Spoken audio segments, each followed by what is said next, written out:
Okay, okay. Why is this so low? Oh yeah, a lot of my filters are not working because new PC. So my audio is rather low. I actually forgot to edit those. Hmm. Hopefully the audio is not too messed up, and I also lowered the audio over here. So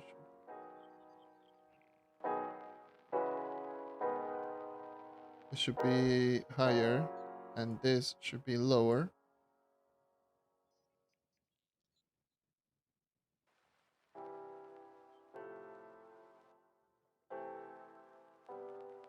Hello, hello everyone.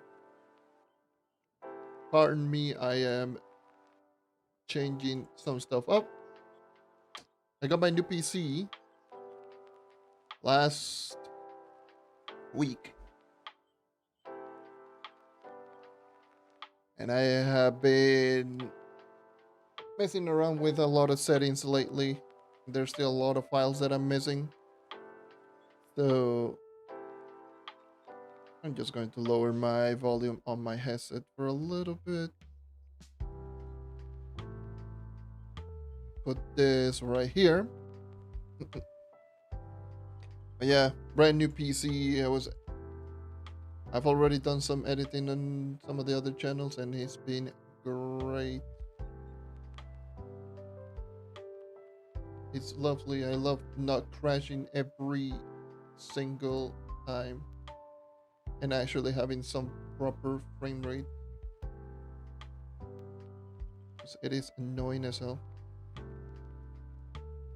Okay. Let's see if everything is working out just fine. Audio seems to be pretty good. Maybe a little bit of an increase on my gain. Hopefully.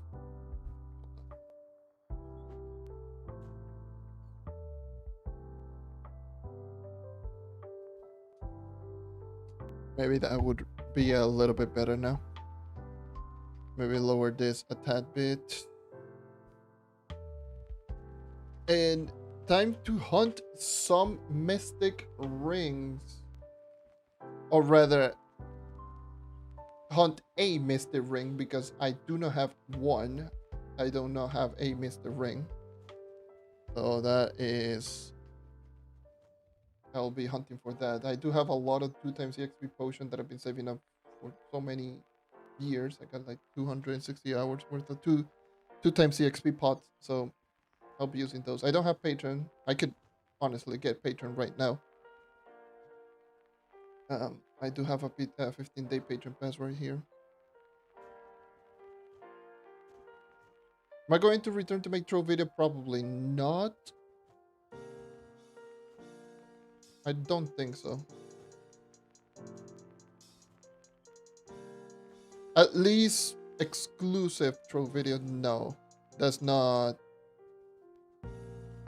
my plans. Especially right now that I've been so busy with like the other channels, and yeah, definitely not. How much better do you think the night is? It's without rings, without rush escape, and without anything, is pretty much the same. The better dodge, you will not be using that much more on the dodge unless you have rush escape.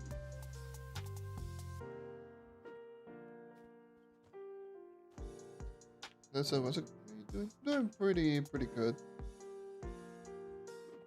Extremely busy lately. Yeah. But yeah, just to answer the question, no. I might potentially make a Trove video here and there, but I just want to shift away from just strictly focusing on doing Trove. Like, I don't mind doing a stream here and there on Trove because obviously Trove. Uh, Sitting down, just chatting and playing Trove is like pretty simple for me to do.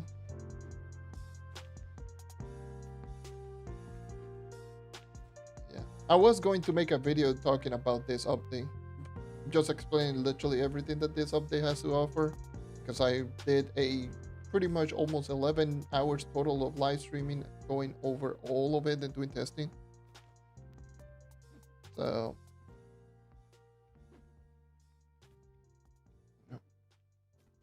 Petro, that's 5 days ago. In 2021 had the PlayStation. Yeah, that's just what power creep is. At least you have something to grind for. And pretty much everyone has something to grind for now that Mystic Rings are here. Considering that Xbox got the Mystic Ring a little bit late. Then, yeah. But pretty much everyone has at least something to grind for. Excluding Rush Escape, all the characters only have one hidden effect. Pretty much all except Shadowhunter. Shadowhunter has 2. But because Shadowhunter cannot use Rush Escape, Shadowhunter has Casual Escape, but it's pretty much useless.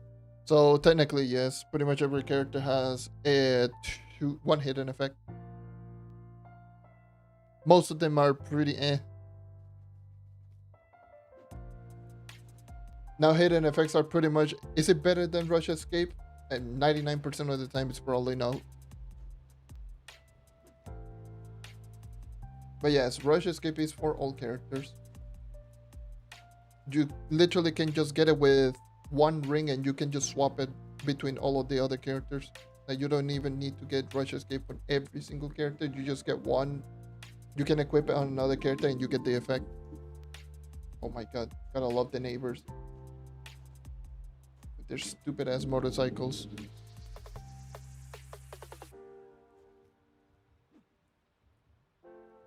They always do be screen sniping me. Because I've never heard, like, I haven't heard any of them in like weeks. The moment I start streaming, El Diablo. I'm like, oh, okay, nice.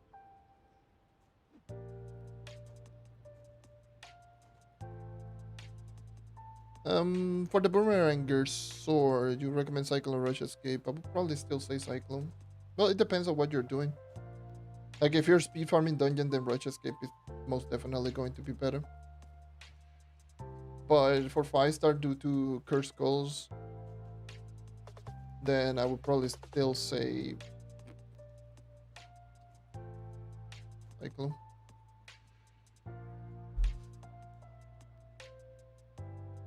Can you explain how to build a class? Pretty much just go as much damage as possible on any character in the game. Every class is just DPS. Get as much damage, crit damage on your gems. I always run movement speed, but you can run whatever you want. If a character can use attack speed, use attack speed. That's pretty much what it is. That's pretty much the simplest way to put it. And obviously get as much light as possible. That's essentially how you build all 18 classes. There's like no big difference between any of them. What does Rush Escape? What does Rush Escape? Well, it's pretty much just Shadowhunter passive ability. You know the Shadowhunter passive ability, when you do a dodge, you get a movement speed buff of 40%. The hidden effect Rush Escape is literally just that, but for any character. What does light do exactly? It's armor penetration. In areas like pretty much anything past difficulty 13, I believe. It's U10. 59 doesn't know. Pretty much everything past difficulty 13 and everything in Geo top side, enemies have darkness or armor, and you need light to do damage towards them. And also light is a requirement to enter certain portals. For example, you need 10,000 to even enter the highest portal in the game. Is it max light? Don't know. Probably a 14k.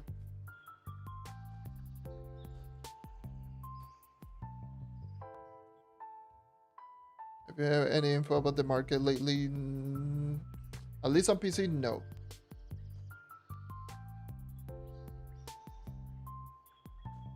Still, as far as I know, it's still not available. Console has always been there. Marketplace will still always have the market. But on PC, no.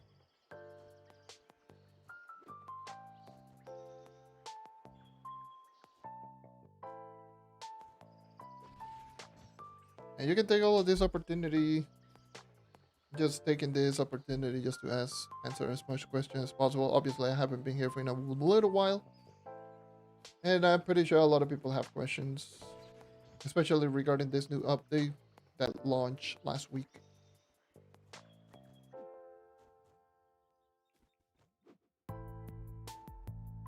I still haven't used the new night dodge improvement. It still feels a little bit off for max MS, or at least close to max MS. Like it still feels like it kills your movement speed. But you can do, I believe, one jump dash. Yeah.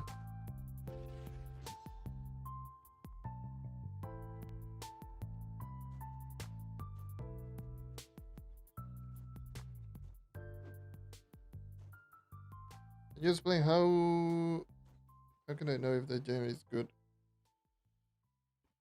Well, pretty much the only way to determine if a gem is good, like, first of all, you need to get your highest tier of gem as possible. The higher the tier, the better. Obviously, you don't want to build up your character to have a really good percentages on your gems if the tier is not maximum. Obviously, the maximum tier is Mystic. What I would probably say is, to determine if a gem is at least good to equip, the gem needs to have all 3 stats available at level 1. Big or small. As long as it has all 3 stats available at level 1, then I would probably say then yes, that is a gem that you should potentially just check or equip. There's so much more that I could just explain about the gem system.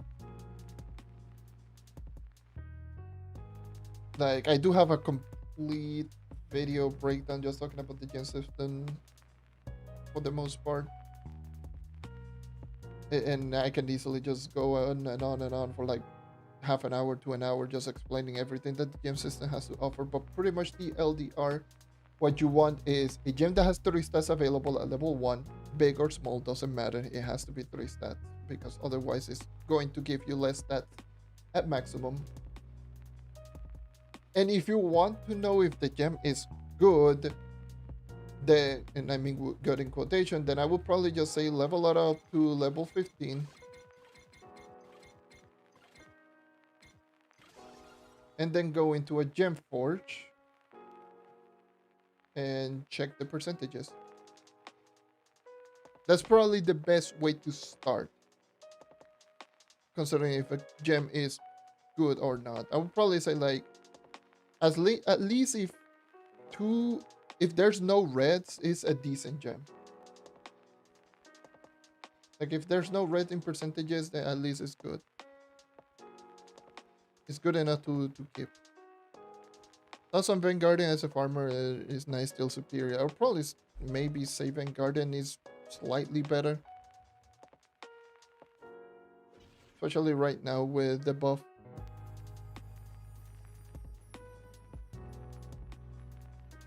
I personally always still prefer the knight, but Vanguard just got some insane buffs this update.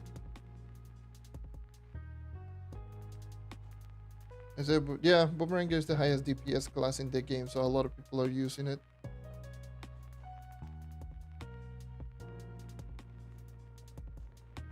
So, yeah.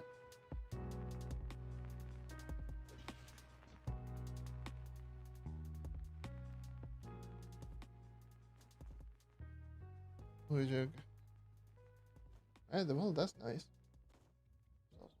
I never actually did the 0 to 30,000 power rank video. And the funny thing is, I still have the files, and I still can make the video. Just stop doing it. Give a high five to all of the duping and all of the cheaters for actually just making me not want to do the video.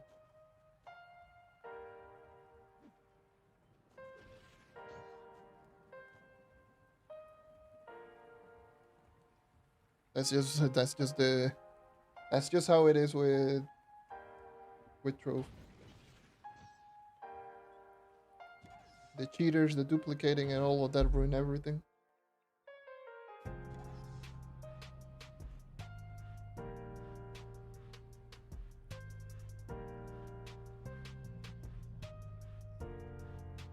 The multiplier difference between Boomerang and Vanguard seems enormous for me. Is it really? Yes. And if we're talking about pure damage output, yes, the difference is really, really big between the two. Boomeranger just does way too much damage. Vanguard is just way faster. So depending on your stats, well, essentially depending on your stats, that's the character that is better suited for you. Like if you have lower stats and the portal is lower, then Boomeranger is just going to be flat out better.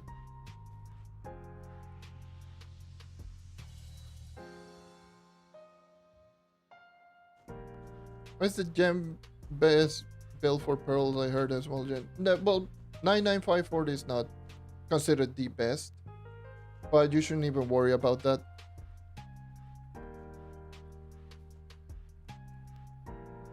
I genuinely just shouldn't even worry about that. The damage difference is so small that you probably won't even notice anything. At that point, you're just spending resources for like less than 1% or even 1% at most. Which in terms of kill time is the same. You're going to use the same just for slightly higher damage number and the exact same kill time.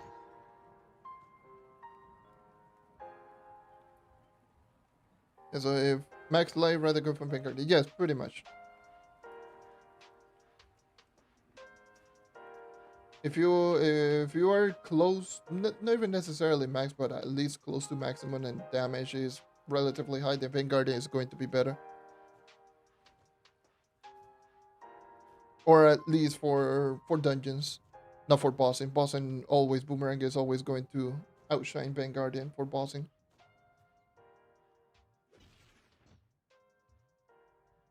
¿Qué hay del pirata? Hay muchas cosas de que hay que hablar sobre pirata. Entonces, yo tengo que explicar mucho sobre pirata. Can you say what is the best class for farming bosses the world? Like, depends on what you're doing. Really depends on what you're doing in stats. Like for example, bossing is Boomeranger for the most part. Speed farming, especially now with Rush Escape, I do not know. At least for end game, is completely different than for newer players because of Rush Escape being in the game.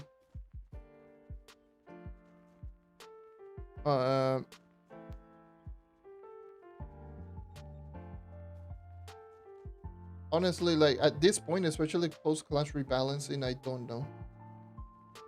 I will always say just out of started classes, Knight, Candy Barb, those are usually good classes. Knight has always been a solid all around class from the beginning to the end.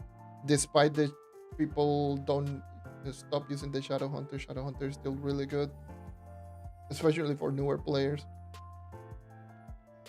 Because it's fast, it's easy to use.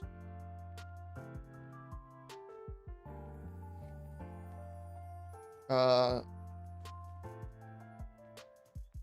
what else?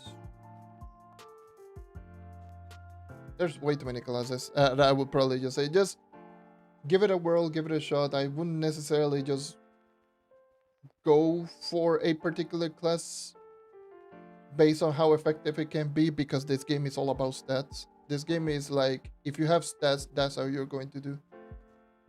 Like, you're going to do much better. The Vanguard is also extremely good right now. This is also very true. Vanguard is also a really good class to start with, but it is kind of a pain in the ass to get. So unless you buy the Sweet 16, it's going to be really...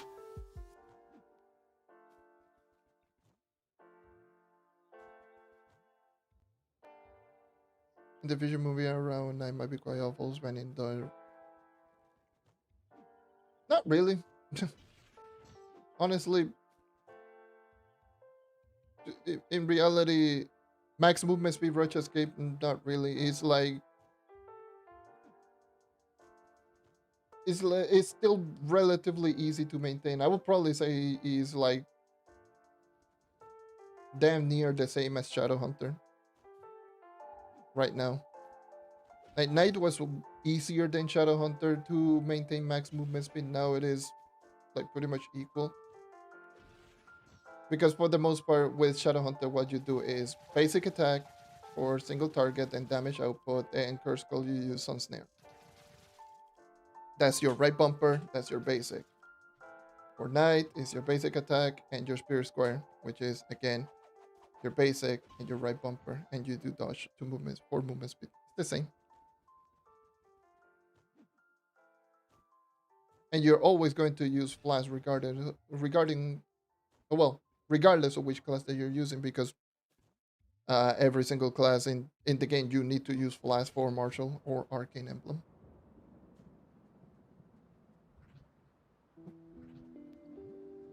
A mi opinión, teniendo 57k por ahora en Xbox, está bastante bien. Incluso tiene un pequeño boost de movimiento, sí. Fire Captain, sí. El pirata, sí. What do I think of the 1k total mastery rank sigil? It's a bit small. Looks good. It fits, obviously, because both of them got added in the same batch of update, but it feels a little bit small. I like the colors. It fits with 55k, but it feels a little bit small and a little bit slightly underwhelming because it doesn't have many. It doesn't. It feels like it needs a little bit more details here and there.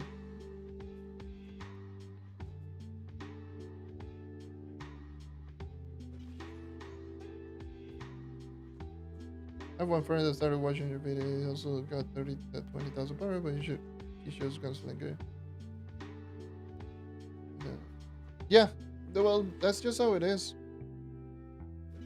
Gunslinger, there is difference. Like, here's the thing: there's difference between all of the classes, obviously. But at the end of the day, is stats is what matters most for the most part if you want to dish out damage. Gunslinger ultimately will, if used correctly, will do insane amount of burst damage because of the ult. But it can still do damage. It will not do as much damage because, for certain reason, Gunslinger, the basic auto attack is not that great. This attack is, it does damage, but it's a charging. This attack is pretty much Gunslinger is mostly just using your ult and your class gem, like this. This is the Gunslinger damage 101. So yeah. When does the farming start? When people stop asking questions for the most part.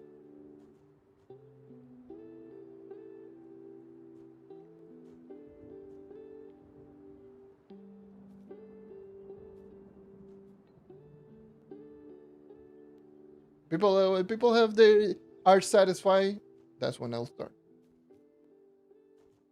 It's also good to catch up here and there and just talk about this,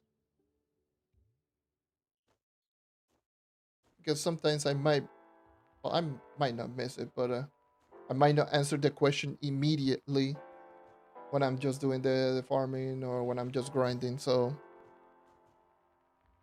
that's why.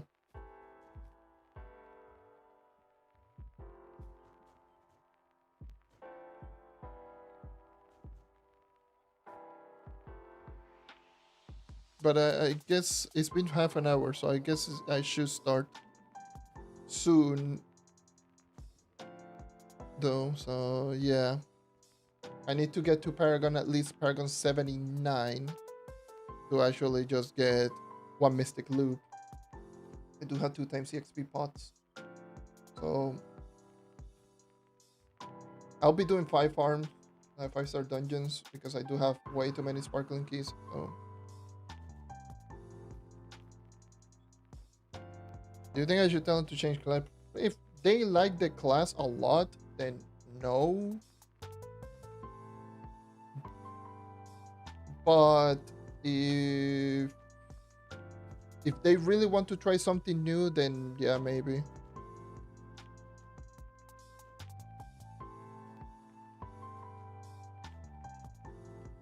That's what you're worried. How can I find rune fragments? I do have a short explaining every single method of getting rune fragments.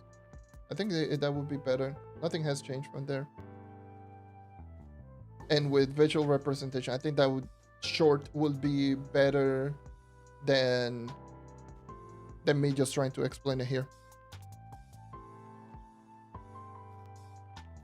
Since nothing has changed since that video. So let's get started with long shade grinding. I will be doing 5-star dungeon grinding because I do have like 300 sparkling keys from saving up from many days. So I will not be doing like ships, so I can get all the way to the next to prime, and then I will just use the prime or dells or whatever. I'm just gonna do 5 farming because I still need depth cores. Obviously my gear is 2 stars and 3-star in weapon.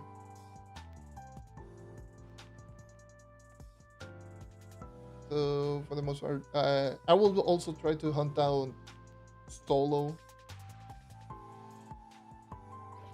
So yeah, I need to get used to using the dodge though.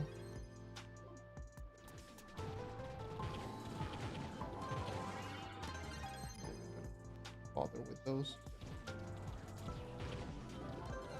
Oh yeah, I also do have a C5 ring instead of a C4. I had the materials just to craft a C5 ring, so I was like, you know what, whatever, I'm going to craft. I crafted 2 of them, in fact.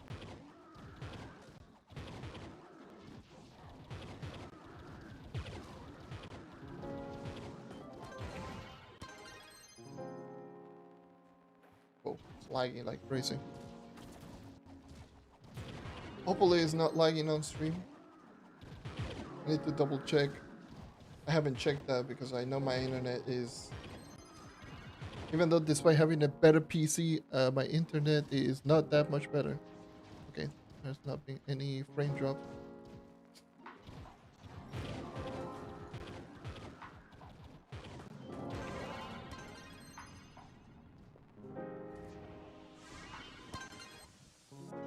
The amount of bank... Holy jeez, man. There's so many people here. Just saw that 5-star and they went like...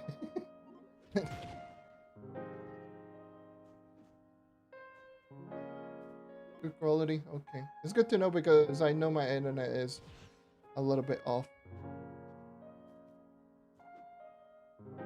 Dude, this is not even max movement speed, by the way. Well, this is max movement speed at base, but not maximum actual max movement speed with Rush Escape. This character is going to be flying.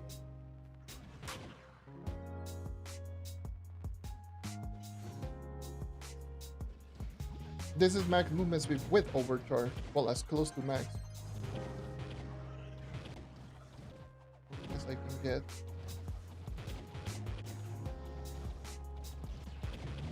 It's just how it is.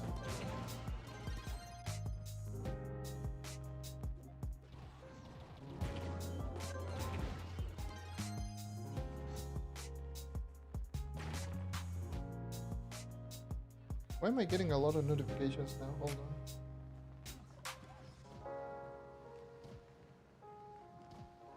Can I stop getting notifications? Please. Why me?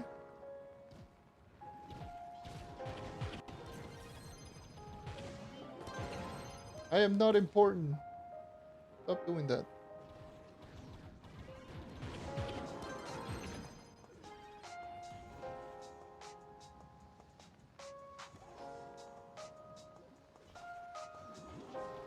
The thing is, I need 2 primes at least. At least 1 prime for... One prime to get the ring. And then I need another prime to use the hidden effect. You know, the funny thing is there is still a high possibility for me not getting the actual hidden effect. I guess while I'm grinding, I'll just share some of my personal opinions with the update, since I haven't done a video just talking about that. I would probably say the execution could have been done better. I feel that this update got rushed. It's good. There's some good things, but I feel this update got rushed. If I'm being completely honest with you.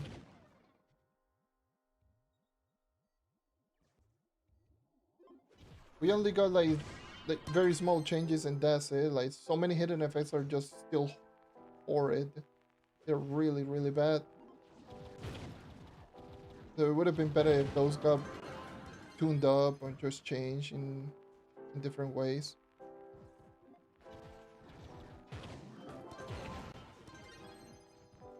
I feel that those are just a waste of resource.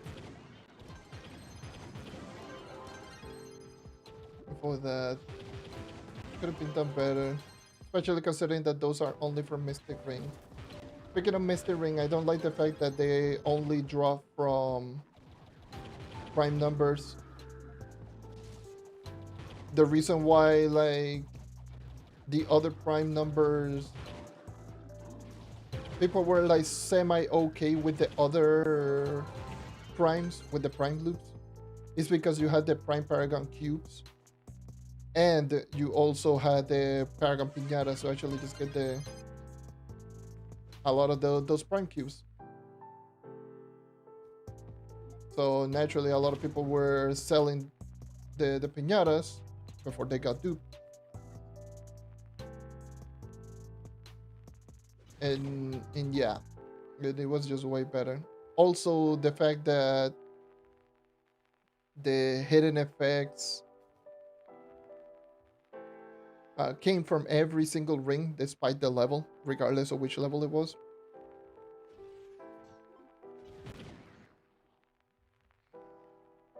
So I don't know. I really don't like the fact that I don't mind the fact that the new hidden effects are tied to mystic rings, but a lot of them are so lackluster that it's like, oh yes, I grinded so much just to get this hidden effect that is just borderline useless. And then I had to grind more prime levels that cannot be done with ships, obviously, bells for the most part, and can only be done here. It kind of sucks, especially considering that the hidden effects are time limited, and you can still get random effects on the rings. That to me is like the biggest whiff of this update. And I feel that should have been addressed immediately.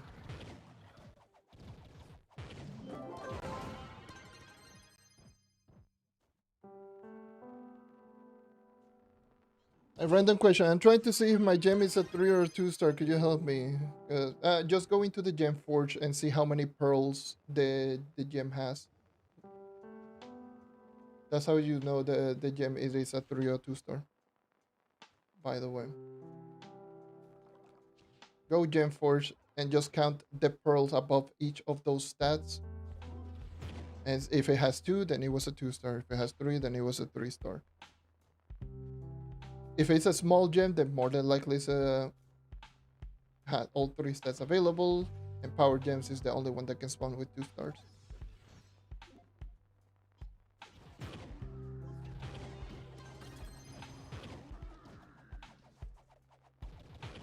And what's your content?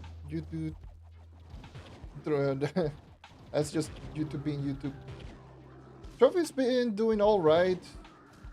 Well, all right is putting it very, very, very lightly. It's not been doing too great, honestly speaking.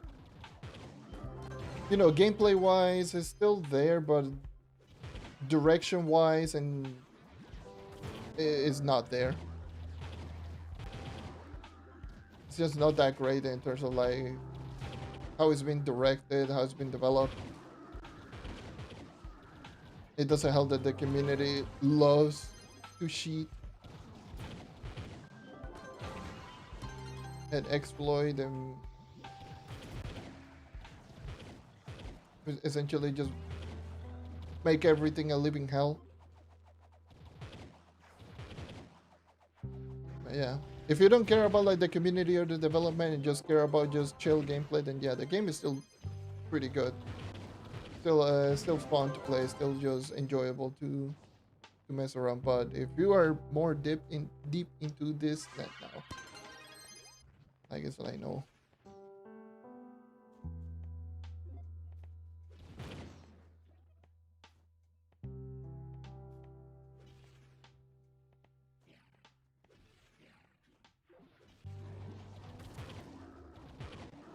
Just being real.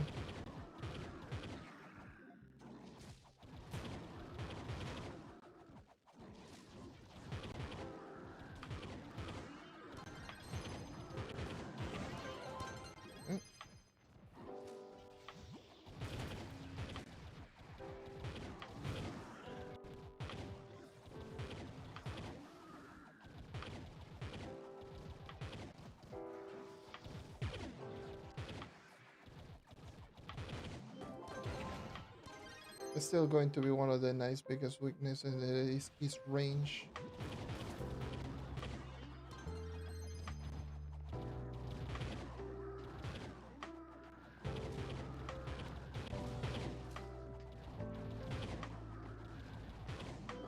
Yeah, pretty much everyone who's just baked into the community, especially if you're in Discord servers or pretty much in Discord server, because that's essentially the only way to actually just form any meaningful community. That or in game. So it's kind of rough.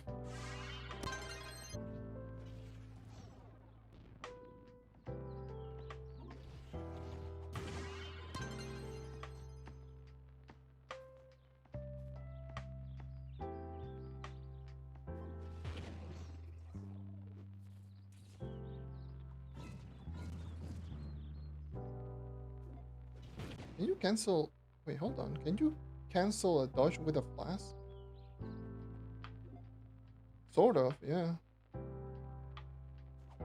You can cancel the end animation with a flash. That's interesting. I want to see if you can actually just somewhat optimize that. I've never actually tried that one out. Maybe just cancel out the dodge with a Spirit Squire. Hold on. You know, get that end lag animation. You know, the standing up. You can somewhat do that. I don't know. Maybe while jump dodging, that would be interesting to note.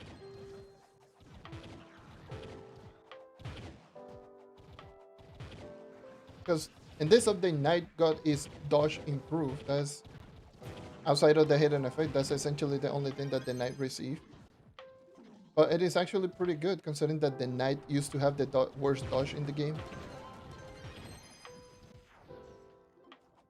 It was way too long, it killed your movement speed, and it was just ultimately rough.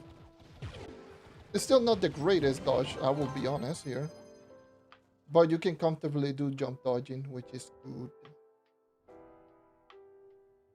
That is really good. Because jump dodging doesn't kill your movement speed. You can just do that.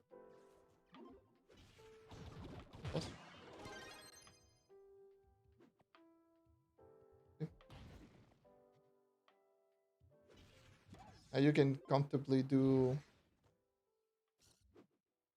a jump dodge. Especially with like Volzel Bounder.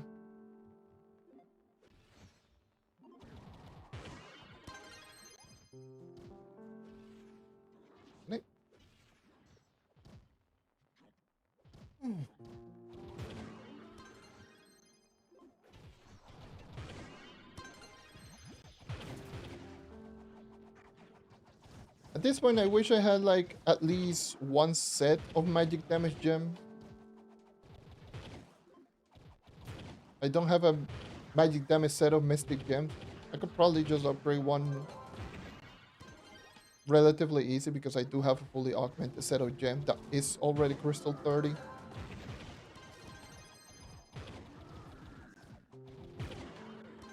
And I have plenty of qubits to actually do full conversion. I believe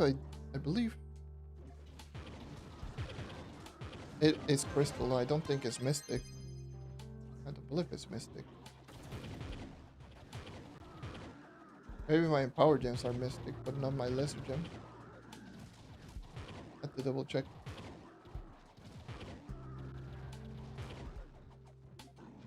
Maybe potentially try out the Fire Captain here and there. Because that's another class MFA. But mainly Fire Captain. I just want to know if the damage multiplication is actually still, and I quote, yes, damage.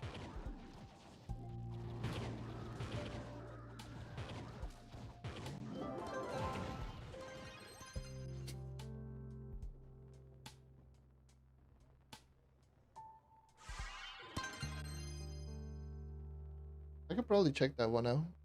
Let me find a cornerstone. Real quick.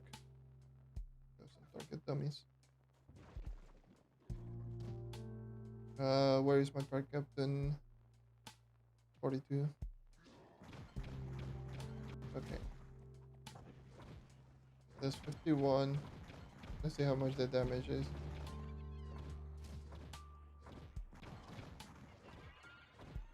258. Ow.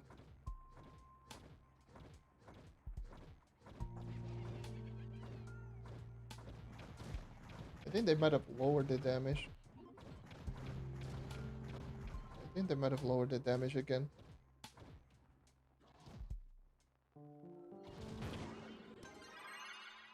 Because damage was like pretty much yes.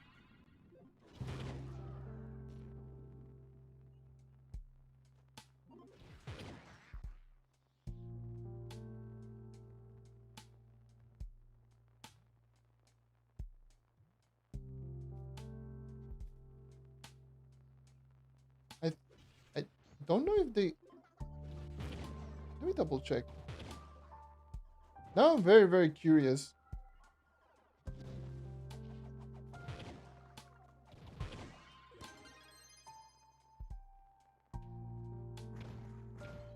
There's 34 and 200. Did they forget to buff?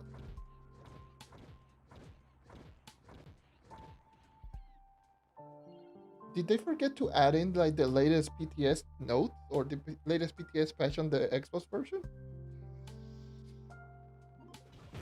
Because that seems to be like 15 times damage on turrets.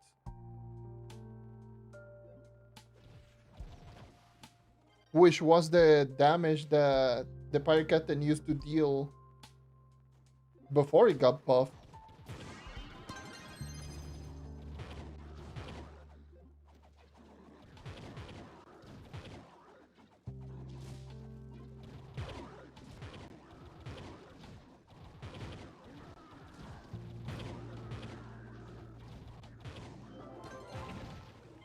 Hmm.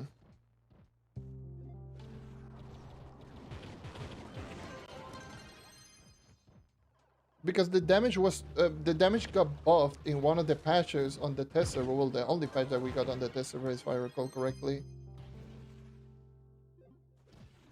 Because the Pirate Captain used to deal like way less damage. Oh well, way less DPS. It used to deal more damage on the turret, but obviously limited to only one turret.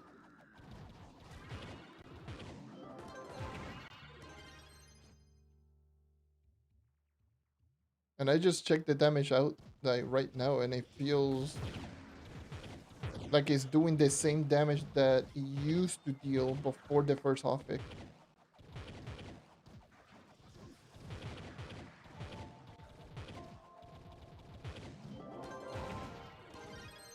Like I need to, I should check probably later the other changes if any other character received like any other changes.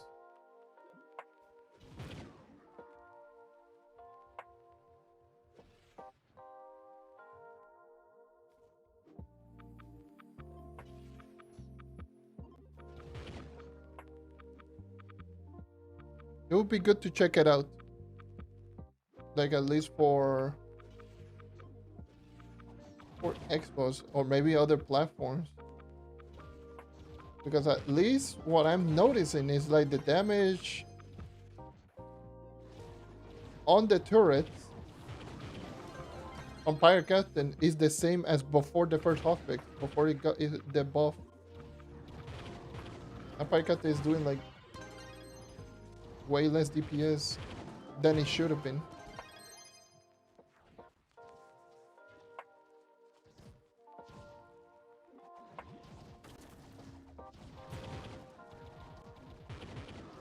Maybe that would be an Xbox issue. I need to check on PC as well, because maybe on PC it actually got the hotfix, but the damage that I'm seeing right now on Pirate Captain it seems to be the old damage.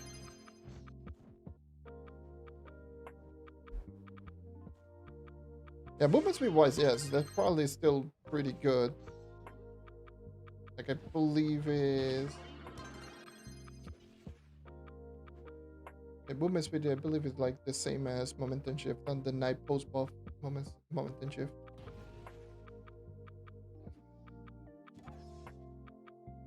But damage wise, if that's the case, the damage wise should have been way higher. Like I'm talking like really extremely high. I'm probably like 4 times more damage than you should have been doing right now, at least on the first mate. Four or 5.5 times more damage, probably roughly. If that's the case, Firecatcher should have been doing like 5.5 times more damage than he's doing right now, at least on his first mate turret.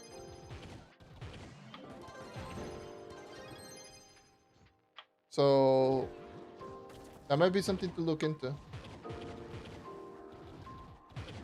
That might have been a big fumble or an oversight.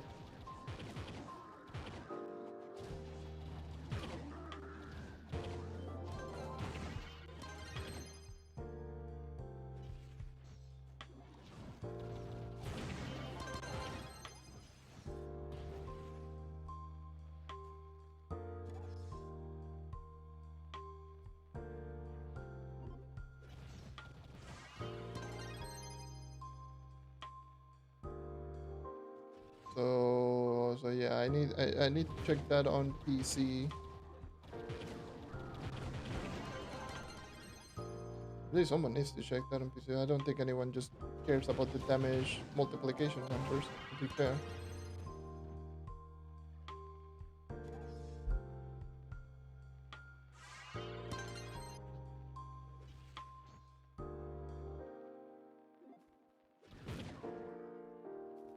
almost 76.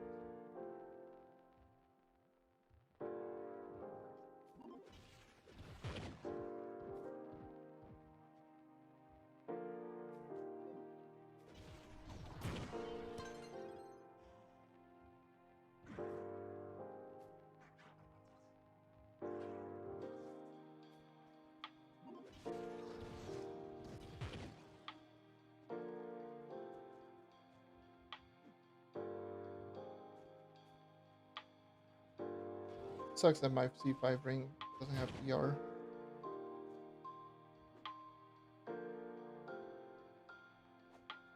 If I had ER, that would be nice.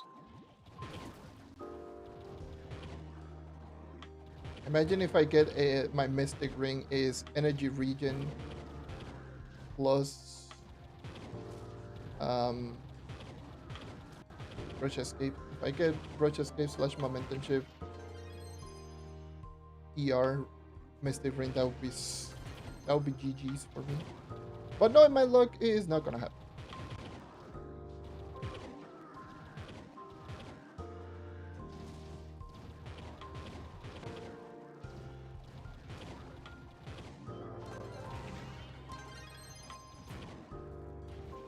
Most definitely is not gonna happen.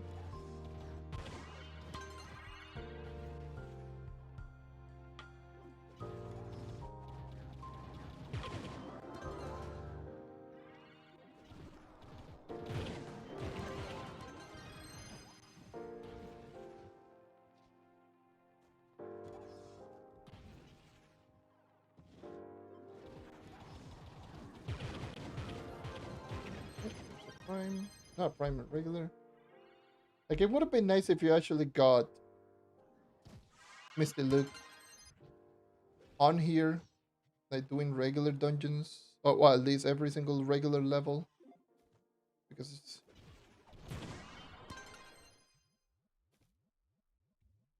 instead of just being every prime. That was.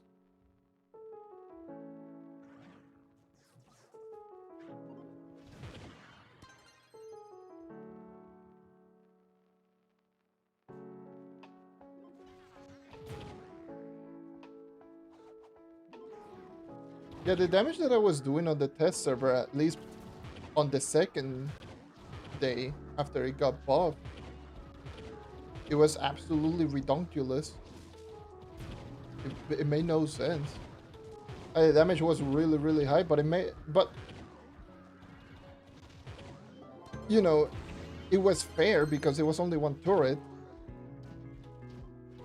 and turret still has like a lot of drawbacks. You know, single target, targets at random. At least making it deal like a lot of damage would make a lot of sense.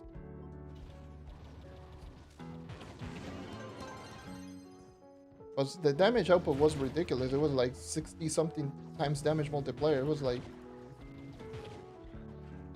68% or 68 times. We're close to 70 times. From 65 to 70 times damage multiplier. It was like absolutely dumb damage numbers.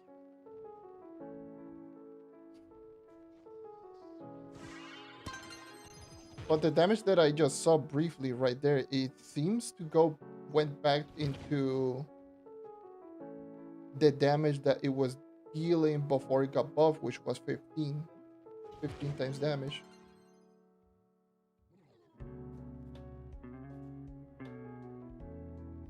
Which obviously is way, way, way less. And would ultimately be a nerf in DPS on Pirate Captain. Because 3 turrets on Pirate Captain used to deal double the amount of damage in terms of pure DPS.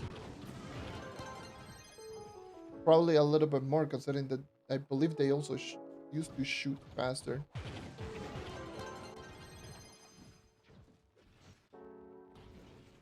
I don't know if right now shoots faster or before, but one or the other issues, it shoots a little bit different.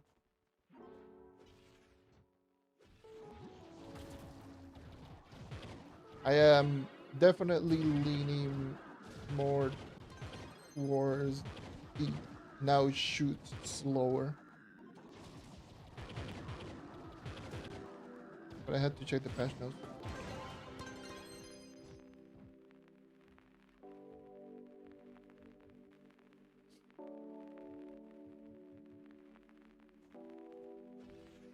Oh, climbs.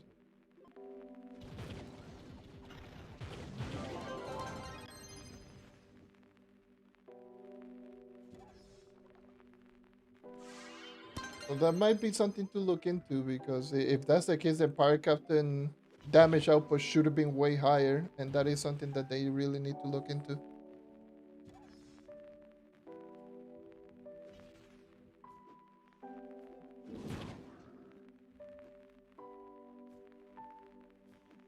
Because it fundamentally changes the whole class. It's not tied to hidden effects.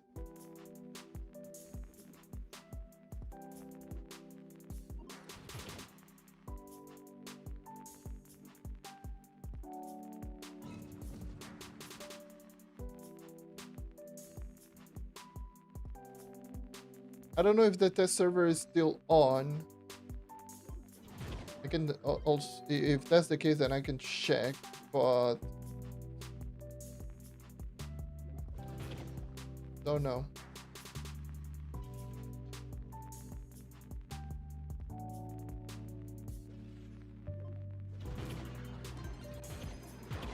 I doubt that the test server is on, but most definitely is something worth checking into.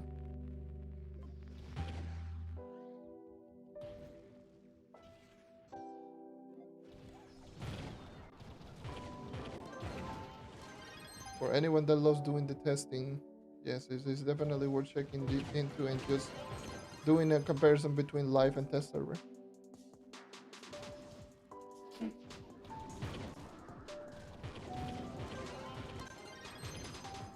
Who knows? Maybe they rolled the original patch for the update.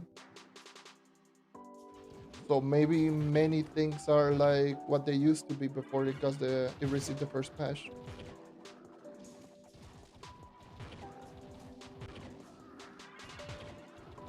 Like Draco's Splitfire having no cooldown, or what is it? Or stuff like momentum shift, or the knight it should have been, or is it weaker than what it should have been? Stuff like that. Let me check. There's many things, in fact.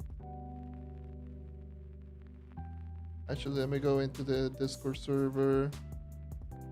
PTS announcement.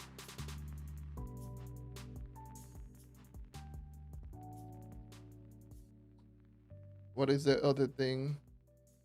Yeah, the hidden effect. Yeah, you can actually just see, like, in the test server patch note, it says on like the last patch note that we received, Pirate Captain's first mate turret tier 2 and tier 3 damage has increased. So that is something that got released in the latest PTS note, but I'm not seeing the damage increase here. But I didn't see it, rather.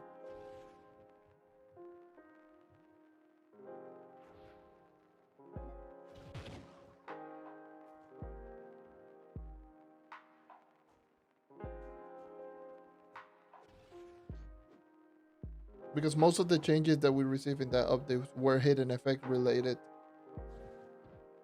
Hey, how's it going, dude? Welcome. But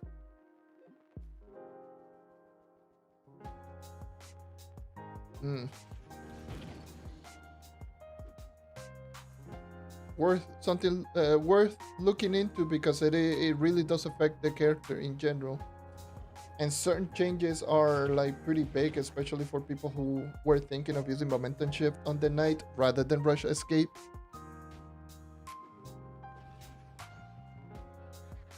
Yeah, that might be something also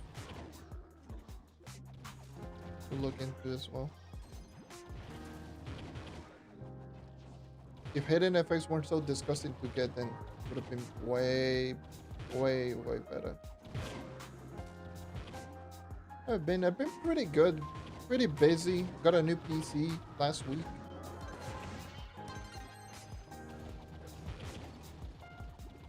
I don't think you are going to notice it too much in the quality because it's the same settings and everything. But I know for a fact that just making video, editing video, and doing all of that is just been a blessing. It's so good. Finally having a somewhat up-to-date PC instead of using a budget PC for the longest time, because I've been using a budget ass PC from 2020 back when the graphics card were super expensive, so budget PCs were actually like not great.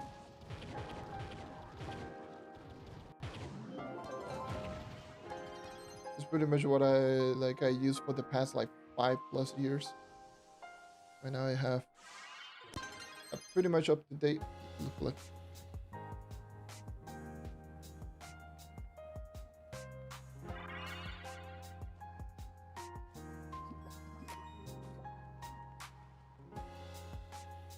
Like I wanted to have at least enough to get a pretty decent enough PC, and it's been a blessing.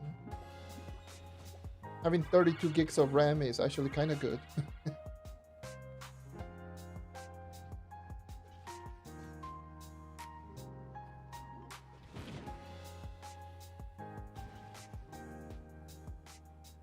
Yeah, I actually got the new schedule. I got it like, I still have the recording on when I got it, but I never posted it.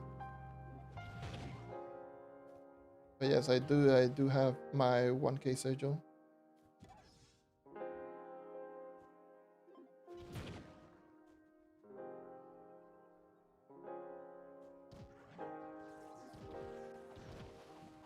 To answer the question that I got a little bit before, does upgrading Crystal Gem to Mystic Gem before fully upgrade them make them more expensive to upgrade?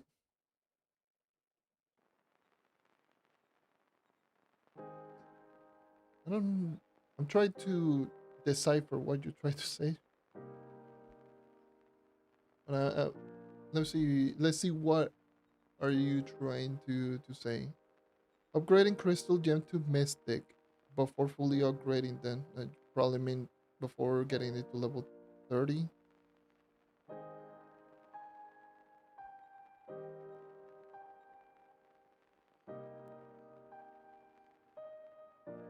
Does upgrading Crystal Gem to Mystic Gem before fully upgrade them make them more expensive to upgrade them?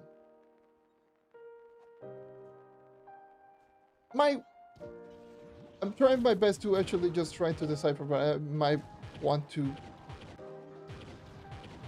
explain what you meant by that.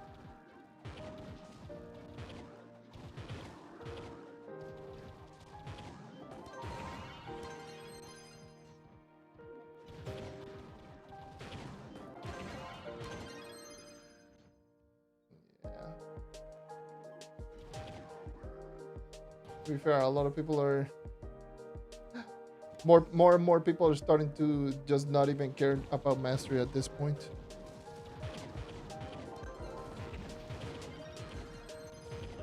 Considering how expensive credit pouches are, like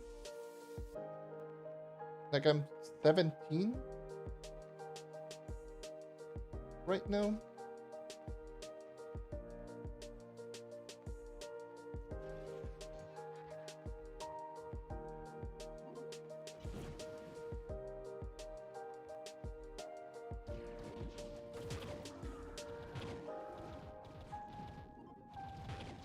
Especially since like the 1000 rewards is just Radiant Sovereign at this point. We don't even have like the new rewards, so a lot of people are like, eh. And also like the sigil is not the greatest for a lot of people. Like now the rewards is literally just this. Congratulations, you exceeded maximum mastery. You get Radiant Sovereigns. I believe I saw someone on Discord just complaining about. Oh my god, you got to 901? Here you go. Radiant Sovereign, so you can get empowered gem boxes. Regular empowered gem boxes. Oh. Okay.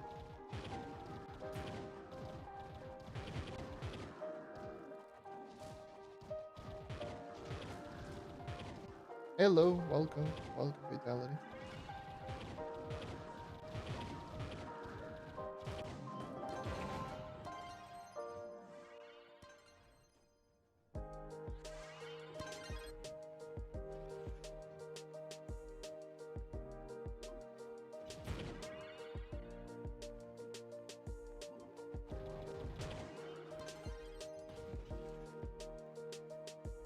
I'm gonna be honest. The more I am just grinding this, I don't know how I feel about. I'm starting to just be more and more skeptical about the fact that it is only prime. No, like, what is it with devs?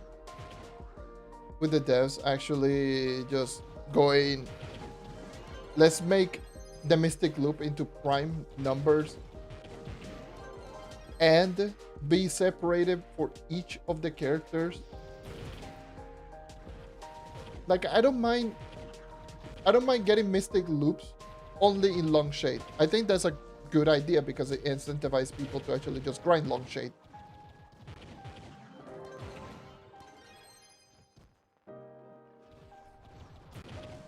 But at the same time, it's like,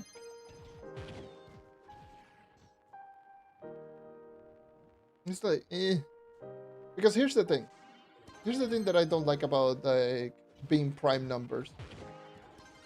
Prime numbers, it means that you cannot, like, you're not going to be getting very many levels because there's no ships, there's no dells from, you know, for the whole Paragon system. So there's no ships, there's no dells, there's none of that. So your EXP rates are going to be relatively slow. And then tied to prime numbers, it means that you are not getting them like all the time, or at least on every level. So it means that if you want one prime loop, one mystic loop, you have to grind tens of millions of EXP just from one loop that you use to get one ring box, and that ring box you use it to get, and that ring box you can get random stats and random hidden effects, which to me is like a bit too much since you don't have prime paragon cubes, you don't have piñatas to actually just get those loops. You have to actually just grind the billions of EXP. So what it's forcing people to do is just grinding ships outside of Long Shade, and then once they are like very close to prime, they go to Long Shade and then just get the EXP. So it doesn't incentivize people to actually just play Long Shade. It just makes people grind other areas, and then once they're ready, they just go to Long Shade and just claim it, rather than just being like a little bit more approachable, because it already has a power rank requirement to actually just even get them in the first place. Like, you need to enter Long Shade to actually just start getting them. So there's already a restriction. It's not like you're getting a lot of them. And also, crafting a ring box costs Long Shade resources as well. So you already have plenty of restrictions. So restricting it to not only prime numbers, but also restricting it for each of the class is going to create a bunch of problems, like the Gear Crafters mold that you see right here, where there's so many resources that are just useless, or obviously the prime loops, which is going to be just tied to each of the character, which like makes you wonder, like, why the hell should I even just bother getting a prime loop on, or a mystic ring on a particular character, since all I had to do is just essentially just grind prime numbers for a ring box for that character.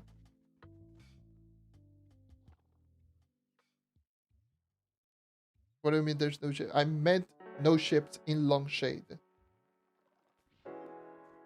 I did explain, yes, you can do what this is forcing the players to do is ships outside and then go back into Longshade to claim it.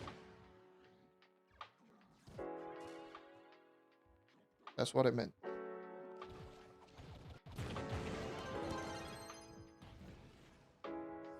But yes, in Longshade, since there is no ships, no delves, you essentially are forced to go into the what the hell? Into the other portals to actually just get the EXP and then come back and just claim it, which doesn't incentivize players to play Longshade. It just makes Longshade into an area where you claim your rewards, which is not great.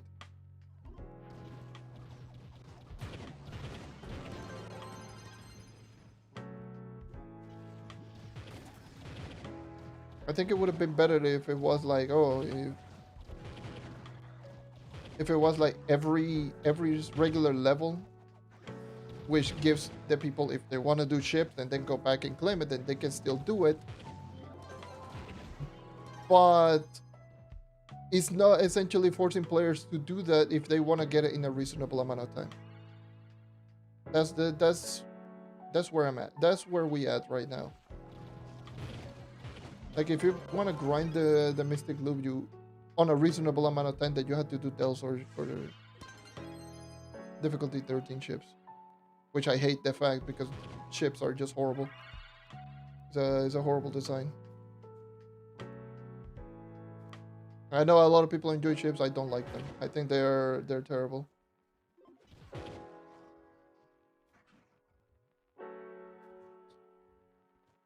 Vanguard 40k viable? Maybe? Yeah. Vanguard is really strong.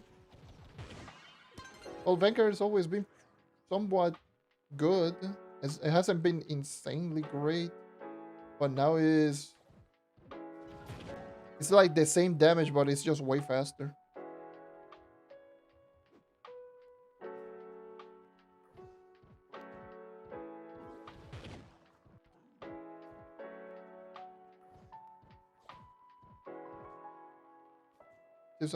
Yeah, pretty much.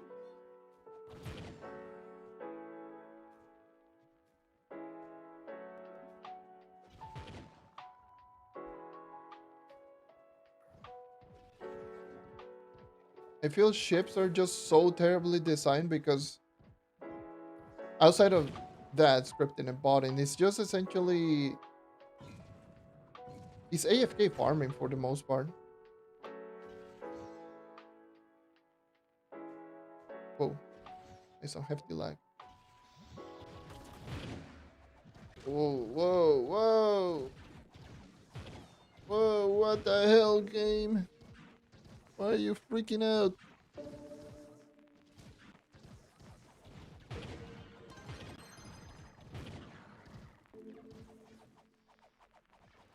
Not even my internet, it's just Trove being Trove. This is Trove.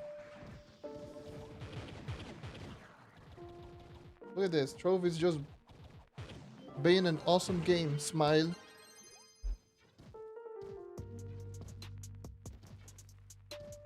You can actually use my mouse cursor, which I think is going to be better for Windows stuff.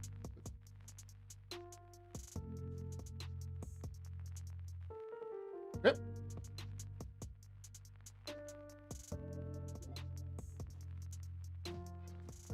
Are we good? Are we good, Trove? I don't know what the hell happened to you, but boy, it's Trove being ass.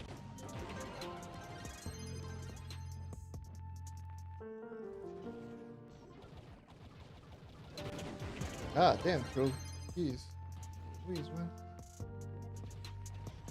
Trove freaking out.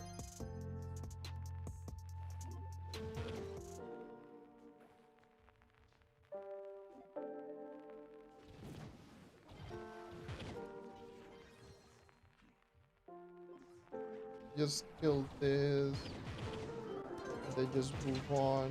See if I can just reset the world and maybe that will just tune down the lag. Maybe a world reset would be better. I'll reset the world. How do you get Misty Rings? Ring crafting at rank 350. So you craft it the same way as any other ring. Rank 350 on ring crafting. And you get it the exact same way that you would get crystal rings. You get prime loops, but this time it's mystic loops, which is exactly the same way. You get prime levels inside Longshade or difficulty 15, and then get some extra resources in Longshade, like Depth Core, Social Depth, Deep Zone, those things. And you craft the ring. So let's see. Let's see if I do have a ring crafting bench. I should have one. Yeah. So yeah, rank 350, and you craft it right here. You can actually just even check them on the details. They're relatively.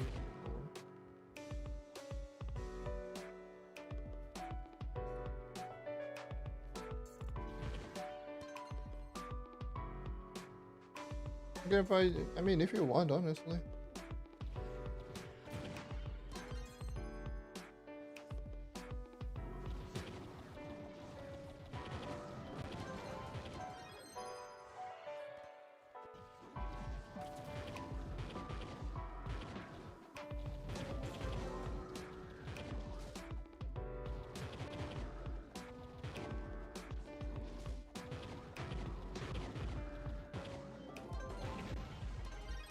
But yeah.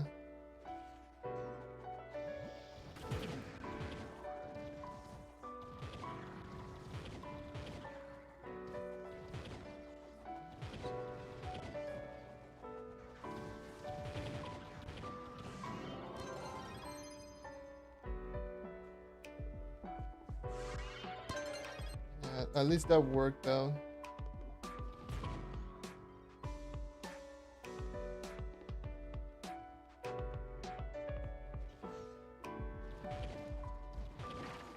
That made the lag just way better. It was just so horrible.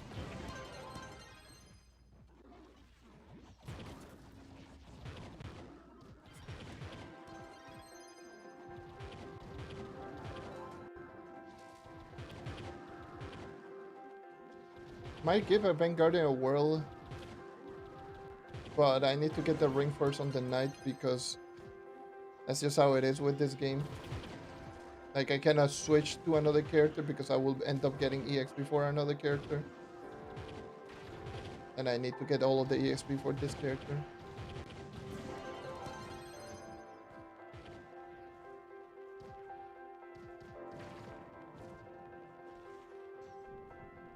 So I cannot do nothing.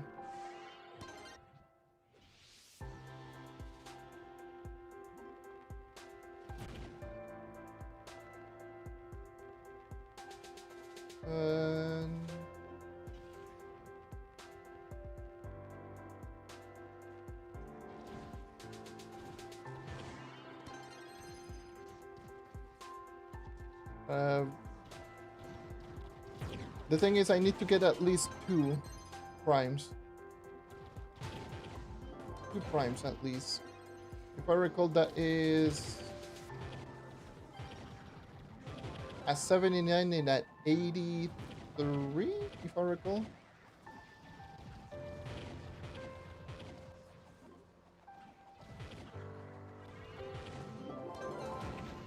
I believe those are the main 2. Need to check what are the primes.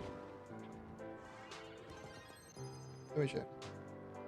Let me go ahead and check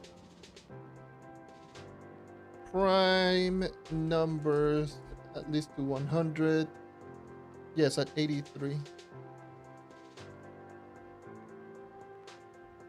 So 79 and 83 are my two primes. So I need one. So I get one at 79 and one at 83.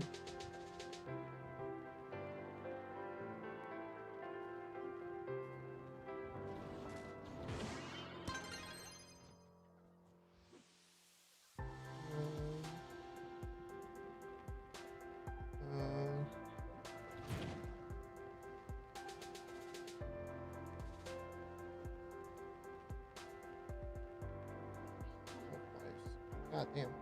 Only 3 stars? Really, game? Only 3 stars? Gotta love it. A lot of world bosses though. I'll get those. There's another world one over there, I don't care. Oh my god. What are these spawns are so ass? I go to Neon City. There's one.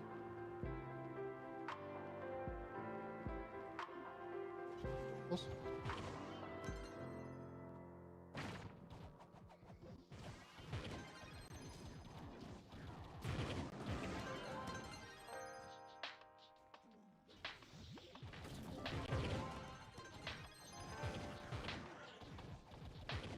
I love curse goals. I love range enemies in curse goals. They're always great.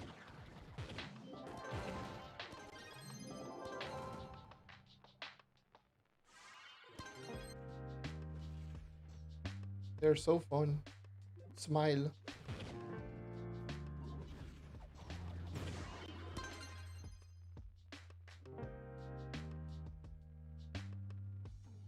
Should have stick more into Neon City. They do have higher spawn rates.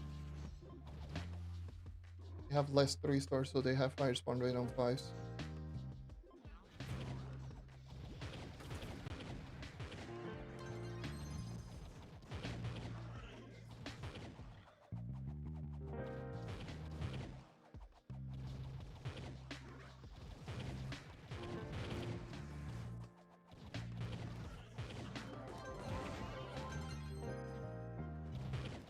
If I get a boss, it would be like really simple and really easy, but geez, man.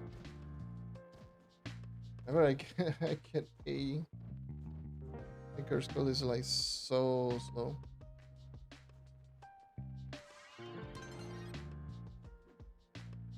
Why do I use the knife if it's not meta? I never use classes that are meta. Well, I don't use the knife because it's meta, because I like it. That's just simply how it is.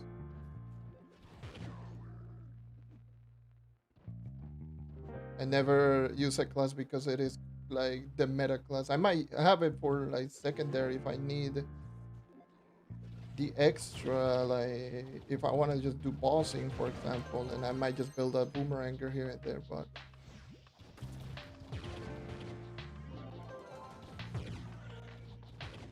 yeah, for the most part I would just use knight. That's it.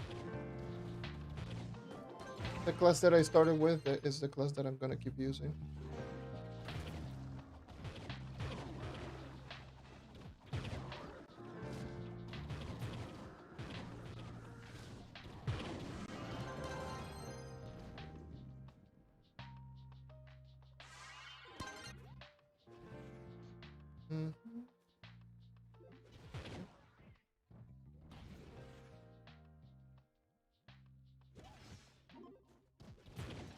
Oh no.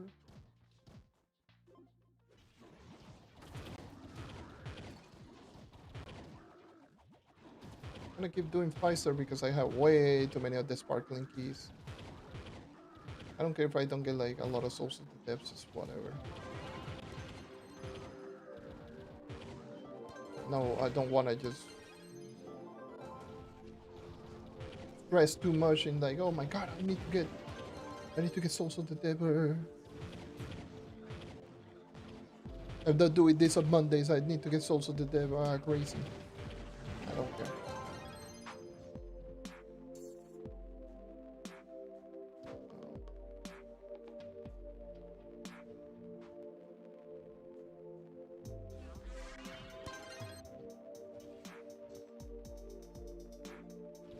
At the end of the day, what I need the most is definitely the course.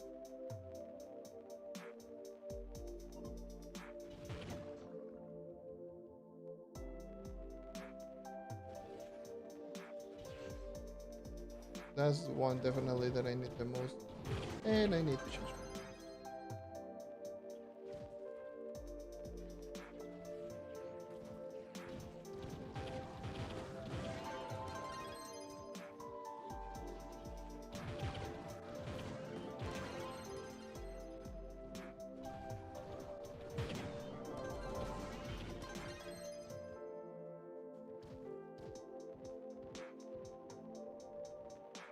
You can easily tell how poorly unbalanced the dungeons are or the objectives between curse goals and bossing.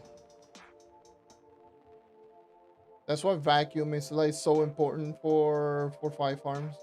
That's why Vanguardian is like right now really strong as well.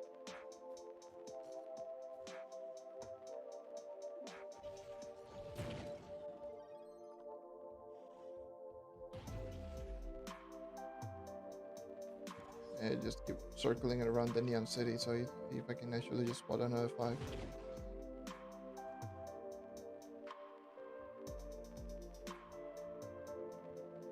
No, a 3-star. Screw you, 3-star dungeons. Why are you even here?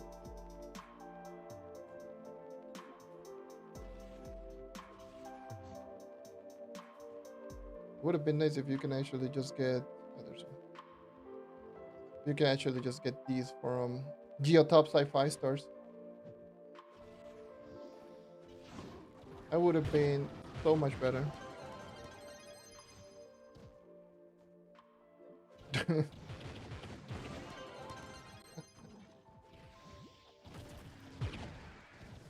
And that's without Rush Escape. Imagine if I had Rush Escape.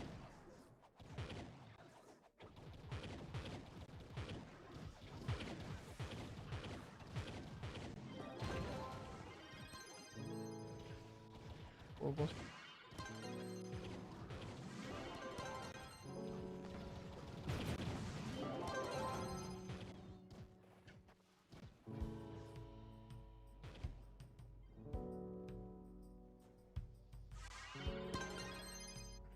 Missing quite a lot of movement speed.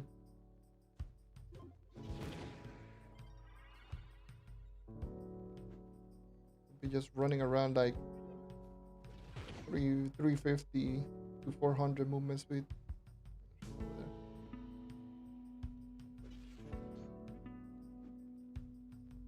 Especially like right now I am running what, like 280, 240 to 280 movement speed consistently. Maybe 300 when Pyre Disc procs.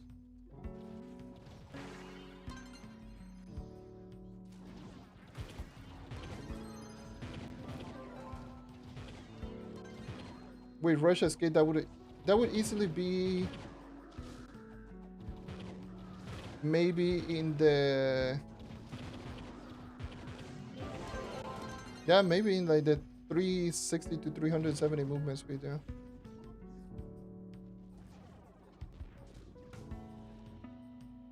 That would be crazy.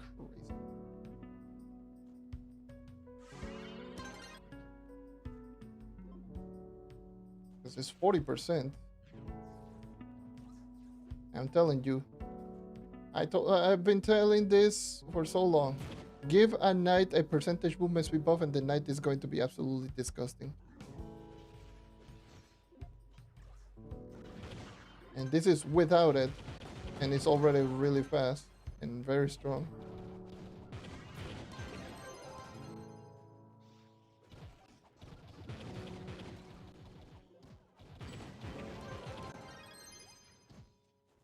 I can already even see momentum shifting as well. Dude, if goddamn hidden effects weren't so expensive, I could easily just... No, could have been a lot better.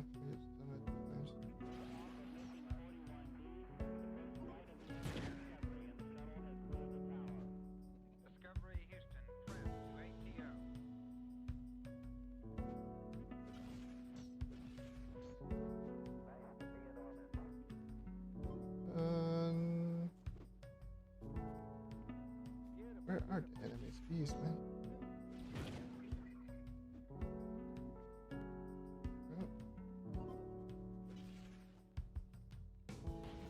No, no, no.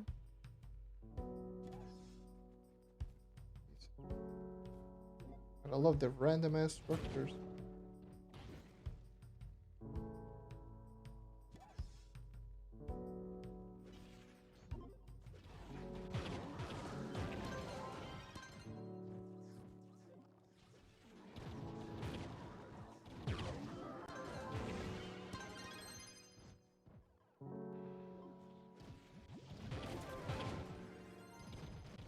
$77, 2 more levels.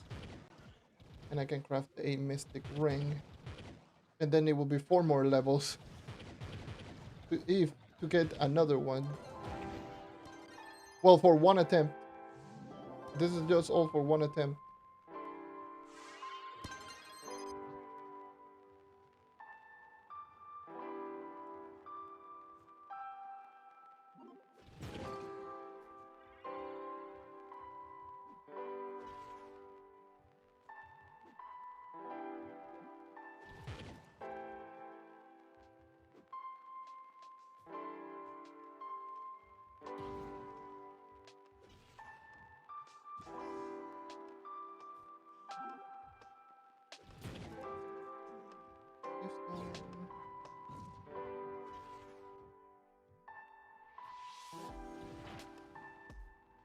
What?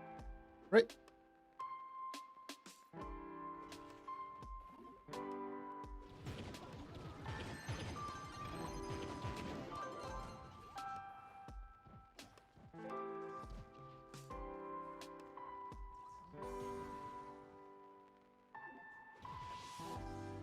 Everything's literally everything spawned all the way up.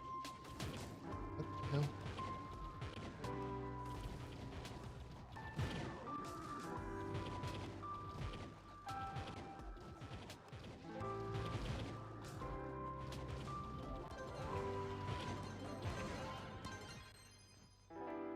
I might have missed this one, no? Yes, I did. Fun times.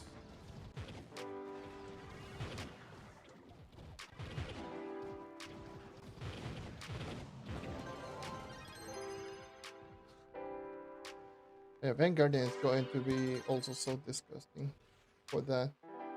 Force Flash pull is insane.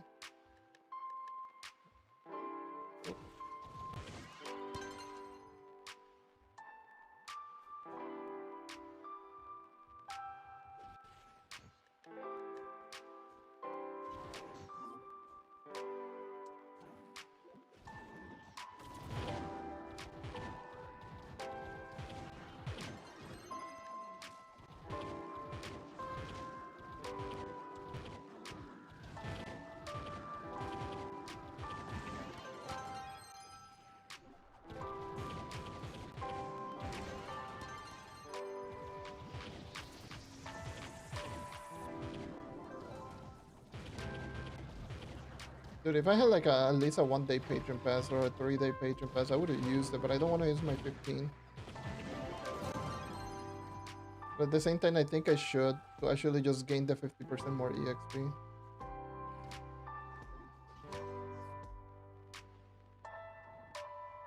Not like I'm using it. It's not like I'm just using it anyways. And it's gem day, so maybe I'll get more gem boxes. Maybe if I want to just upgrade that to the max. So collect 5. Activate patron.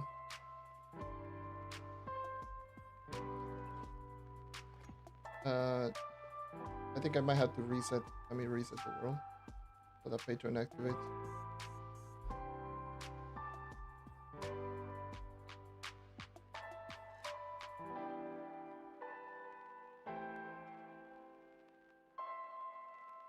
Whew.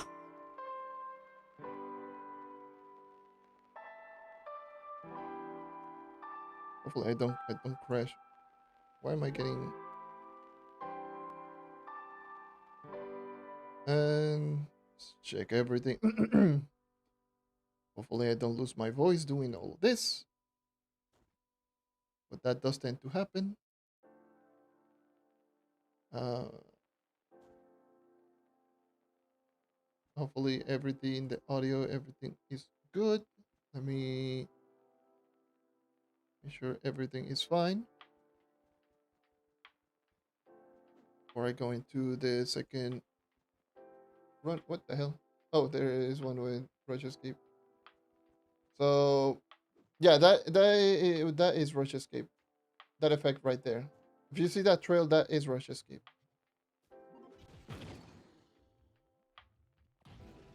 I do that 5 then.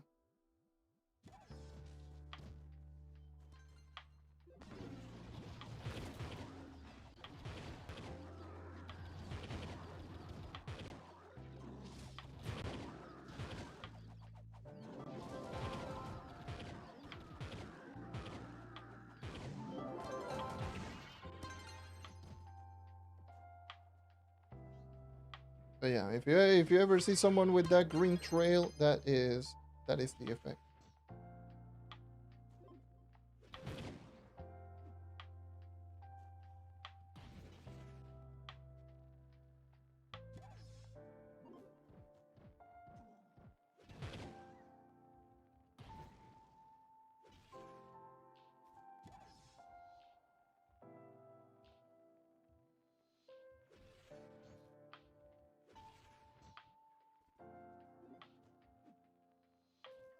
It's just basically Shadow Hunter dodge.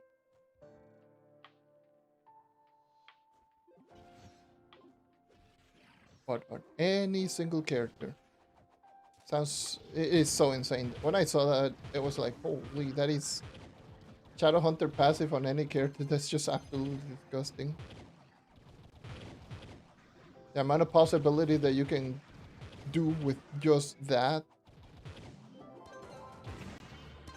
especially that being universal, it means that you can just, if you have that ring, you can literally just unequip it, equip it on another character, and the other character will have the effect.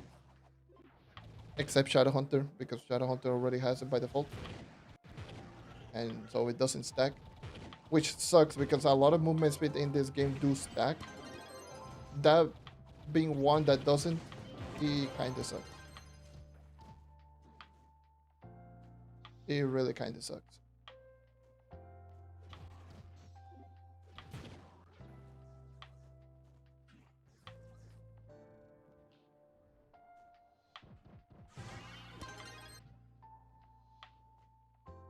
That's just the way that it is.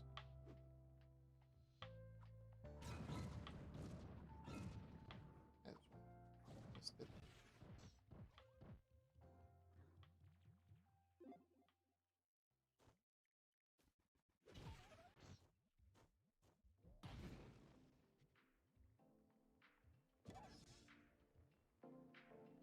Wish I had a little bit better render so I can actually see potentially. There's like no.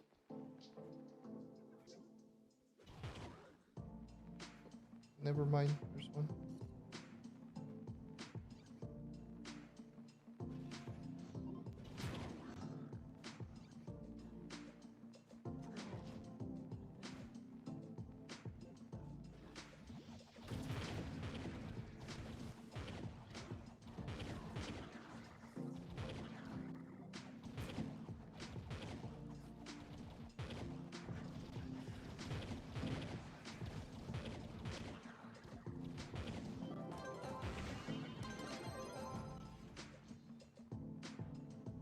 Barely any spawns here.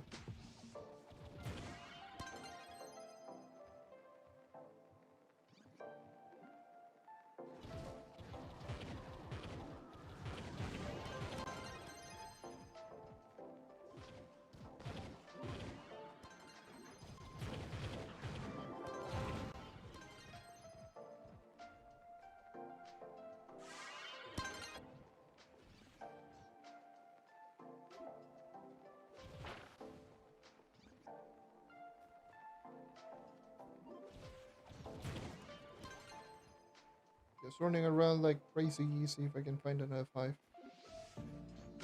That's that's just dungeon farming 101. You don't have a set rotation. You just run. Don't stop. Don't look back. And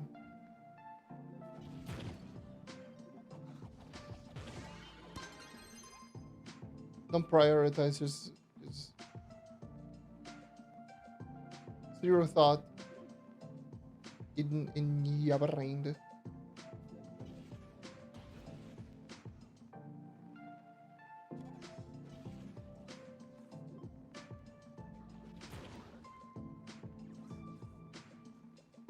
That's honestly how I beat. Did I really get no spawn down here?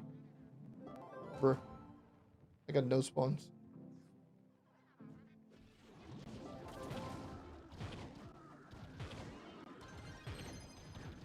That's generally how I do dungeons. I just don't think.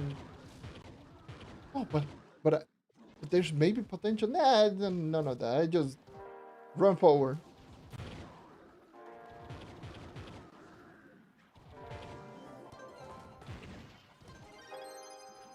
Yes, Mystic Rings are just new. Dropped last week on PC, PlayStation, and Xbox got it. I believe it was it a Monday. I think it was a Monday. 2 days ago. Awesome. But yes, Mystic Ring, Ring Crafting 350, new hidden effects. Most of them are bad, except the universal one that is borderline busted. I don't think it is necessarily even overpowered. It's just that it seems overpowered considering how bad everything else is. That's how I feel Rush Escape is. Rush Escape is literally just properly in proper strength because it is supposed to be an end game hidden effect. You only get it from long shade.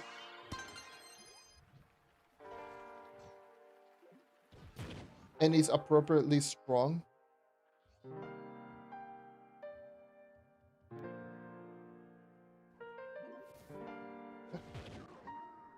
Just so tragic. Pretty much all of the other ones are just so bad.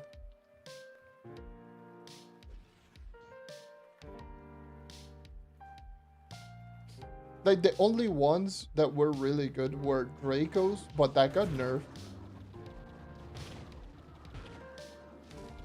The Knight, but it is just mainly because of the movement speed, and Rush Escape is literally movement speed, so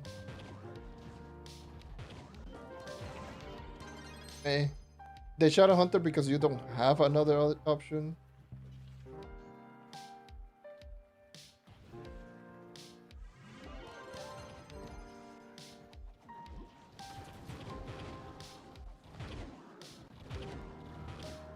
Bad grind? No, not necessarily. It's bad grind. It's the same thing. It's prime numbers. It's how you use. It's the same way that you get prime loops, but you only get the mystic loop if you hit the prime number inside difficulty 15 long shade. That's it. That's the only difference. But it's literally pretty much the exact same thing.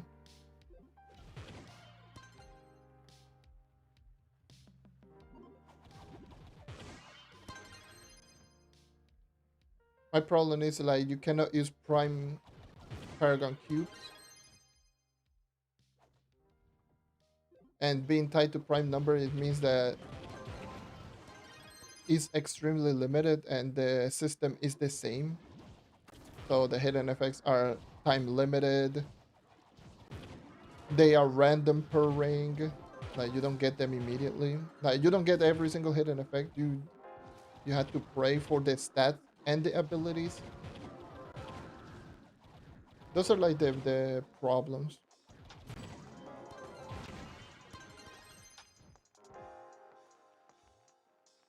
Is there one? Yeah, there's a possible.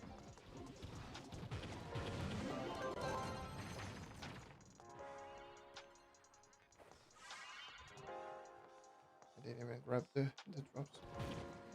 Kick.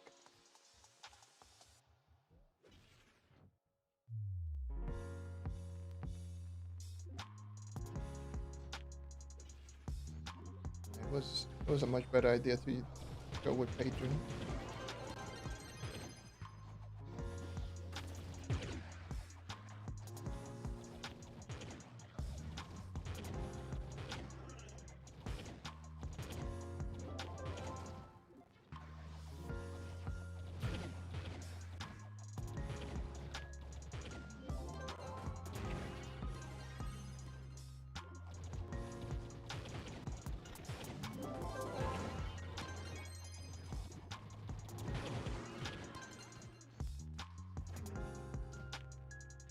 Oh my god, the goddamn spikes.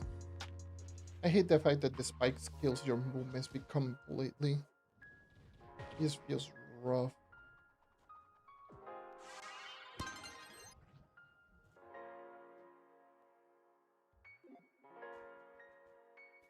Hmm.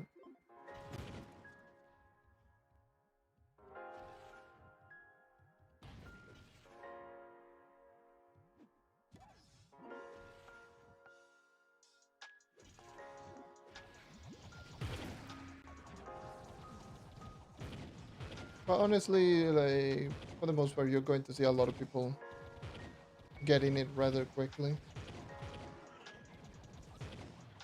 Getting ring crafting 350 is easy too.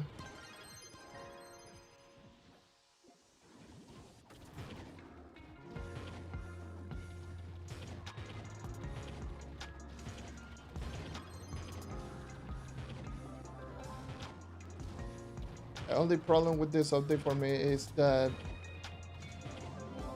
just like most updates recently, the hell is the last enemy? Oh, just the fuck.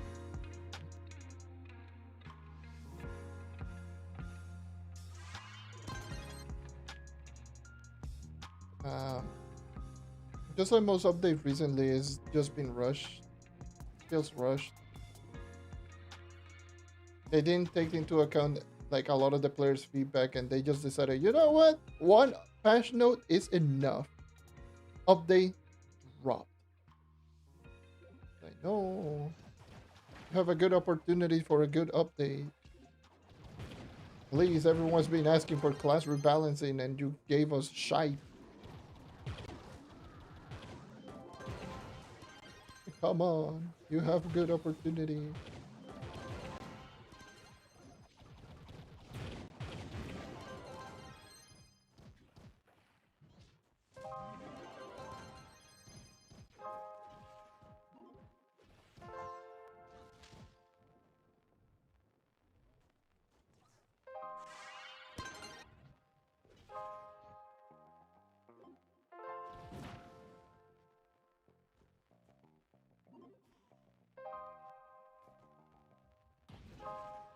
Yeah, essentially. Like you had gold, and somehow you turn gold into dirt. All right.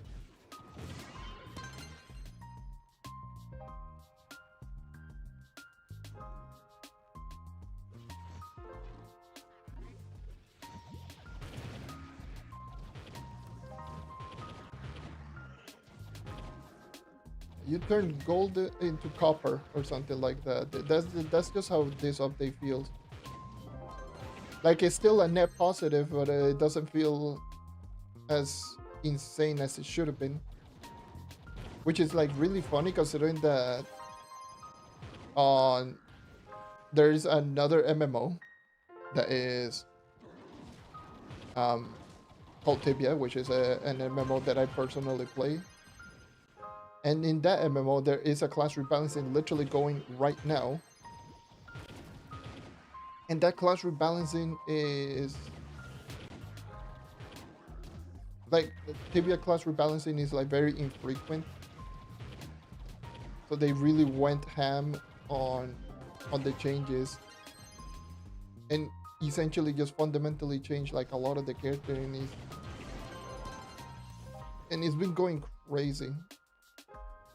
So when I see that class rebalancing going like as crazy as it is, and then go back to here, I'm like, oh, what could have been? Like genuinely, like Trophy doesn't even necessarily need any insane changes. It just needs some number tweaks here and there, for the most part.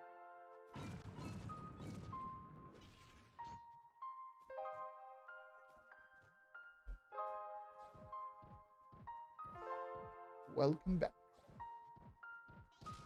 Just did just one 5-star.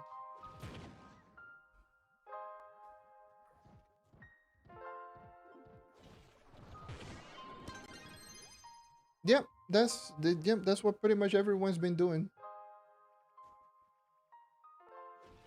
Go ships. Wait until like near prime.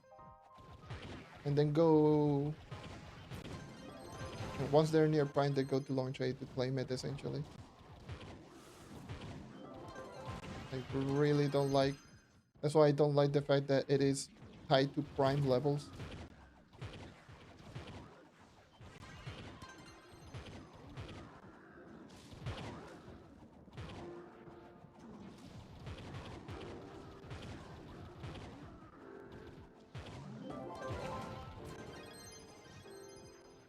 Like I really don't like the fact that it is just tied to prime levels, and you get the prime, the mystic loops per character rather than just being a universal resource that you can use on everything. Considering that there's already a universal hidden effect, why the hell there is no a universal resource? Because at the end of the day, people are going to use it to get rush escape, and rush escape is already universal. There's no point in actually just having one per character. What?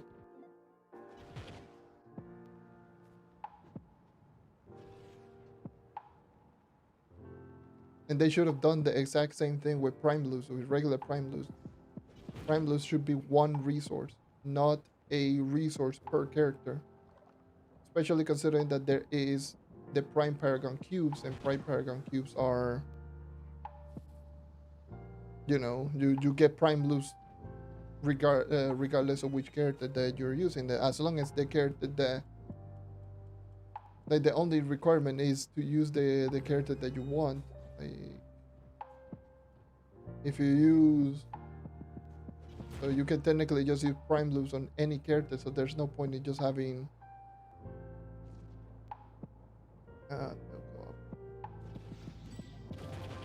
there's no point in having one per character if prime cubes are here.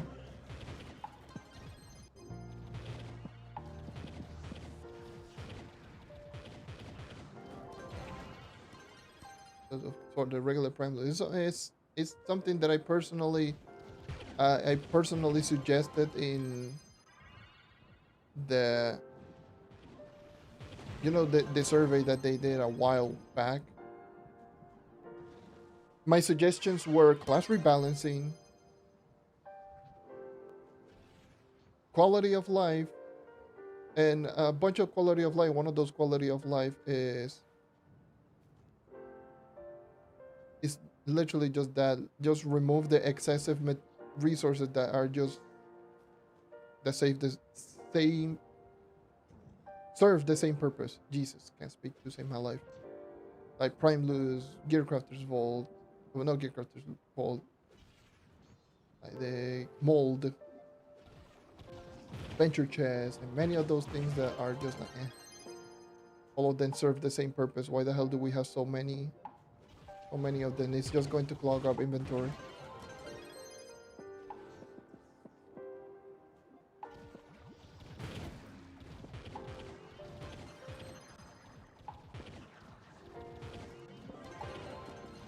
How it stands on the ring?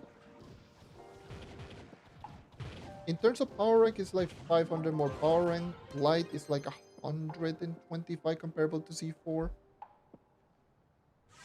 It's there is a difference, but it's not too big. Or at least not game breakingly big. It's noticeable, but it's not that insane.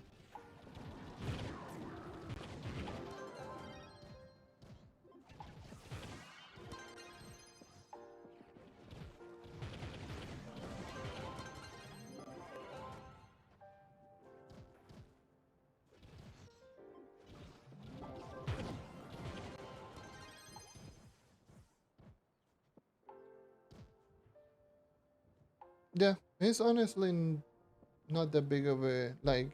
It's not bad. It's honestly considering that they're relatively easy to obtain. Yeah, but to me, like my only issue is is those things that the fact that oh, if I want to get EXP, I have to do goddamn ships like always. Like I hate that. I really don't like. Uh, you already know. I really don't like ships. I think ships are just bad for the game in general.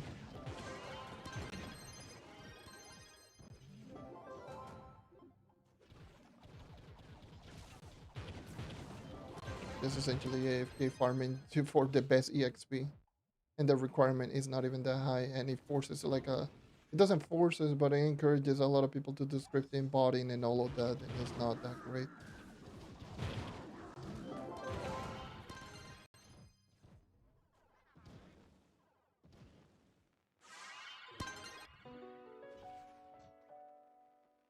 Script, botting, AFKing requirements are not even that high, and it's literally just the best EXP that you can get. And it's been essentially the best EXP that you can get since it got introduced back in 2022, like 4 years ago, almost 4 years ago at this point.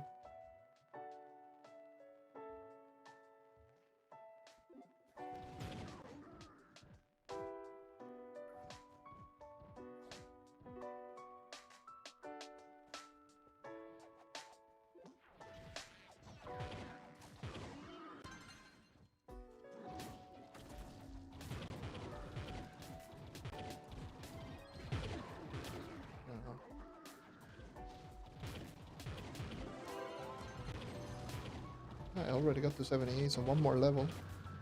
This next level, it will be my prime. Nice. I'm going a little bit faster than I originally thought. This actually will help me out getting some depth course, which is why I'm doing 5 stars instead of just regular dungeons. I would have been doing like normal dungeons, like pretty much every single type of dungeon to gain EXP. But I need to get rid of these sparkling keys. I have way too many.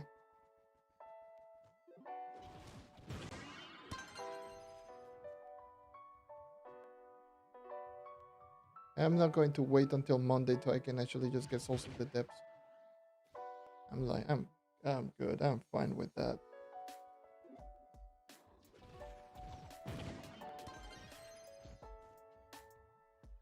You already get plenty of Souls of the Depths from the normal keys. The problem for me is like depth course, especially since they're technically still not tradable.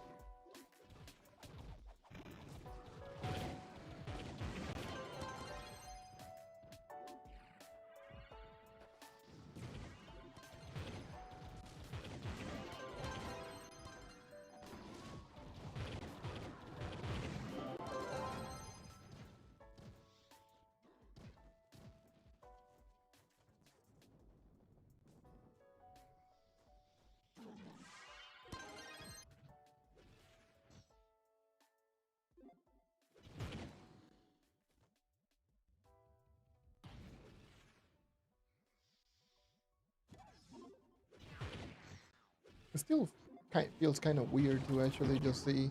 Like I'm looking right now at my sigil, and it just feels kind of weird just being like, oh yes, wait, I am actually pro 1000 total mastery.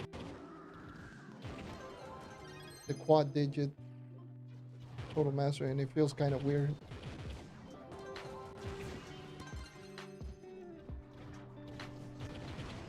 Well, technically 1001, but yeah, being quad digit mastery is kind of crazy that we got to this point. 1002. Forgot that I got another level today because another store pack.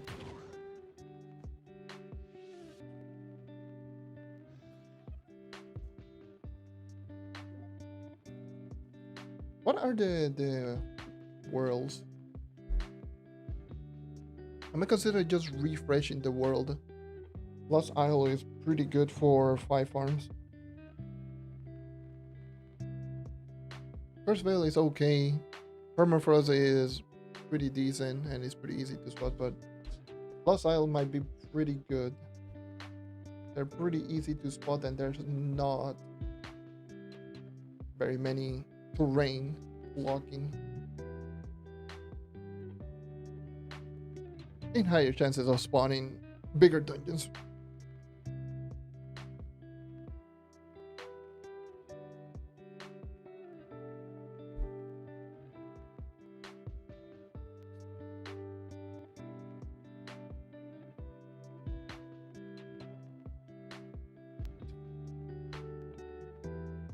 Gotta love the loadings,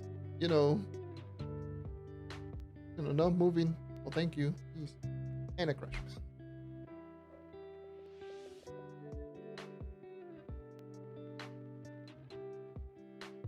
Okay, Trove. I see how it is. I see how it is.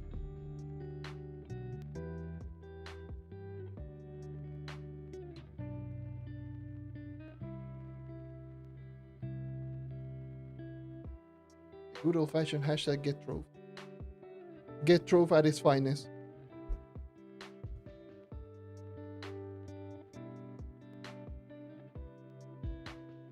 Yes.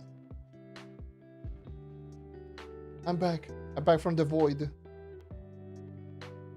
There's a lot of 5-star dungeons like down there. There's a big group. I mean, we could go into the big group. You know what? I'm gonna be an ass. I'm gonna steal that 5-star. I don't care. Give me the 5-star. Oh my god. Hold on.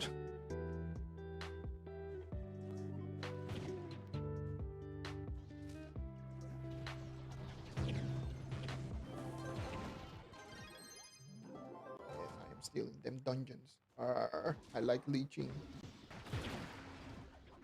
Oh, there's a Drake. There's someone using Draco.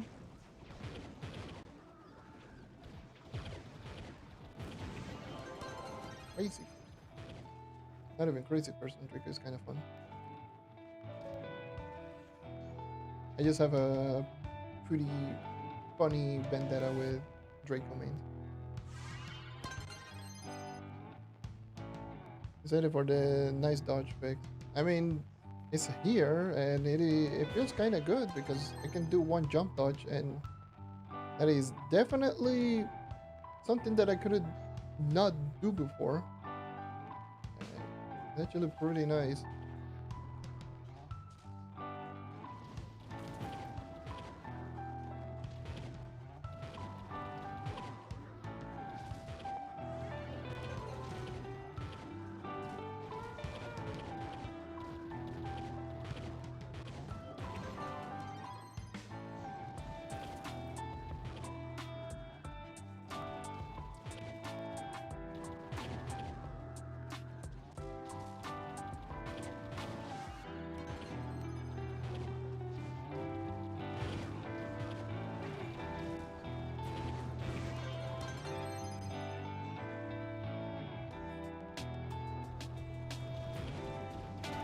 That boss just spawned so late, it was unfair.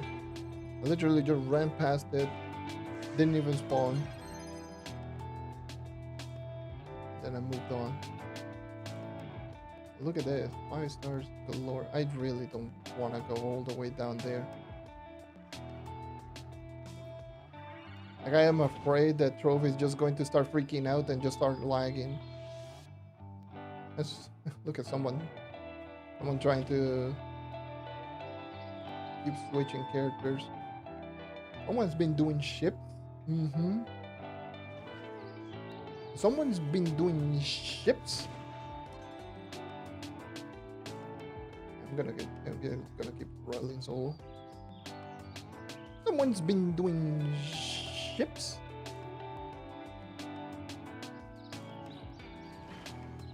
Other than how the enemy says, yeah.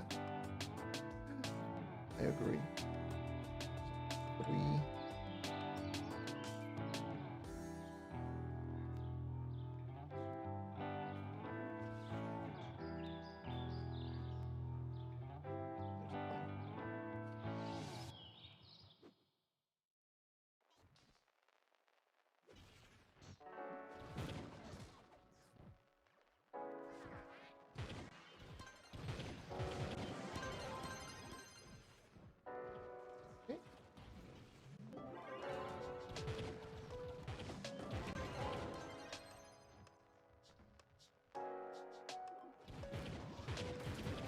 Someone... Okay, half a level, and I can actually finally get my ring. One ring. So I can pray that at least I get the effects. I don't care too much about the stats, but at least oh my god, the Cosmic Primordial Dragon. That jump scare. The ring 3 on Xbox, yes. On 2 days ago. They were a little bit late, but yes. They dropped 2 days ago.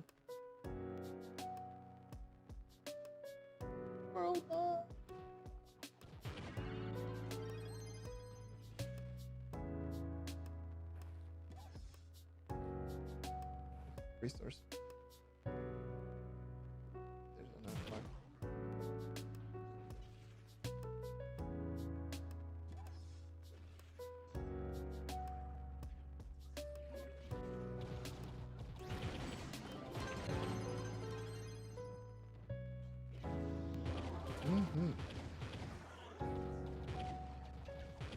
Two times the XP weeks, people are gonna go crazy.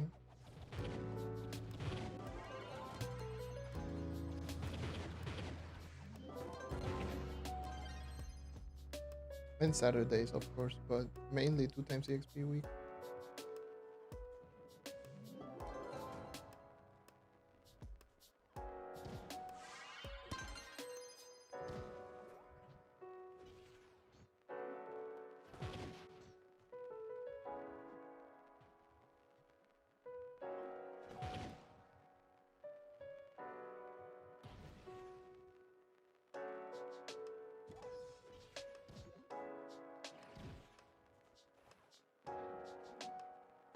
I think I still have the stamina to go for the second prime. I mean, it's been 2 hours, give or take. And, well, an hour and a half because I was essentially chatting for like half an hour. Where is the last one? Have I gotten one yet? No, that's what I'm trying to get right now. I'm half a level of 1 prime. So after I leveled up, I should be able to get my first Mystic Loop, which would give me my first ring.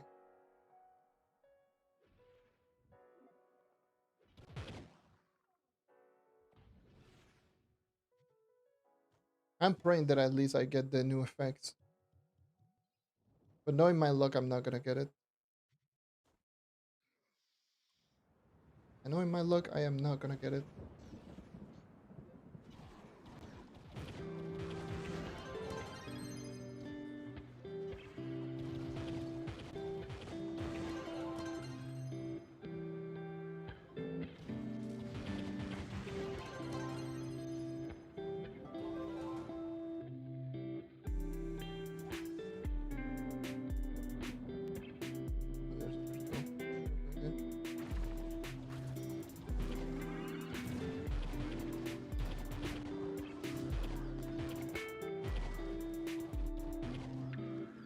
Yeah, everything that is difficulty 15 years. Hey, how's it going, dude? I've been doing pretty good. Been pretty busy lately. But yeah, I've been doing pretty good.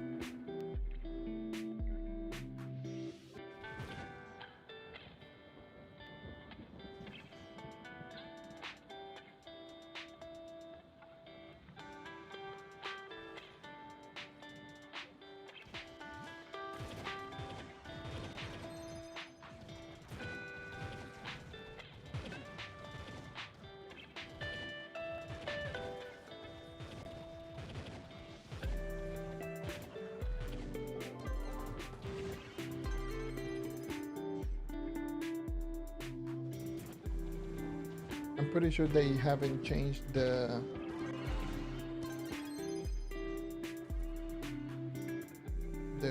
amount of resources that you get when loot collecting. So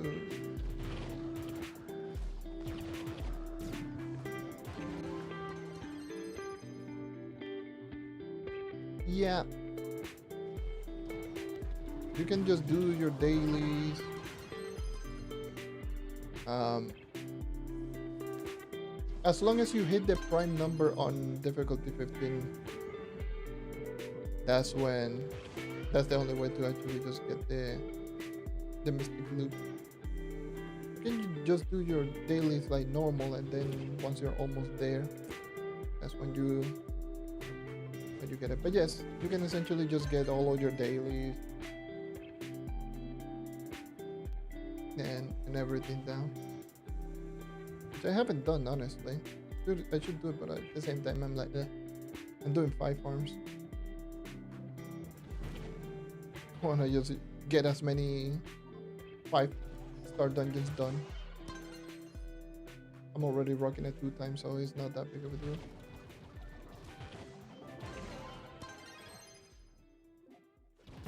I might do it after I get my prime.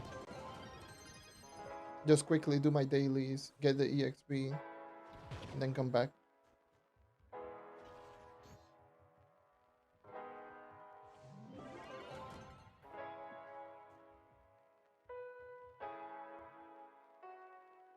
There's 2 over there. So yeah. Oh, got the boomerang, please.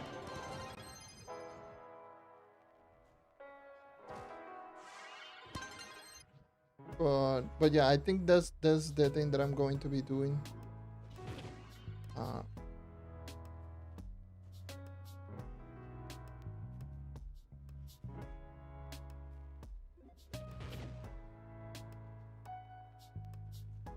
So after I get my prime, I'll craft the ring and then do my dailies and then come back to 5. Just to get a little bit of boost of EXP.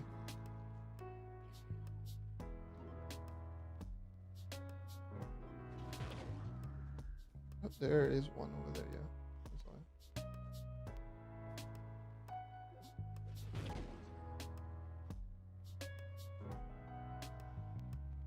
There's still me neither, honestly.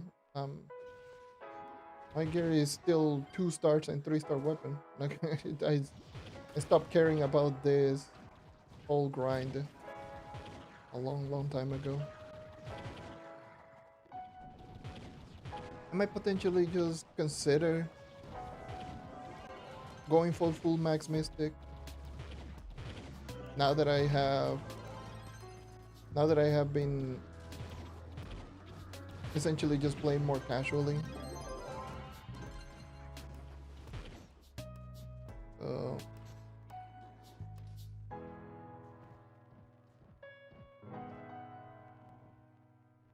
I might just casually every now and again just trying to get.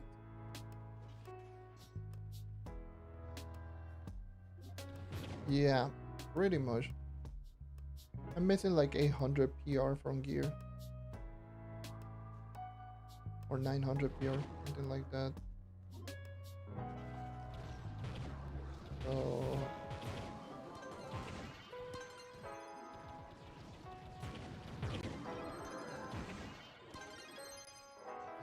it's just how it is.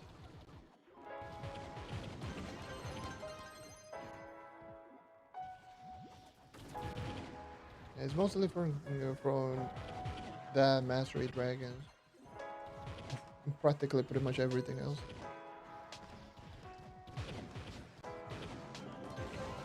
Goddamn slow moving pumpkin.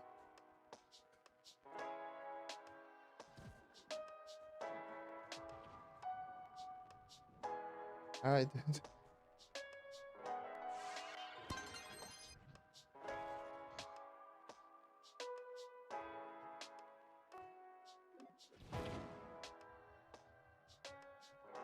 I figured as much.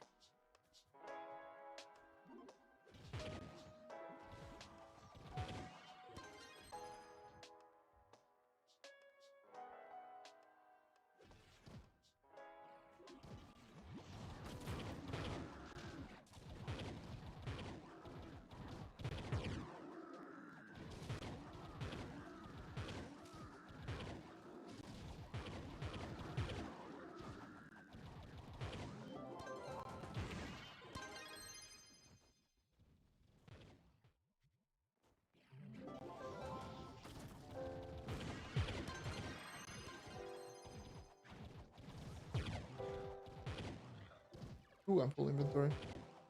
Oh, might want to look like that for this dungeon.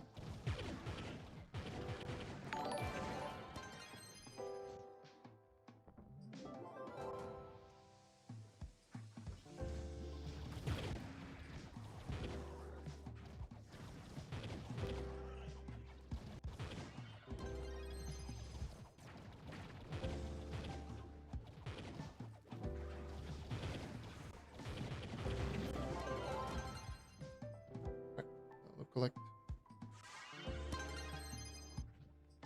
Look collect quick.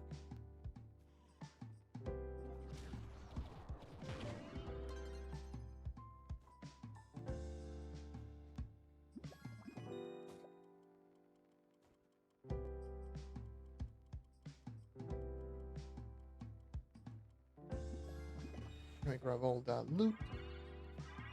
And whatever. It's just some still again.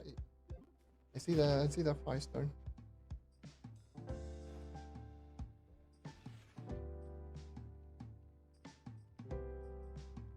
Right, just run. Go crazy.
Tome. I'm very close. I should be able to get it within, I want to say like 3 dungeons, maybe.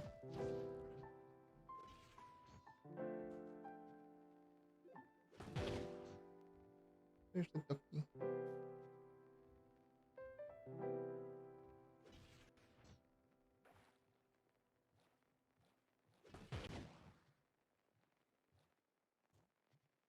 Oh, there's a 5.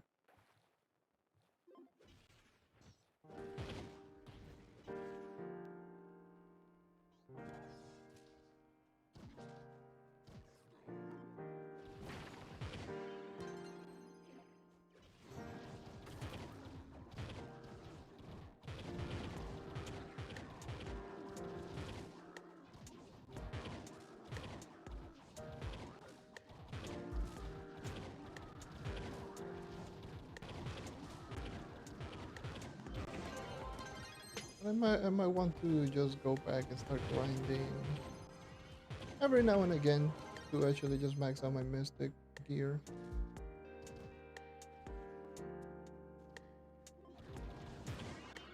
Like 1k mastery, not 59k. Orange.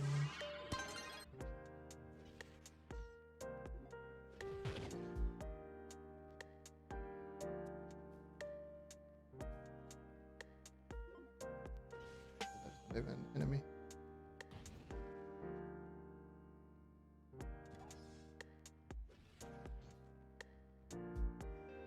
It's got a rain with momentum shield and rush escape. At least you got both of them.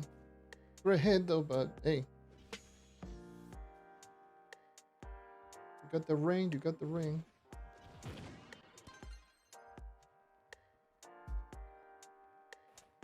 At least for me, I don't care too much about the stats. Preferably, I would love energy regen, but I want those 2 effects. Specifically, well, it is always going to be rush escape momentum shift. If you get one or the other. But if I get them, that would be nice.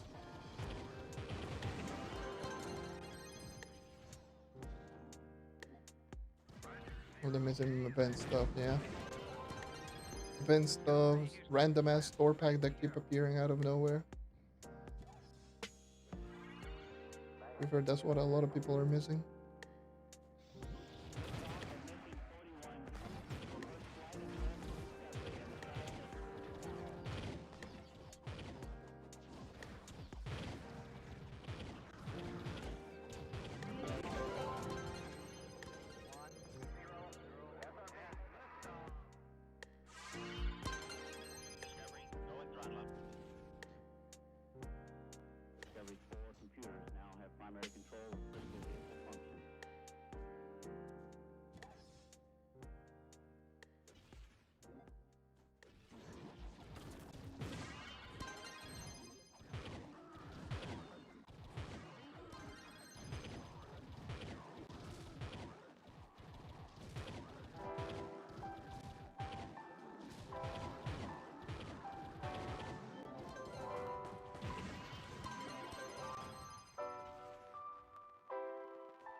I mean, you can just use momentum shift and just play like overcharge, and it's literally going to be the same, but with more movement speed.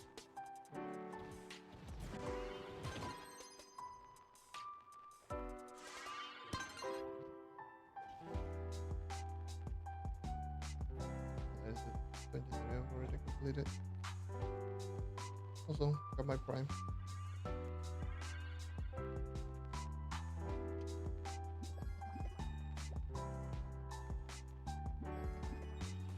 I just find a cornerstone.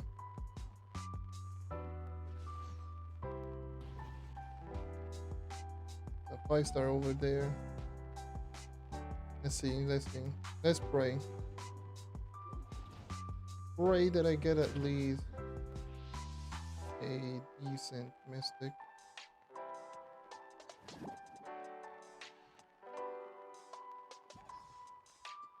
Magic Find.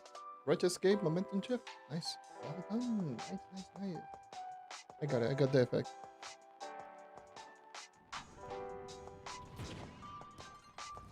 Magic Find ring. Would have loved ER, but I will take the Magic Find.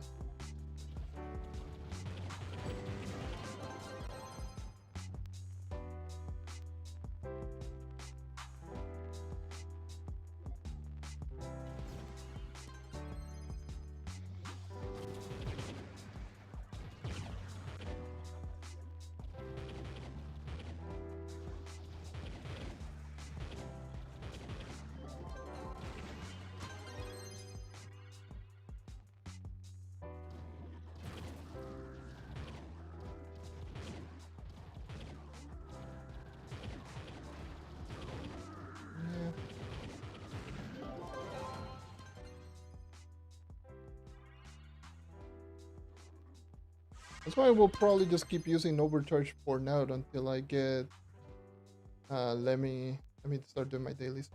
Until I get enough Mr. Loot to get Rush Escape.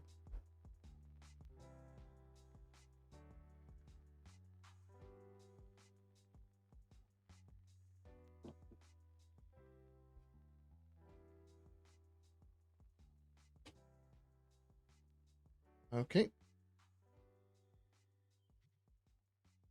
I guess I will do my dailies, eat dinner, and then I'll do my dailies quick. And then go back.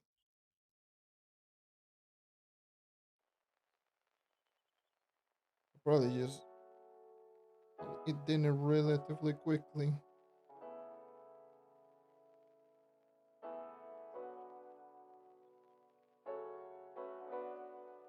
Yeah. Me personally, I would have preferred ER, energy regen, because I already got way too much magic point. And that will allow me to just go crazy while jumping.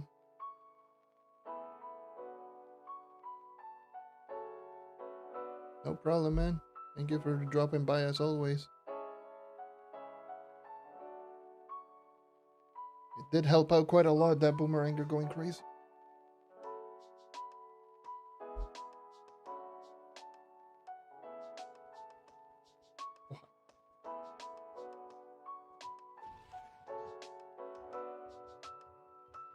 And do my dailies. First goal daily.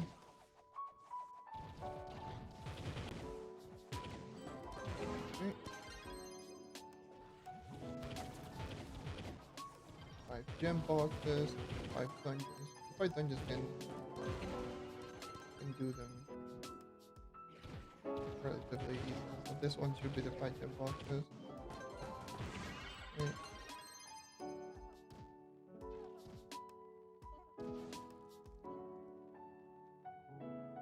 Grab you.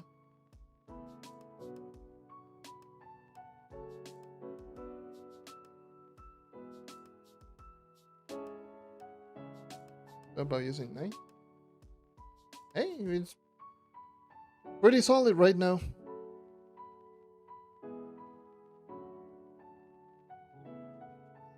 There is a lot of shortcomings for Cursed Gold, that is for sure.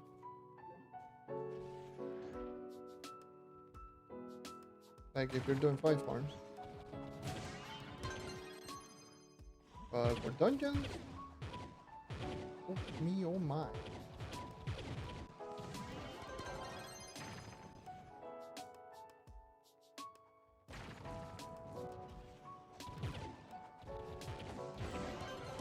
There's the 5 dungeons.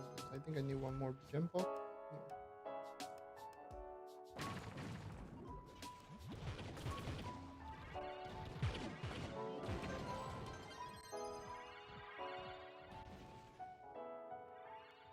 There's the 2 gem boxes. Let me go here.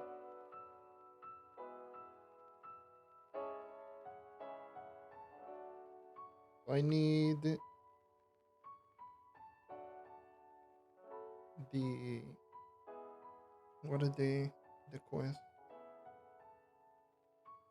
I don't do all of the dailies. I just do certain ones because I find certain dailies to be eh.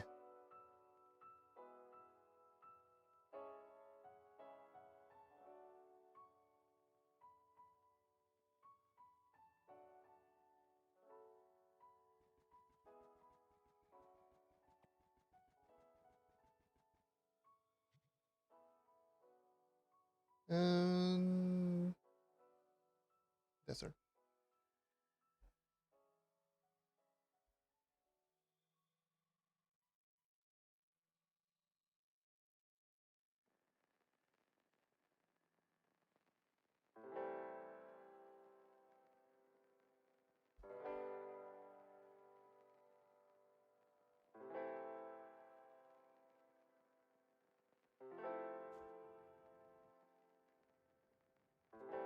Okay, there is the cave stone.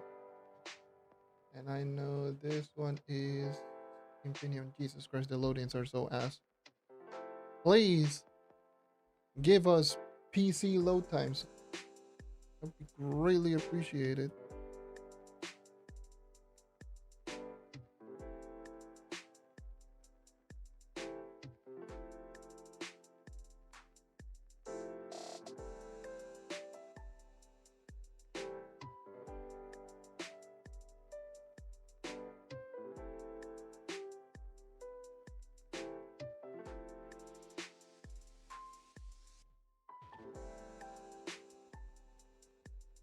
Format side. This format is not Infinium. Infinium is don't remember. Nor IQ.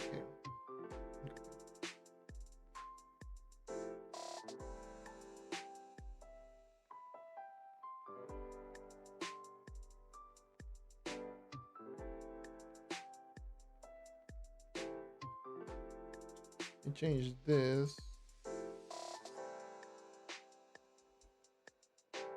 to Paragon 83.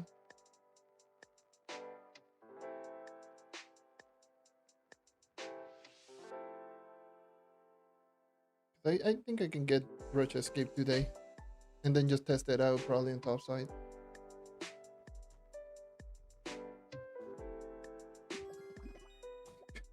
I love the loot collector value. 1. Literally 1. Okay. 1 misty loop. Not 1 misty loop, 1 regular loop.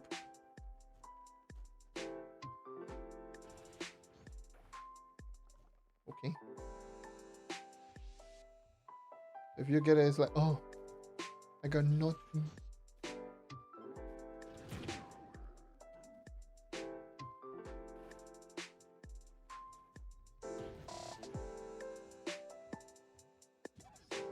Stone. My 2 times EXP.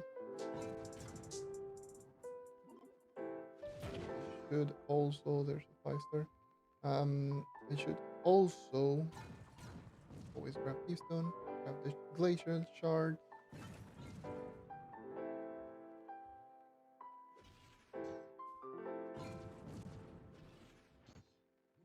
You. You. There's the dailies for Glacier Shard.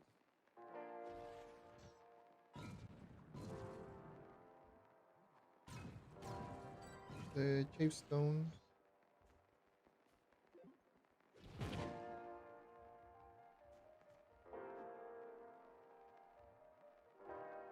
It should be almost a level 2 as well.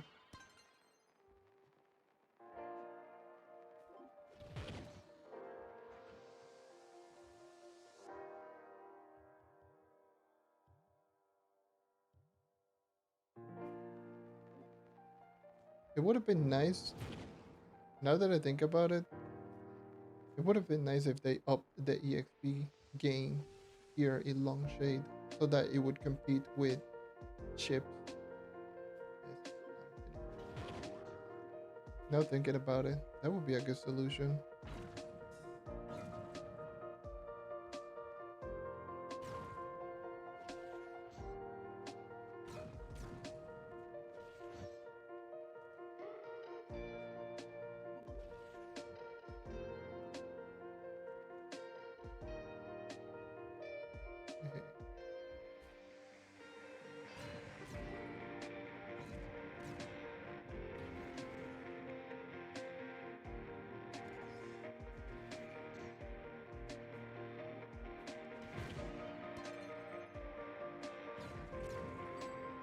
Okay, there is Formicite right in there.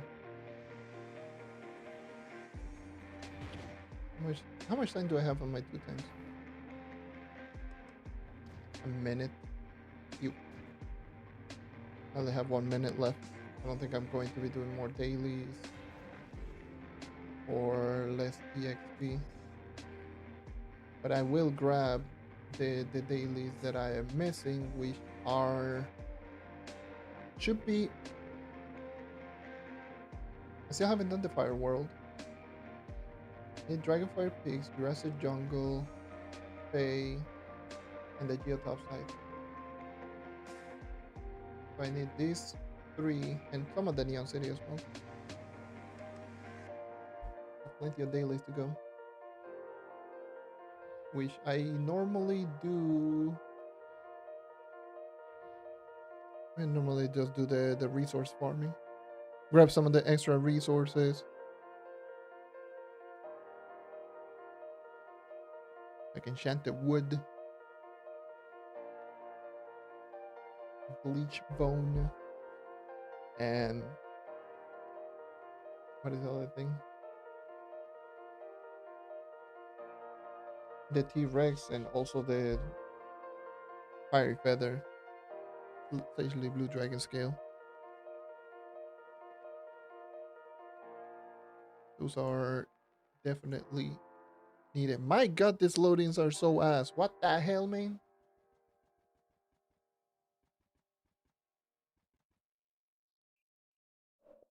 Let me just refresh. Got a message. Let me check. What the hell is that message? Oh. Xbox just telling me that I've accumulated points. Yoo-hoo! Alright. Whatever.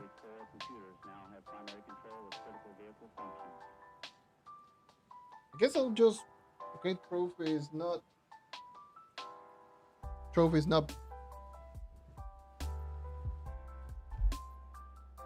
booting up. Trove is just being Trove, I guess.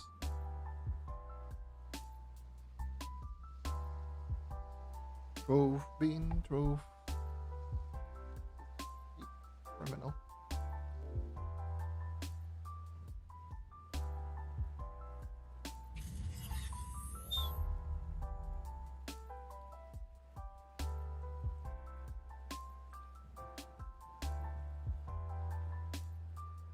Anyways, I'll take this opportunity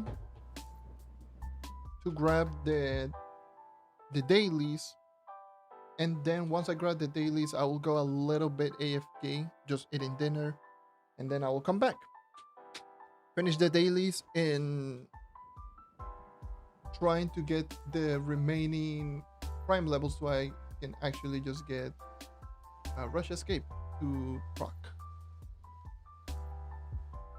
Should be good on that. So I have this. I'll grab the Bleach Bone, and I'll grab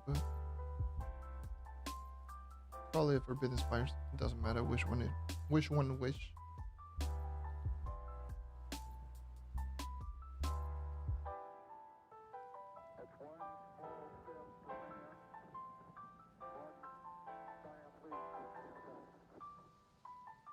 Spires.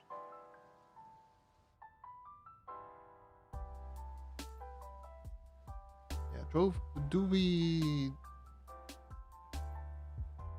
not doing well? Kind of has.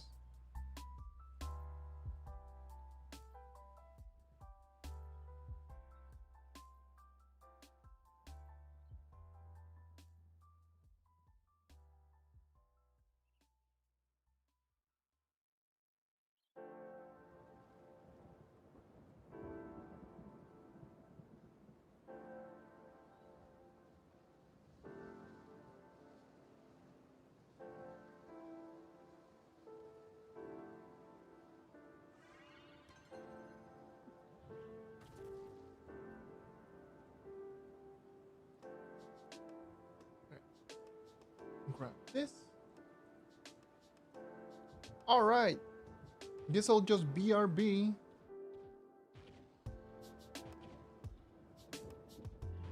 I'll be right back. Eating dinner.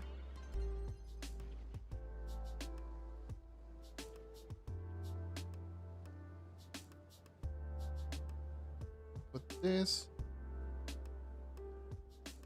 Put it right here.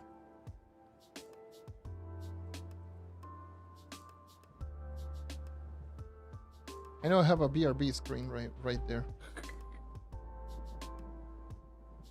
But you know what, might as well just put the recent keys. Alright, I'll be right back. Give me probably 15 minutes, probably even less. I'm hungry, so I might just end up going full trash can and shoveling everything like crazy. So anyways, I'll see you in around 10-15 minutes or so. I'll complete all of the dailies and then go back to 5 farming until I get to Paragon 83, and then get Rush Escape and do some testing with Rush Escape Max Movement Speed Night. So I'll be right back.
Record time. Telling you, when I'm hungry, I eat really fast. I'm back.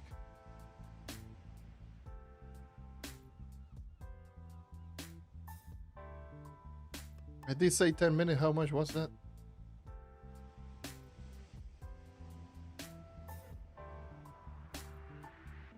It was pretty much 10 minutes, yeah.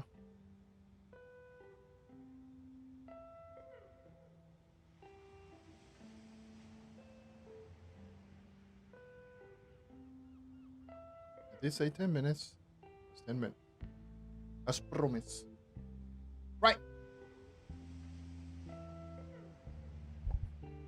So I am back.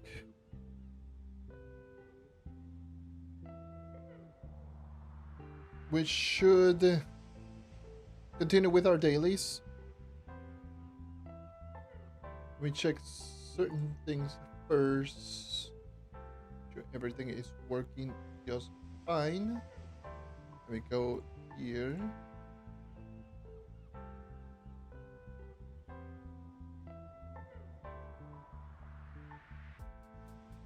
Okay.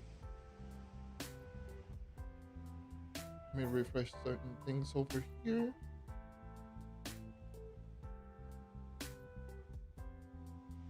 Okay, how this one is doing.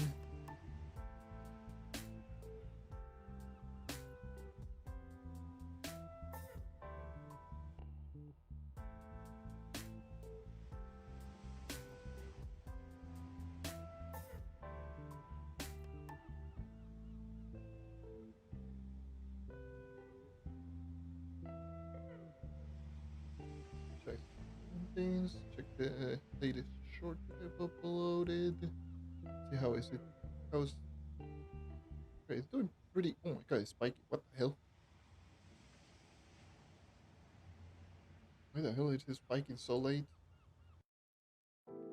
What a weird spike. It usually goes down, but it suddenly started spiking out of nowhere. That's interesting. Oh, really well.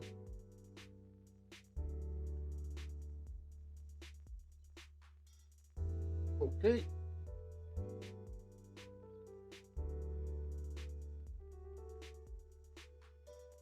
Make sure that everything is fine.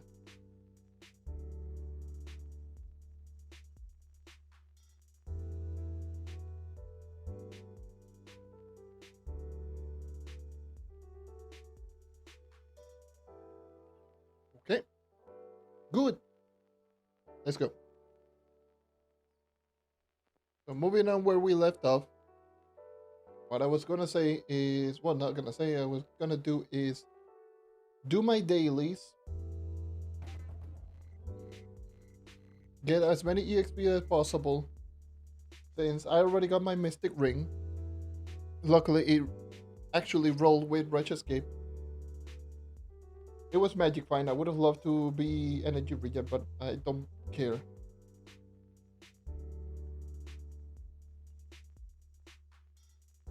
Okay, so this one did not rotate, so I should be doing difficulty 14. Because I don't think there's anything that I can do here. I pick Pay, I pick I need to do difficulty 14. Make sure to activate my 2x EXP pot once I get there.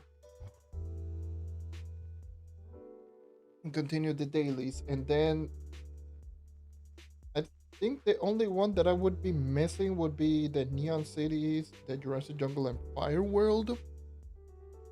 And then do all of the Geo Topside. Oh yeah, and this biome, Forbidden Spires. This is not Forbidden Spire, this is under uplands. Hold on. What is the daily here? Ashburn Sporling.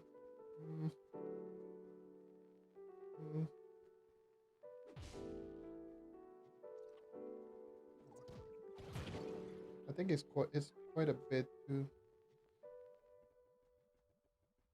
Okay, this was a Terrible spawn. What in the hell?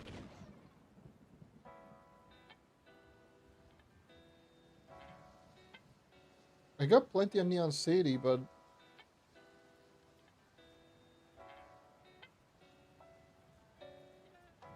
there's like nothing. There's Jurassic Jungle.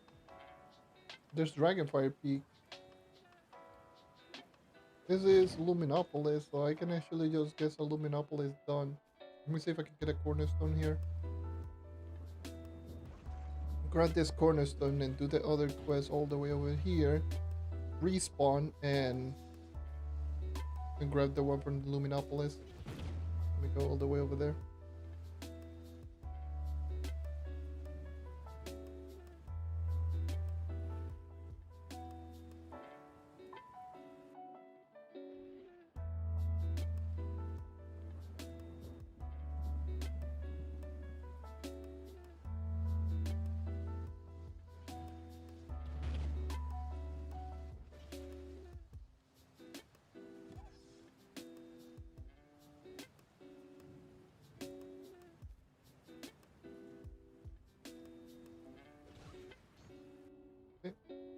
I'm trying to grab the bleach bone here.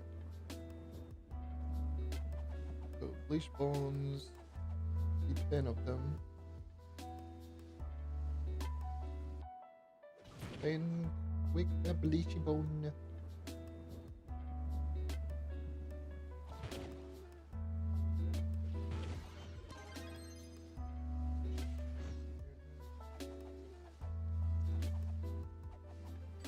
Yep. Alright. I see the Fey biome, which I'll go over there, grab the enchanted wood. And go over there.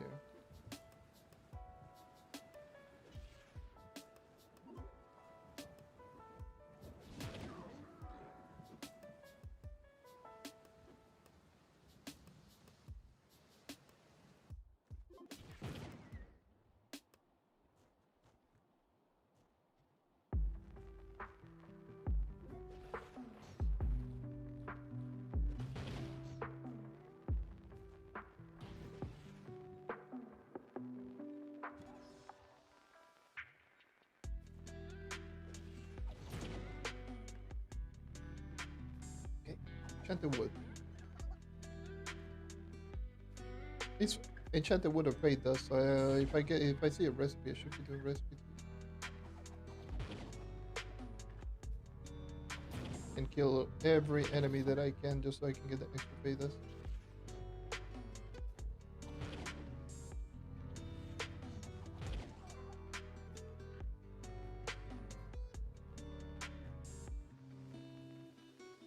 Oh.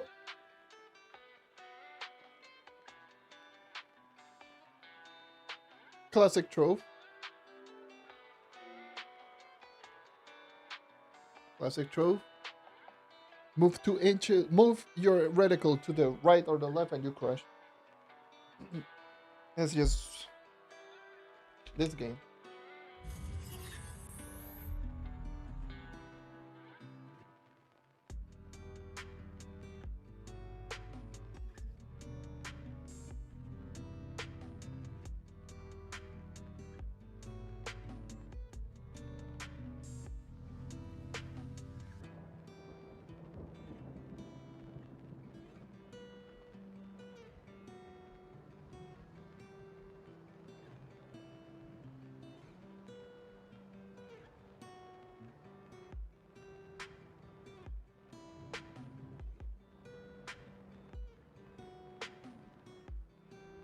Where was the stupid enchanted wood before I crashed? There you go.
Okay, there's level 80. Feather Air Dragon Skill. Let me. Oh, right. I forgot that I crashed, so I lost. Oh well, at least I got I got a free Forbidden Spire, so this should be easier. I plan maxing on my gear potentially. Potentially. I don't think I will just rush my way to actually just get max gear. Oh, there's a blue dragon scale. But I might potentially go for it. Gotta reclaim my #1 throne as a knight. You know, no ego. Wink, wink. Yeah. But I really... I would like to try it out. But I don't think I will just go too crazy on it either. I'll not go like try to grind out 10 plus hours a day just to get the most amount of depth core so I can actually just get it.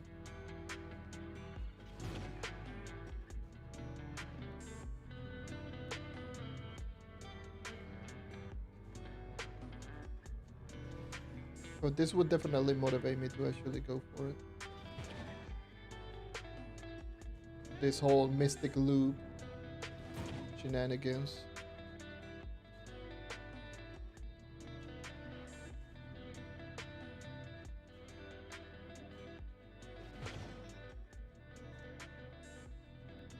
Okay. I need some quests in Luminopolis. Please don't make me go into more loadings. I would hate it if there's one. This is both charge circuit and enemies. Let's grab the charge circuit.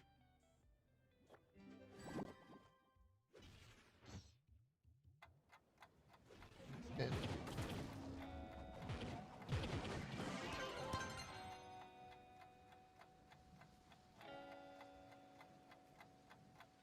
there's another outpost. Oh, that's Rampage. And I believe this one is Plasmium. Almost forgot which one is which. Do have some of these. Plasmium.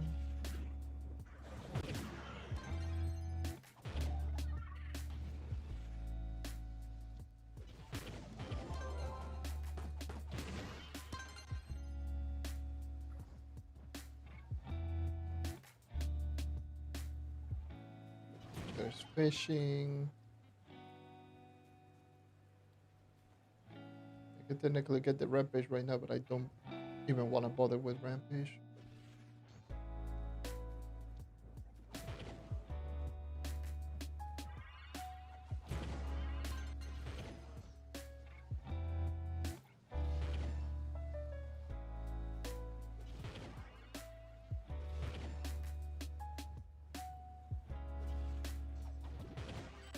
Okay, there's that. Let's see if I can just get another quest or outpost.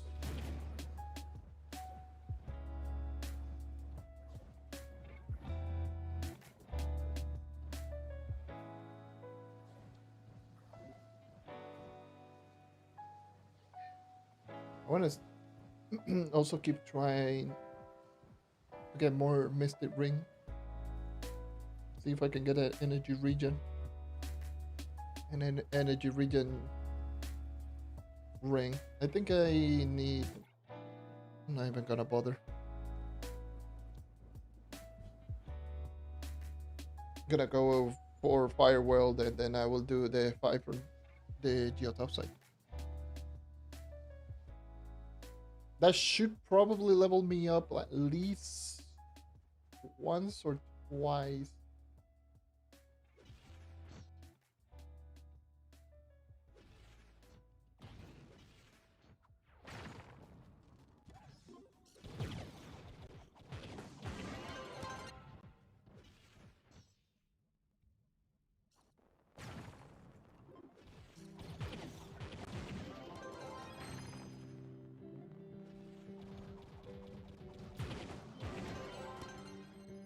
Right, there's the fire. Tough site.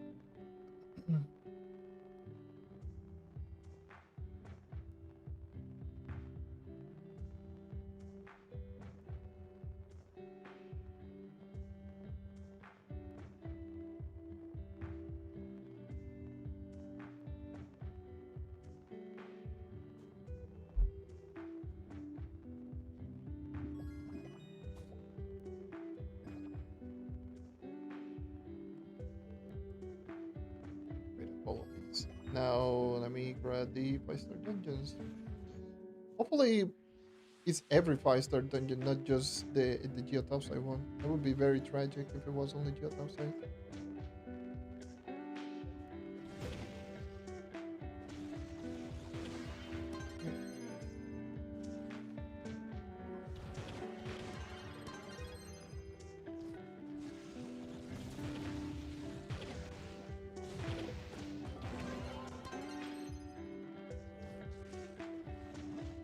This would have been so much better because geotopside curse call enemies are always close range.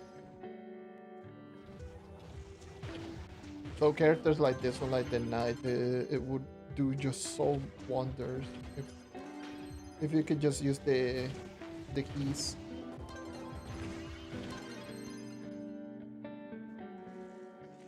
This would have been just way better.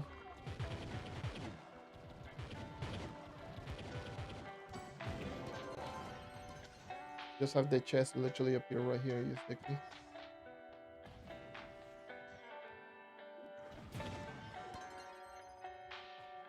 Do I have origin portal potions by any chance? Yes, I do. And just refresh quickly.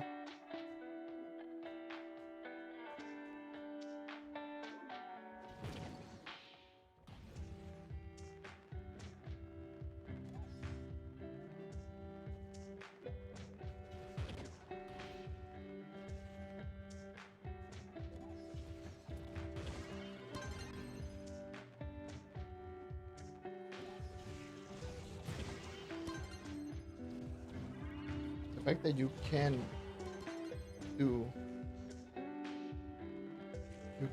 most definitely just use a flash before the animation ends is kind of crazy. On the night touch.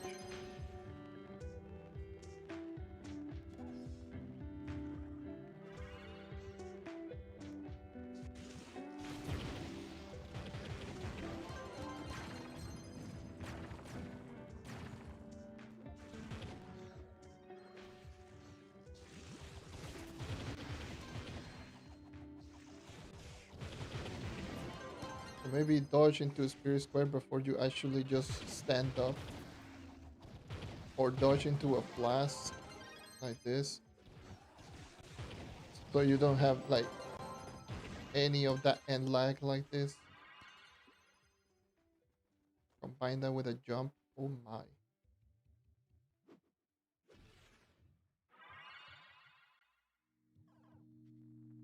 I don't know if I still use port. Never mind.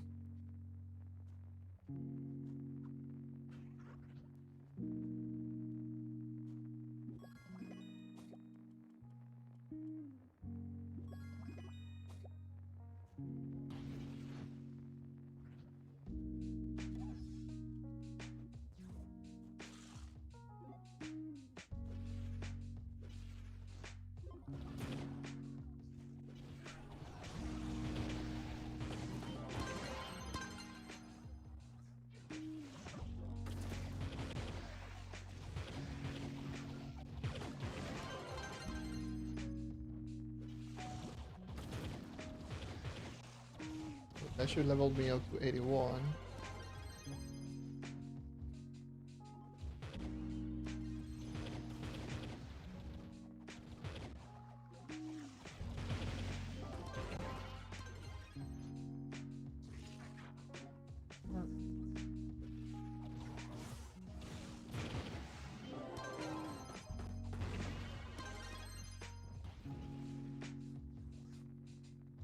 Imagine if I get lucky and I get the bonus EXP from clubs.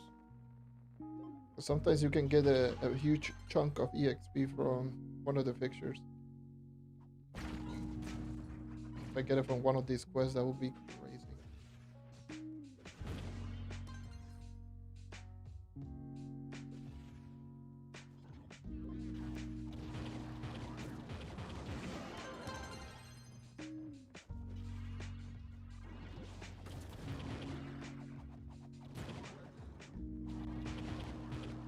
Let's go back into Trove. What PR does Crystal Fly drop at? 45,000.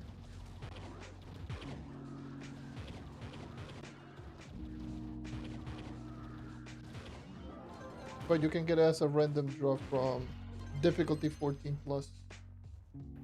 But they are very rare.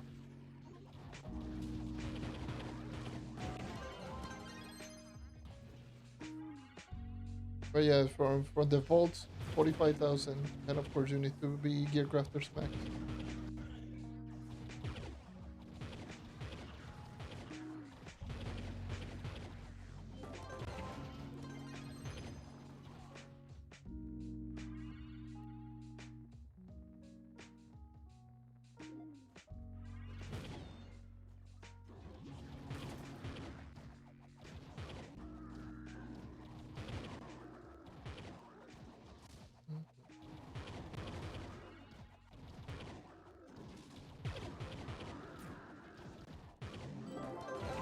Okay, it does count. Got a pretty decent chunk of EXP.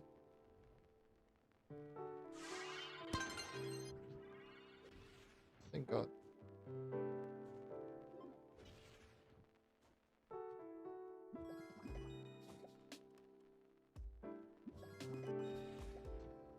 There's another 5-star. So I guess I'll just use portal.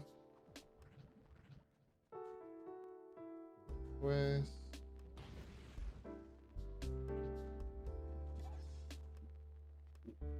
Keys.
But this one should be my third batch of quests.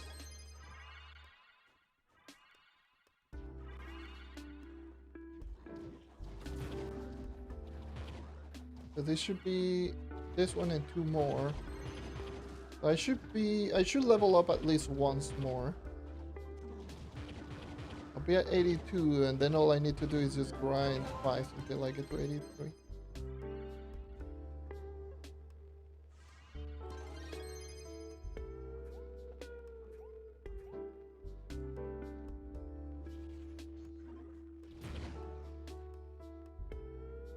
Back into regular long shade. Then once I get to 83, I'll do testing on Rush Escape with Max Knight. Or at least Max Investment Knight. I'll probably just do regular dungeons for a bit. Maybe I'll just keep doing 5s. You know.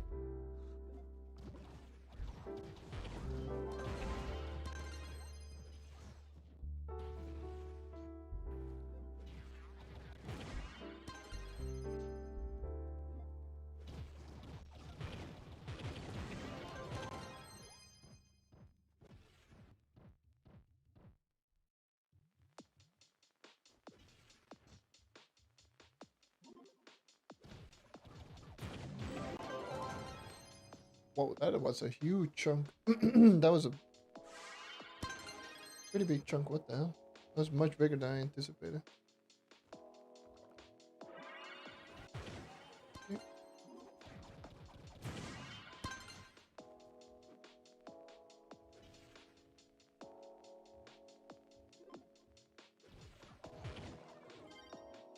Okay, there is another 5, so let me portal.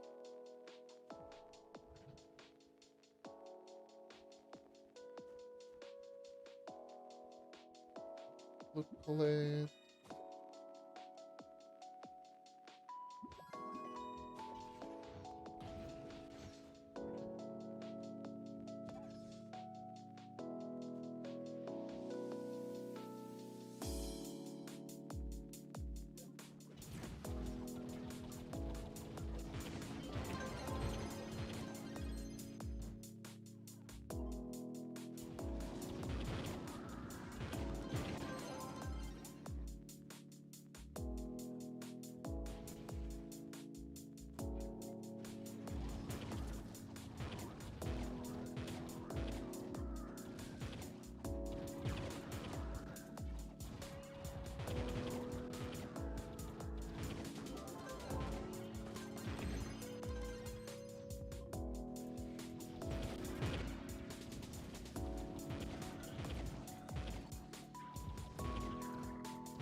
What the hell?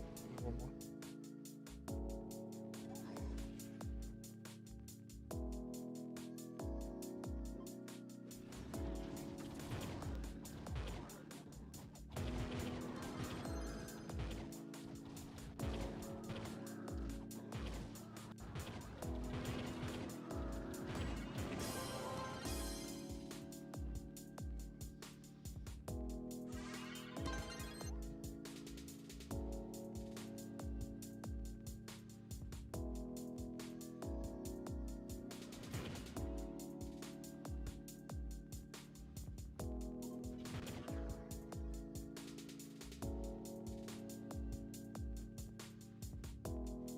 Welcome back.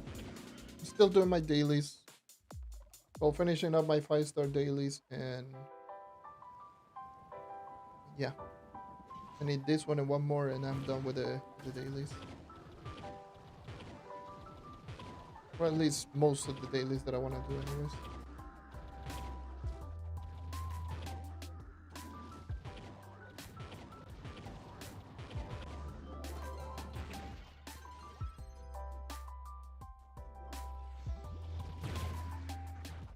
Very close to that second prime for Rush Escape.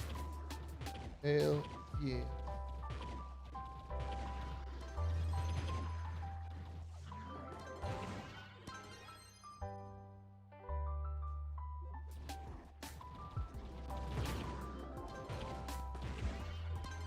Went over to pet the neighbor's cat.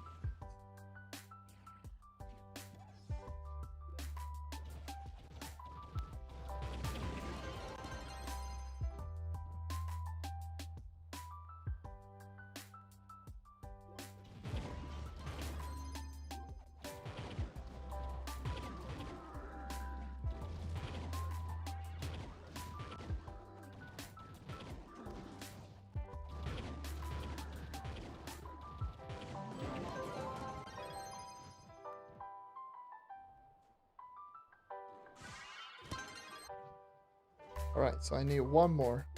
That should level me up to 82. One more 5-star dailies. 5-star first.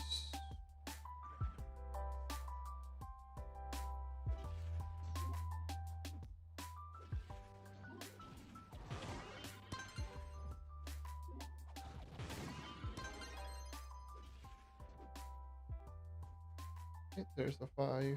So let me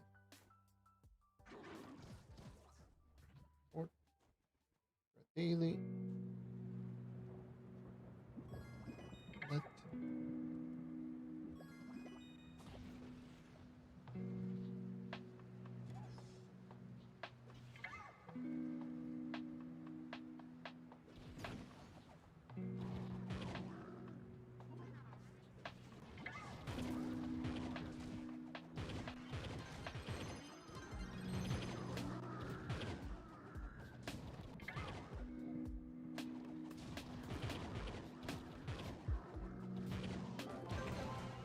I also need to remind myself to test out the Pirate Captain once again.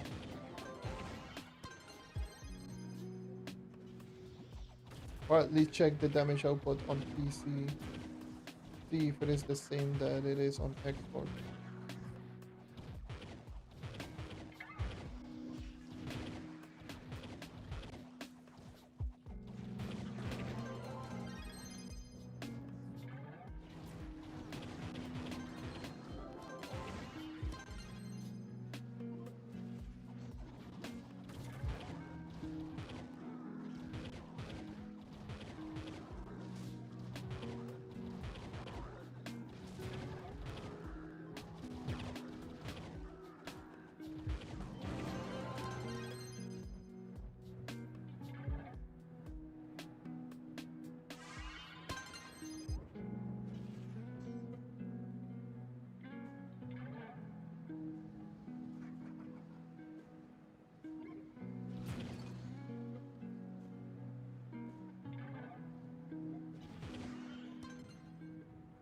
Any active club that do daily ships? I don't know, man.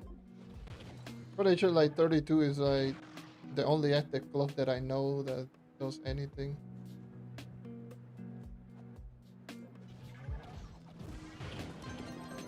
32 Big Gloria here.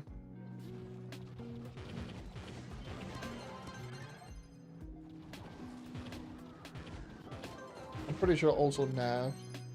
Maybe Navs. I don't know. I'm not part of Nav.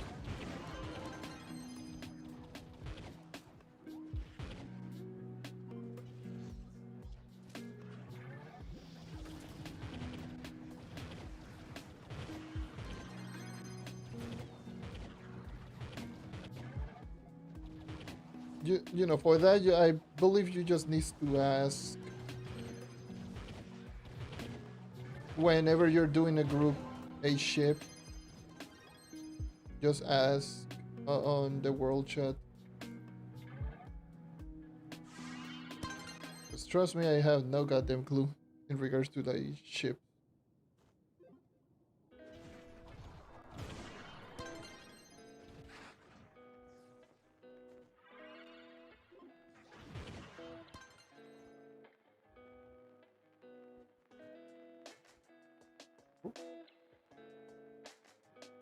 You know what? Let me get some block for no reason.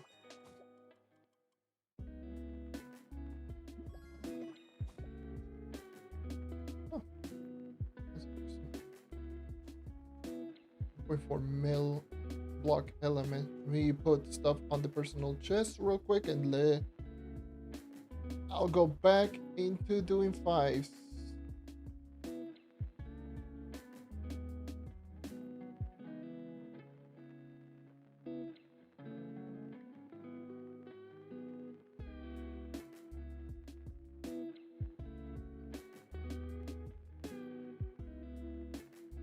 Skis. I know I will not be using all 200 plus.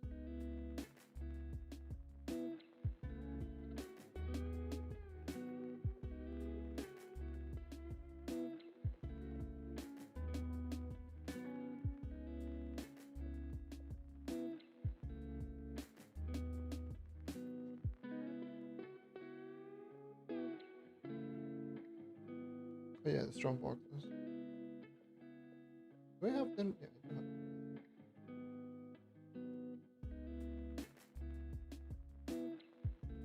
Be good to go now. Okay, time to do more fives.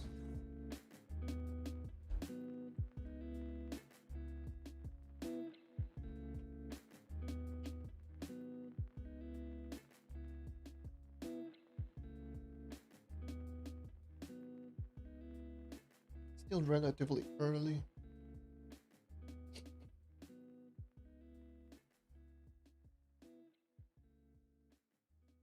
It should take me roughly around half an hour to 40 minutes to level up. That is if I don't focus on dungeons. If I do just strictly dungeons, then yeah, it will be probably definitely on the lower end. I want to do fives only.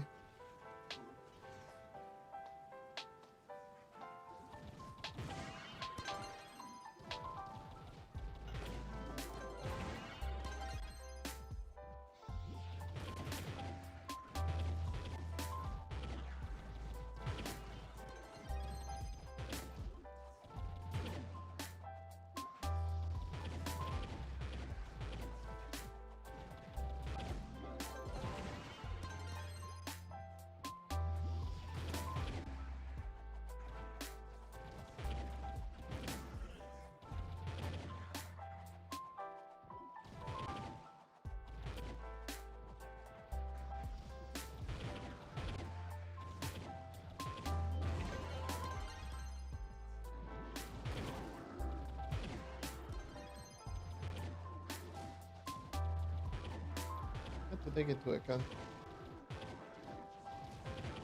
Damage is pretty good, despite me just not using any damage stuff. I'm pretty sure I don't have any damage. Cerebral. Oh, I can still see. The EXP. There's no tiny quest where you can see the EXP on the allies. Didn't even realize that.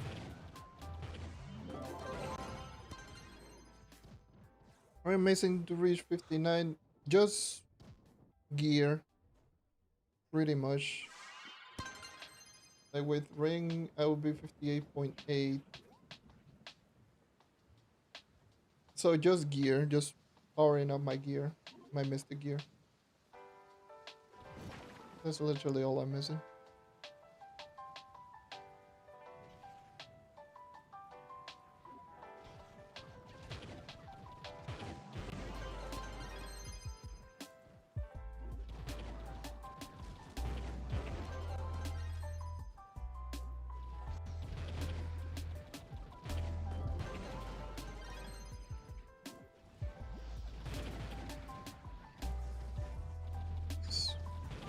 I got pretty much everything else. Old Dragon. My gems are max. Mastery is over at 1000. Oh.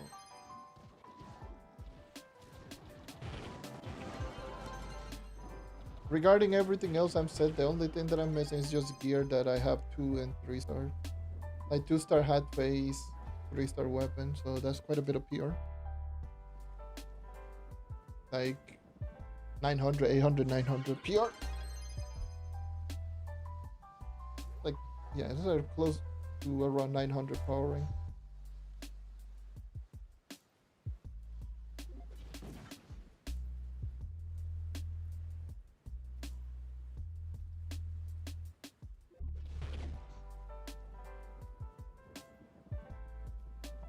Yeah.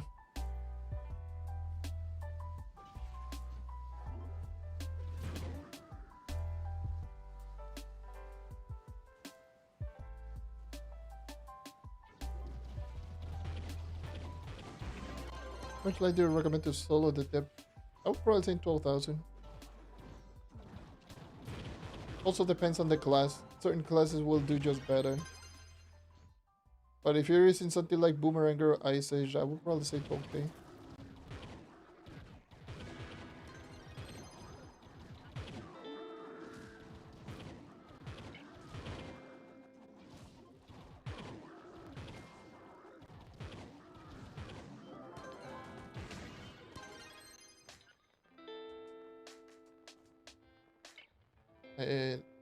You can do it with less, but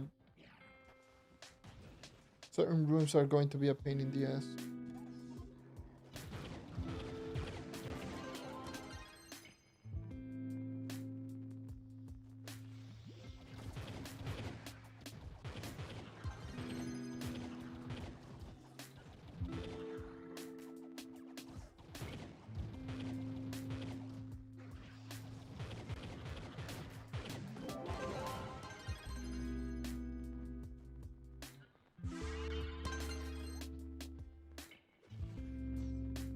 Oh, there was a 5-star all the way over there.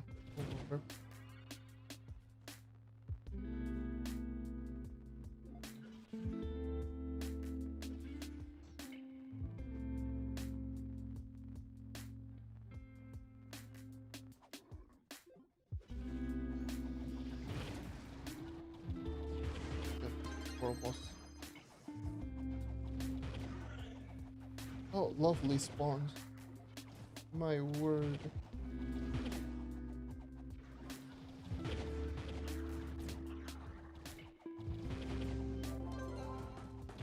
Good thing is that if I actually have...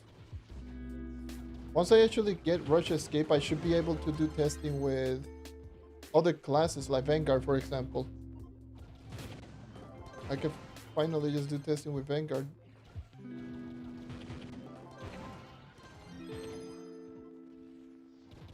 I guess, well...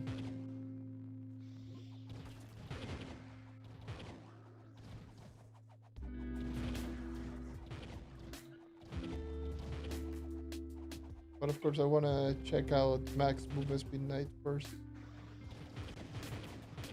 Like, I've already used Vanguard at around 50,000 power rank. Yeah, give or take, like around 51,000 power rank on the test server. Nowhere near close to max movement speed, and it was already destroying, like, speed farming like crazy.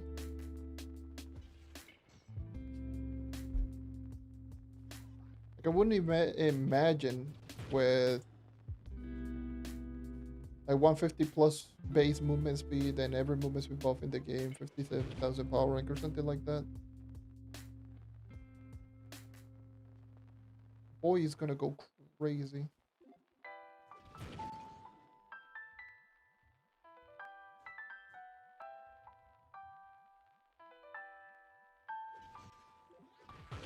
Like, I already used Vanguard before this update, and it was already performing pretty well, but I would assume right now it's going to be doing so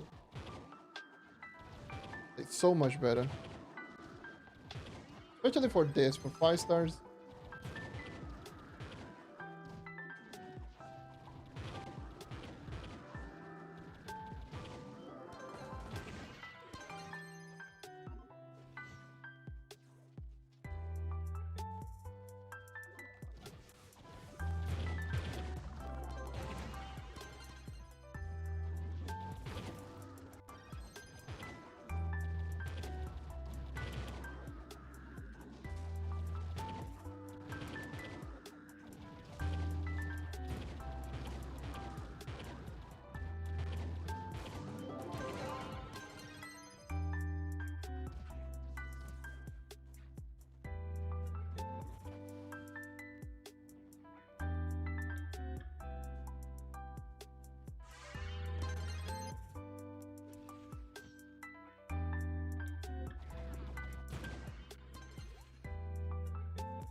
Okay, less than half the level already. Only 50% more, and I should be on next prime.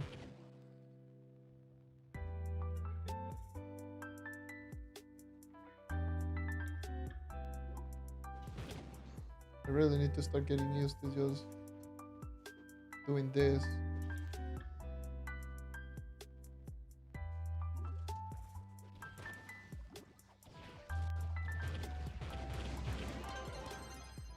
Like, I don't think I need... I don't... Obviously, I don't need to start using Spirit Square. It's just dodging.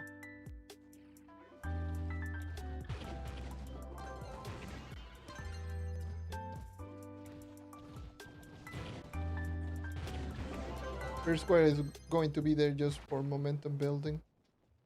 You know, to kill regular enemies and such. Still going to be like way better for that. With Rush Escape, and the dodge is way better than I originally anticipated. Probably now that I have max movement speed, it now like flows perfectly.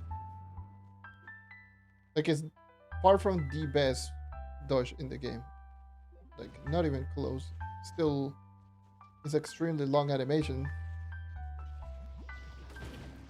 But it covers such a good distance and it doesn't kill your movement speed.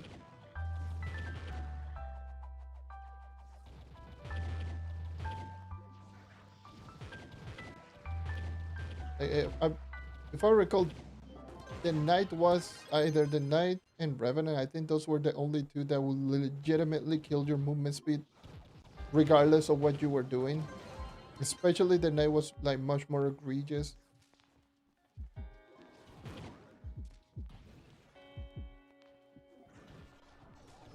Like, those were essentially the only two dodges that were like really bad. But it was mainly the Knight that was like actually genuinely awful.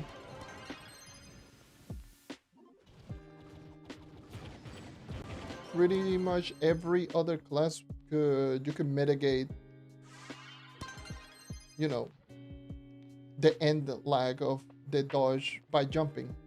That's why jump dodging was so strong.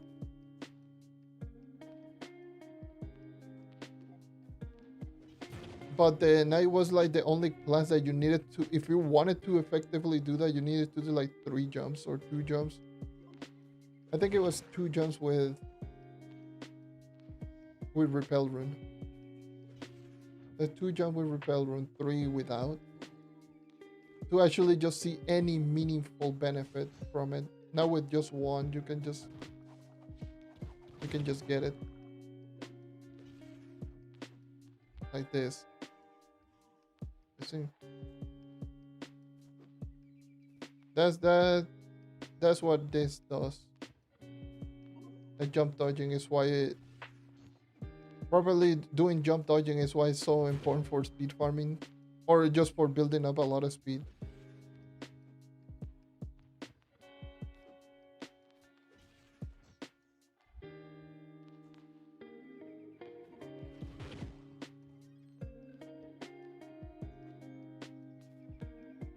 And every character, you could easily just 1 jump dodge and you would get all of the benefits with barely any drawbacks. Barely any, if any, drawback whatsoever. And then I was just like, nah. I would dodge and you would just die. There was no point in just doing it.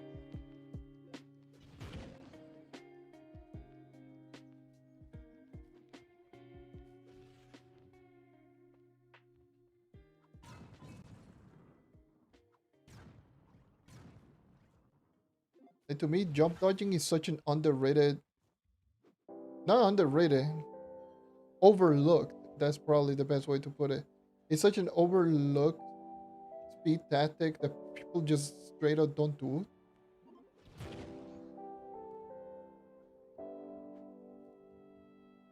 And don't realize how good it is. So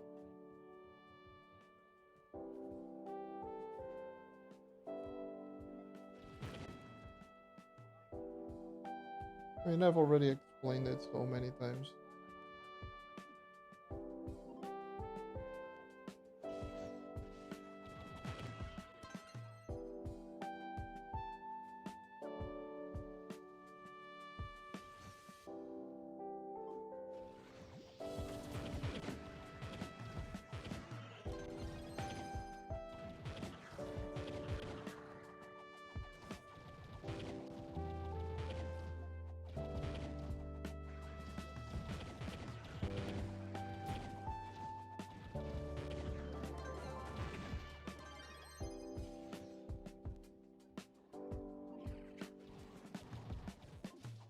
Like I noticed like the effectiveness of jump dodging and all of that when I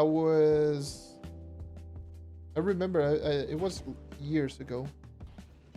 This was back when I was doing testing on Volatile Bounder. Or not even Volatile Bounder, this was a little bit before doing testing with Volatile Bounder. This is when I did get the speedometer mod.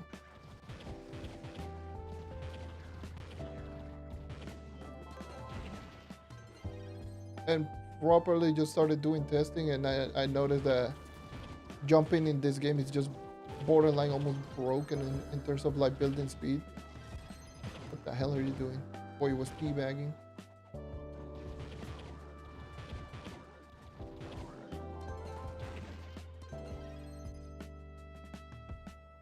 It's such a good mechanism, people don't use it.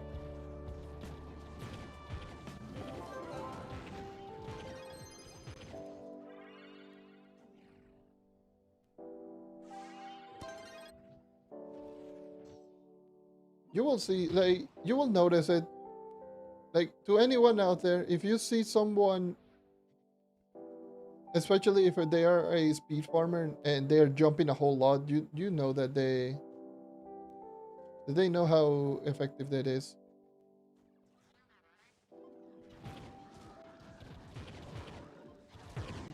Like, I think that, you know, if you know, you know, that person knows how to speed farm or knows how to build speed. I sound pretentious, but I don't care.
I don't know why, but the frame rate on the second monitor just feels a little bit off. Hopefully it's like not really awful frame rate. It's going to bother me a whole lot. Hold on, let me check. This just bothering me.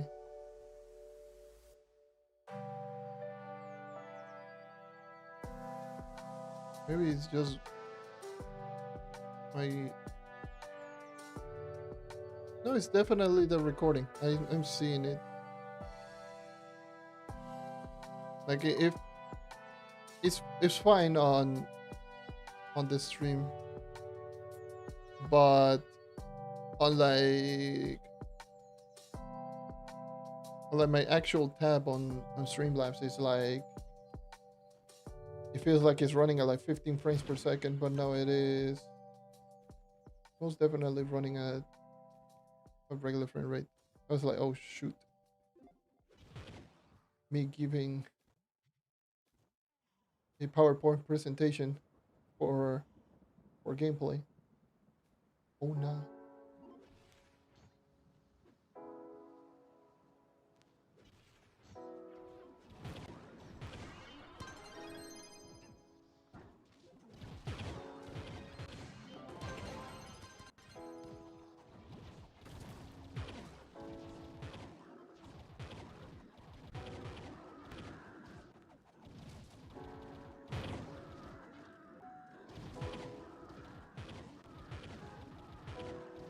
I've definitely used well over 100 sparkling keys today. That is pretty good, actually. That means with the amount that I have, I could easily just get another star on my gear. Or I could just max out in mastery. One or the other, honestly.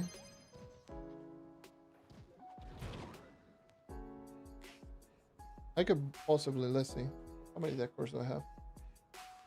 Oh, most definitely. I got 1,300 already. Jeez. That's without opening my trunks.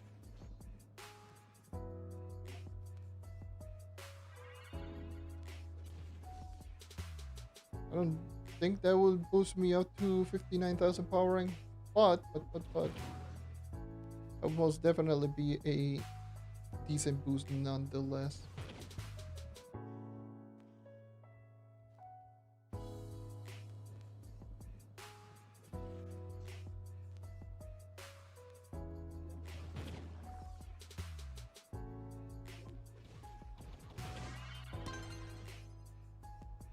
I need to find a cornerstone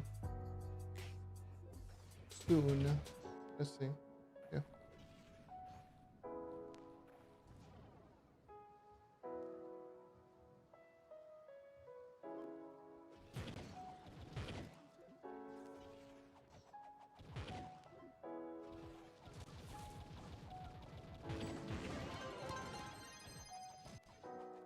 Came back.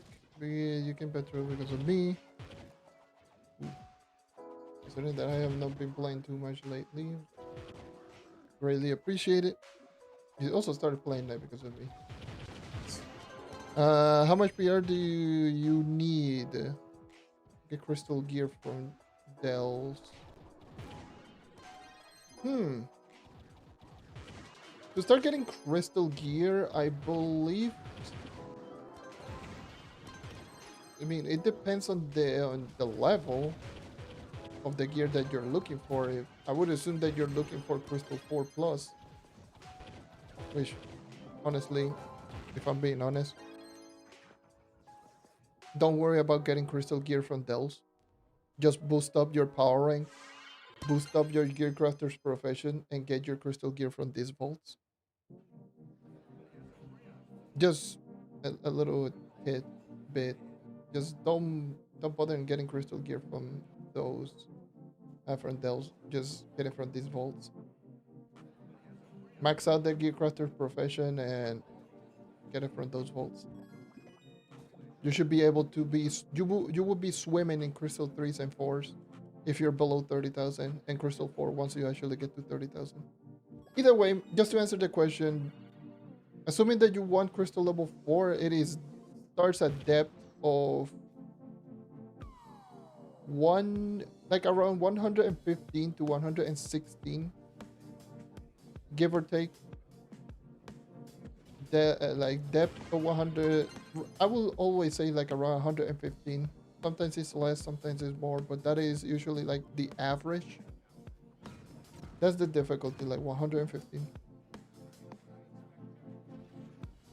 So PR is not necessary for the delves, it's just the difficulty of the delve in itself. TL, like, which is roughly around 15,000 power rank to actually just start getting rewards from those depths.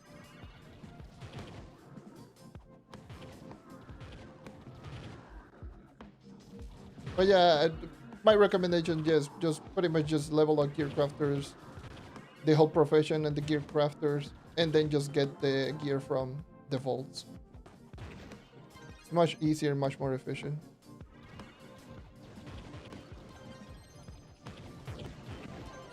And it's worth it in the long run.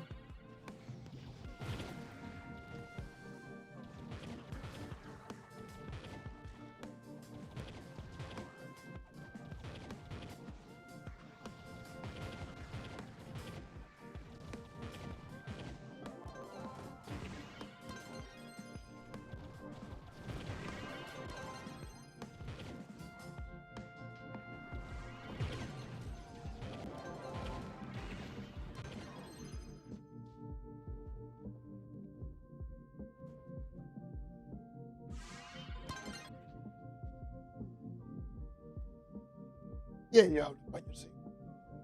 Prefiero inglés normalmente, pero...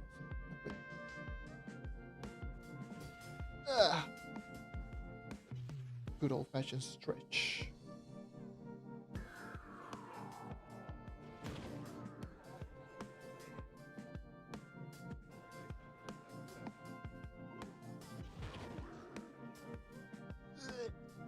God damn.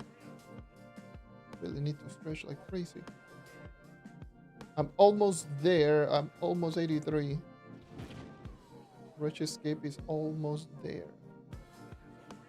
Within my grasp.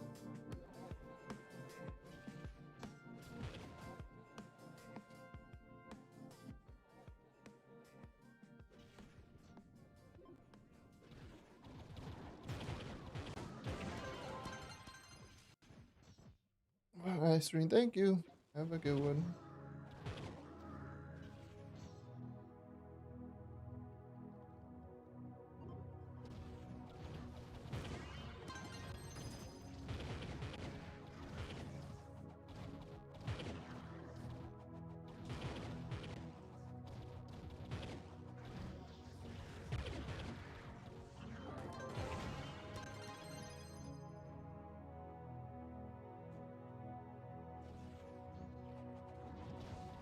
Okay. Thank you for dropping by.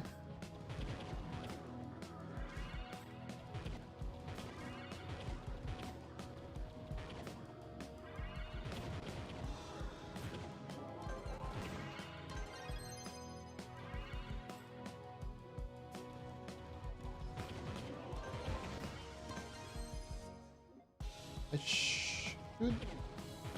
Ooh, so close, so close, so close. I think I should be able to do 1 or 2 more regular dungeons and get the prime.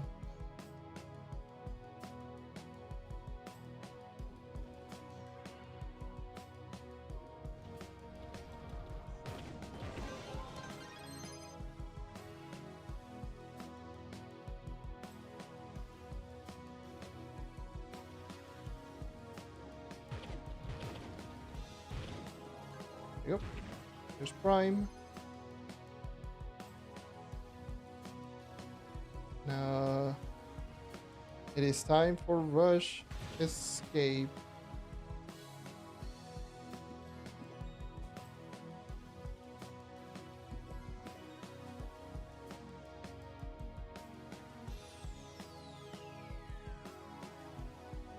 might look like my C5 ring. Just keep my C4 ER. I don't need the extra damage from C5. Look at the C4 ER ring.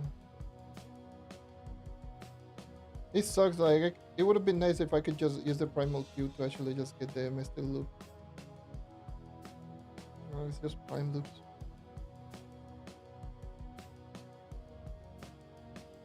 Got my regular prime and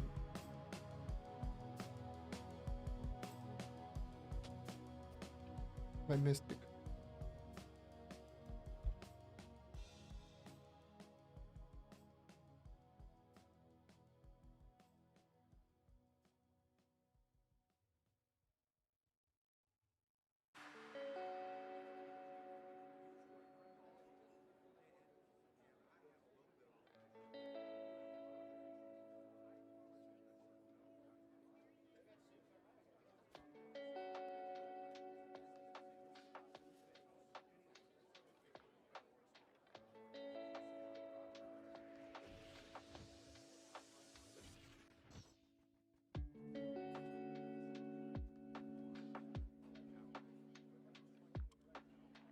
There we go. And there's rush escape.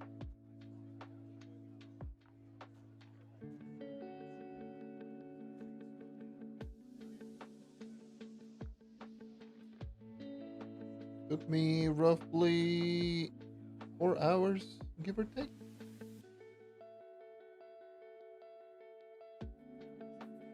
Let me do...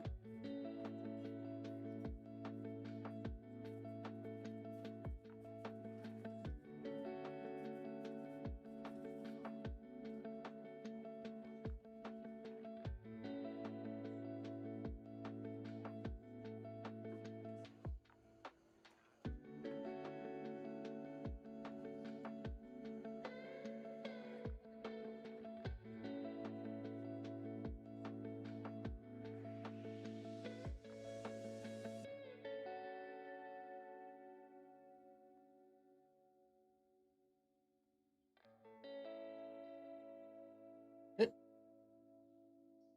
With this. All right. Let's test out rush escape. My base movement speed is 149. I got 14 days of those. That's 149 base. Rush escape will boost me to 209 without buffs. Are you kidding me? 60 movement speed just doing the dodge. That's just... wow.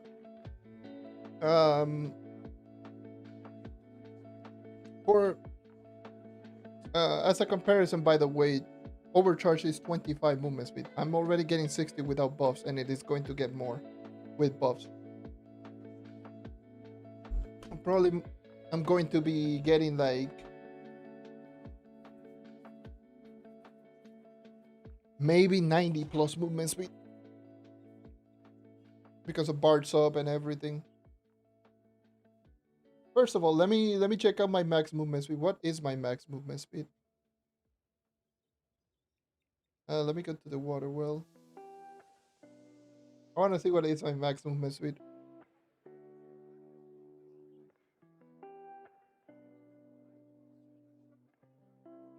With 149 base movement speed, it's going to go crazy.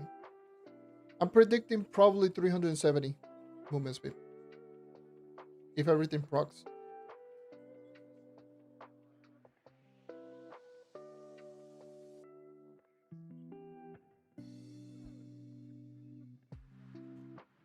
That's what I'm predicting. Why are there people here? What the hell?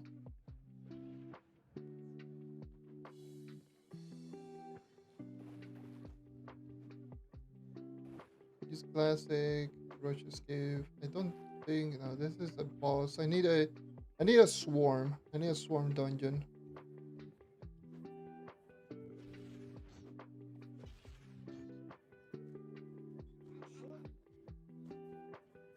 So for that I need to go to Medieval Highlands, which usually have a lot of them.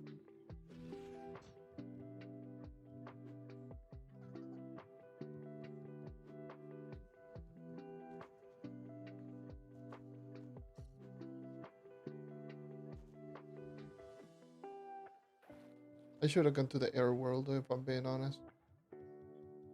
Air world has like Kurzweil and Medieval Highlands. And both of them have like a lot of swarm. Okay, there we go. There's the swarm.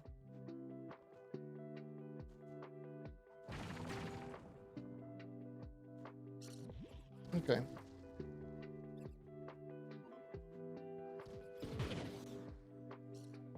Oh my god.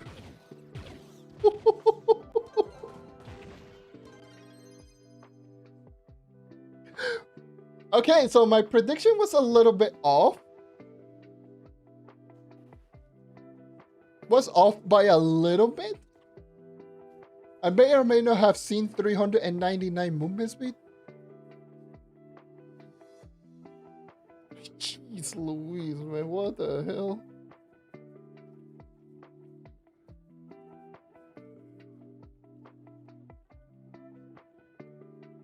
Holy.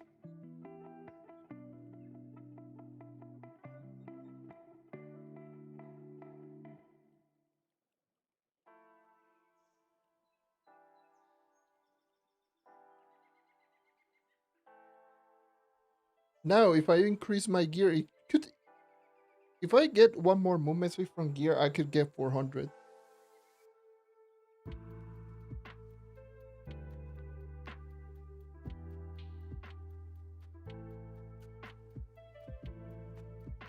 What the hell, man?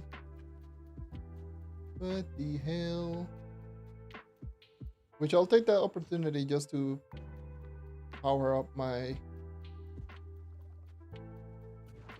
gear.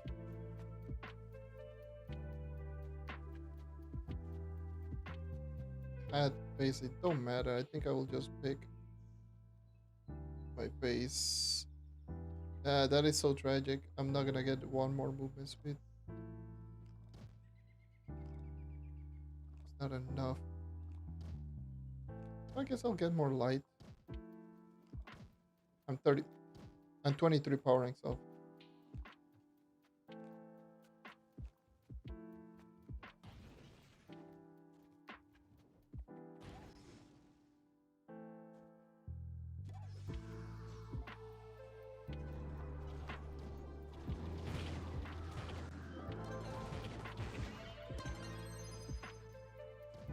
Oh my god. I'm gonna start hitting every single wall like an idiot. You know what? Whatever, I'm closing all the distance really quickly.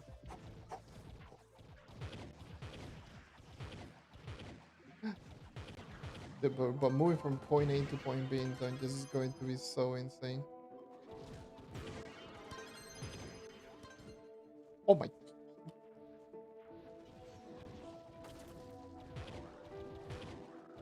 Just gets that insane boost of speed that you just don't expect it.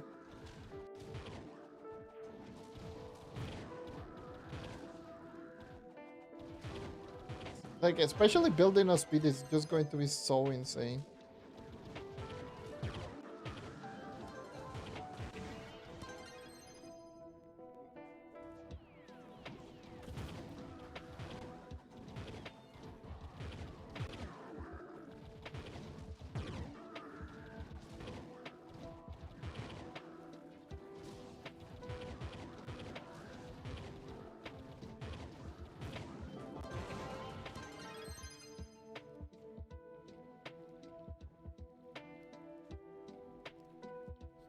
Going to take a little bit of getting used to, but he's so low.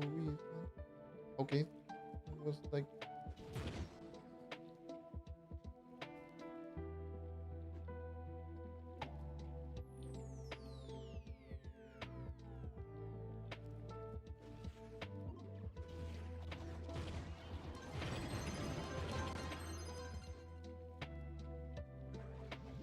My word. No, way too fast.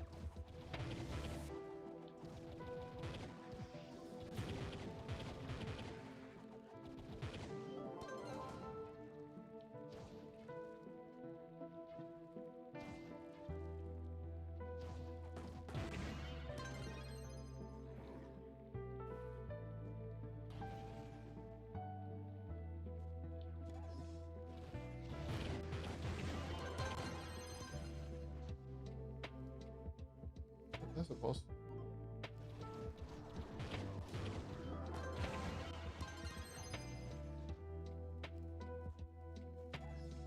I should be able to just do that just for muscle memory's sake, because I'm going to just do Bounder into a Spirit Square anyways, because it's just so built in my muscle memory, so... But then just after doing that, easily applying a dodge, it'll feel more natural.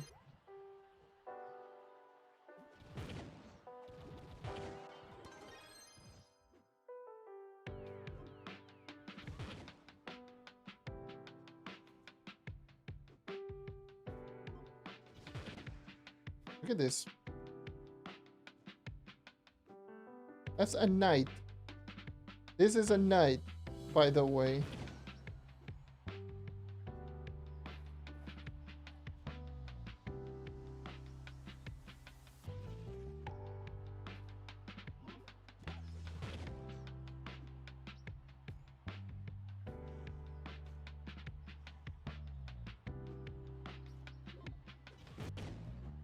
A knight running... A knight with a percentage movement speed buff. Totally normal.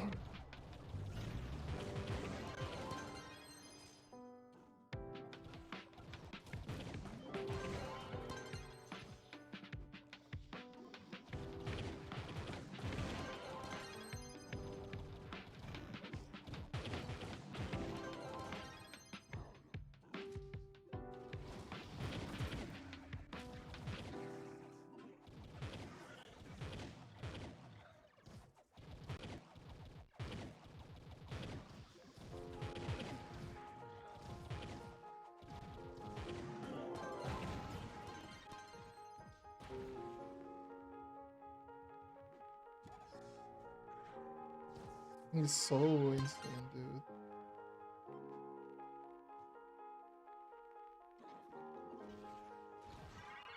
Okay. The thing is that timer is 8 seconds. It lasts longer than even overcharge, which is the insane part. Ow.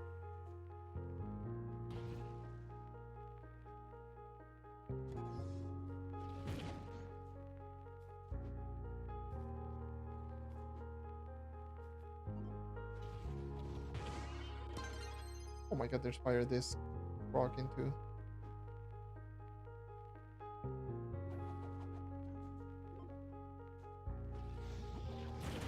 That's an insanely long time. 8-second no cooldown, 40% movement speed buff, on demand on dodge.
I'm assuming with just standard buffs, without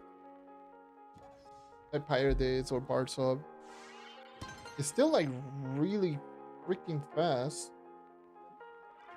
Let's see. This is with Bard Sub 319.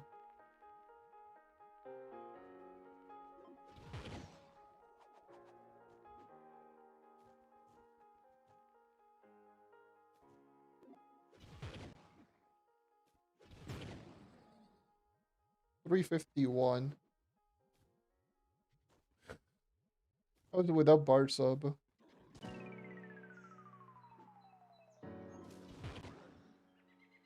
321. I think the like Vanquisher didn't work. Yeah, 367.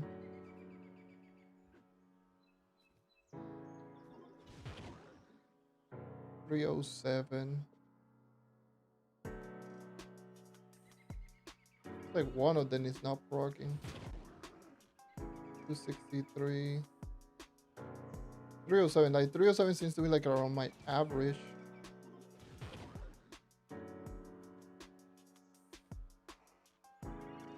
But I want to know what is causing. That's 237 just, I believe, with just trail and this. Yeah. Trail and Russia escapes 237.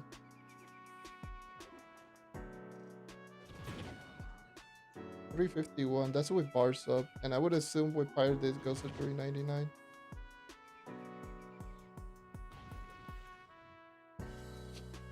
I believe like my average is like 327, which is insane because my maximum was 322 with overcharge. And now my average is like my old maximum.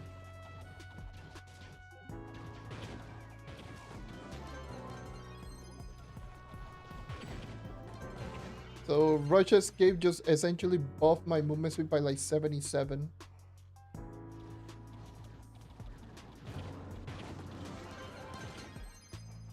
And even if Pirate This doesn't proc, which obviously 30 seconds of cooldown. Ole.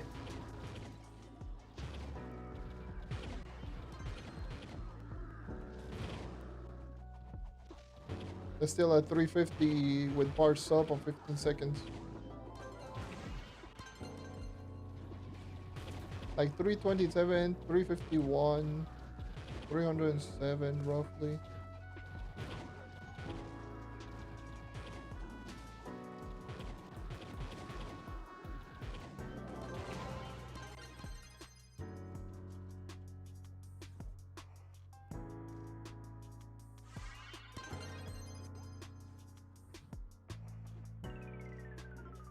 That's pretty insane.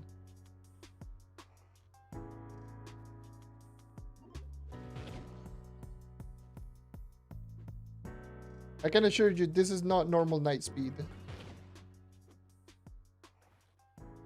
100%.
Dude.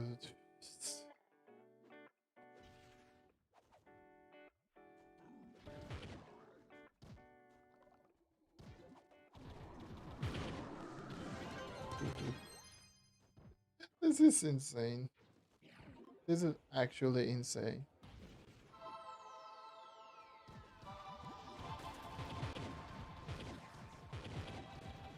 It takes a little bit getting used to, but holy.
Still feels kind of weird using it.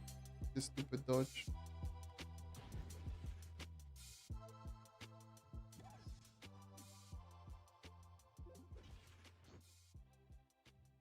I don't mind keep using flask. Keep using those flasks.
I need to, yeah. You know what? I'll just activate on that works.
Missed one. Oh my god, you were in a corner. What the hell are you doing?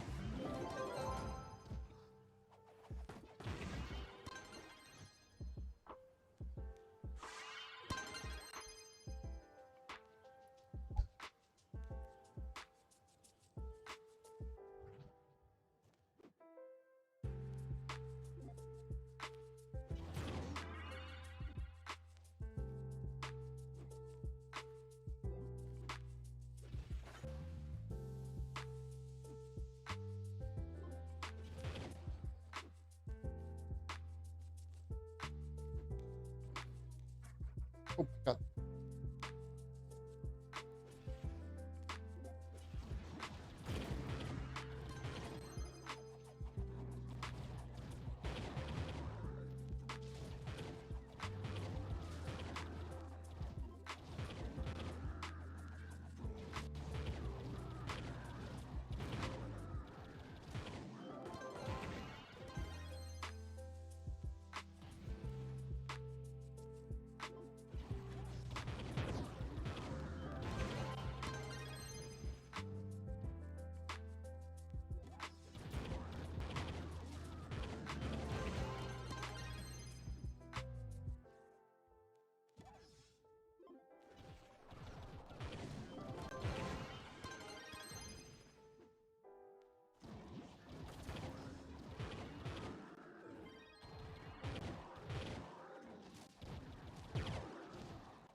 Alright. I'm resting my voice right now. I've been streaming 4 or so hours. I've been essentially talking nonstop. I'll just chill for a bit. Enjoy the grind. I'll still be here probably if you got question or whatever. Can talk about it, but as it stands right now, I'm starting to feel it. You know, the soreness. So I'll just chill for a bit, let it rest, and then we can. Then I can just continue. But for now, I'll just let it rest and go enjoy the grind with Rush Escape. Near 59,000 power rank night. Rush Escape.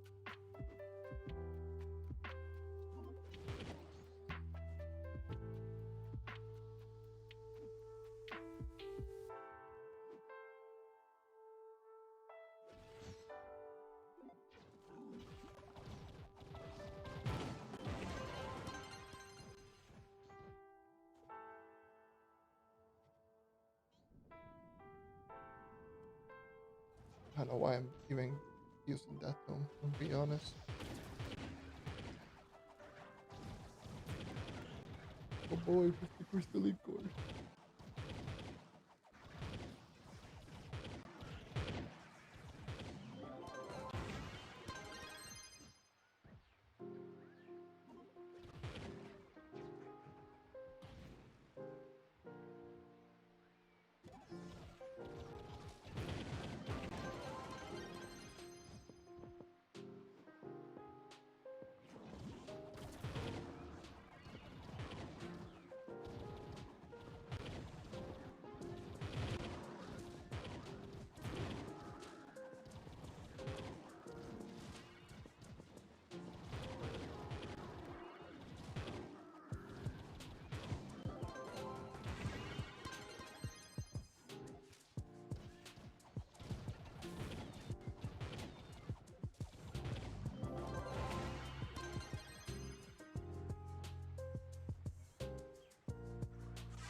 There we go.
Hmm.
Today I might go to bed earlier on ironic games.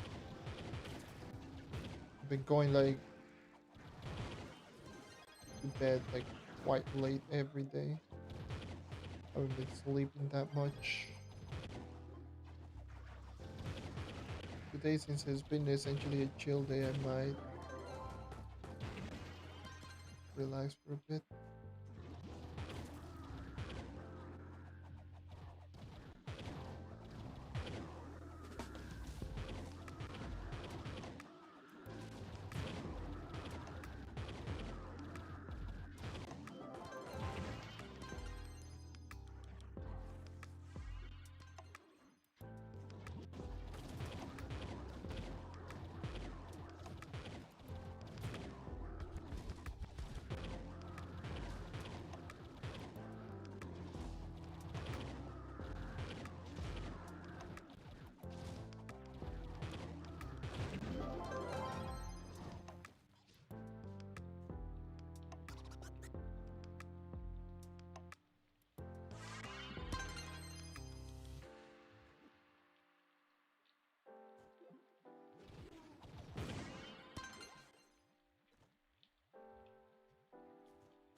Ooh, Jesus.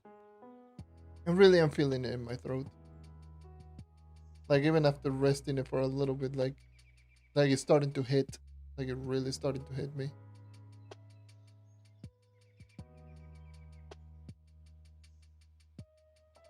Whew.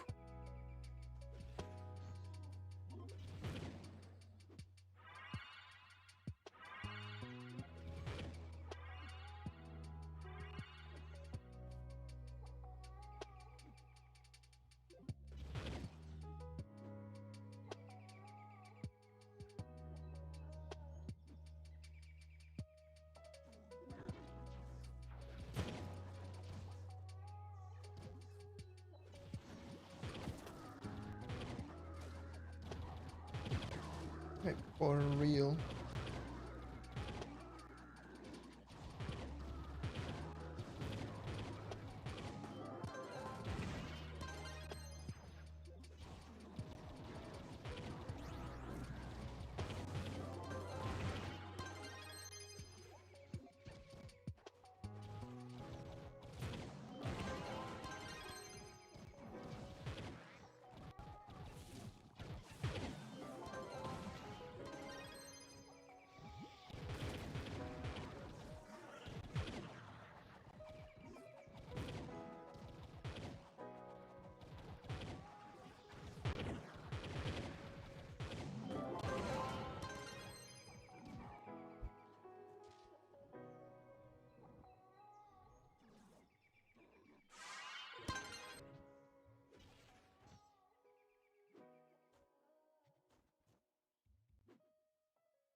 Oh yeah, I forgot that I need to log in onto Maple Story. It's weeklies. I can do my weekly bossing.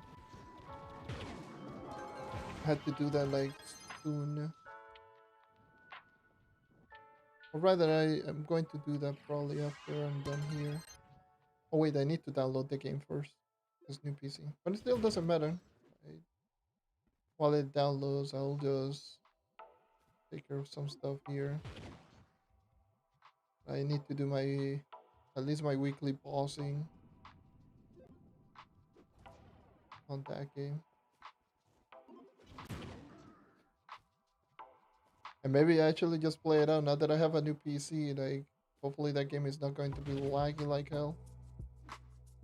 But the problem with that game is like, for me, it just lagged way too much. Well, lagged way too much. Frame rate just kept being an ass. Now I could probably just play the game without even caring. Like well, actually having second monitor, YouTube video, whatever. Especially because the grind in that game is more mind numbing than this one.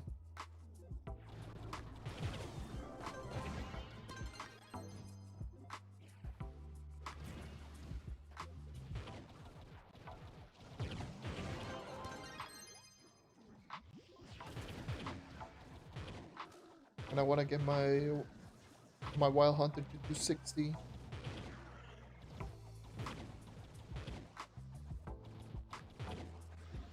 I need to check on the market, the auction house, the items that I put on sale, my maple points, so I can use the Sisters of Karma so they don't disappear. No maple points, like the reward points. I need to do all of that on that game. So I might potentially just do that. I mean, considering that I've been streaming for damn near 5 hours, I got my objective. I got both Rush Escape plus, well, the Ring plus Rush Escape active. And I can assure you that this is absolutely insane.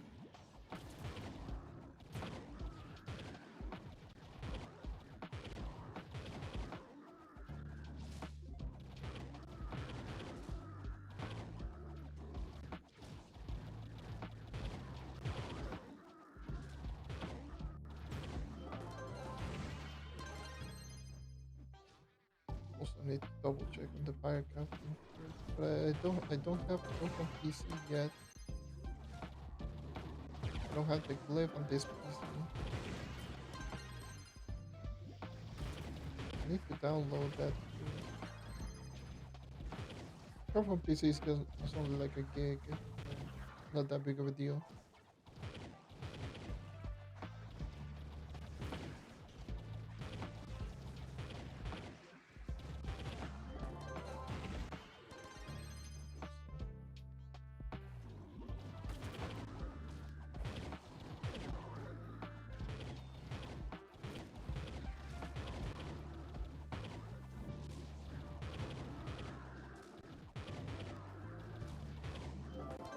But most definitely Maple Story here has to be the one. At least just use the tradable Sisters of Karma. So I can just put another item on sale. Like an untradeable item on sale. Maybe my Solix, my 10-star Solix Solix. Yep. Probably sell that for like a bill.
Do I do difficulty? No, I don't. I mainly just solo.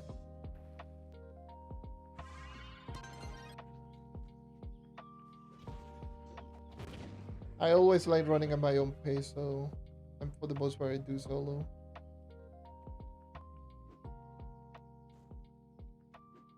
Might get the occasional like someone joining in when I'm doing a like this streams. But no. If I'm not streaming, then yeah, pretty much it's solo.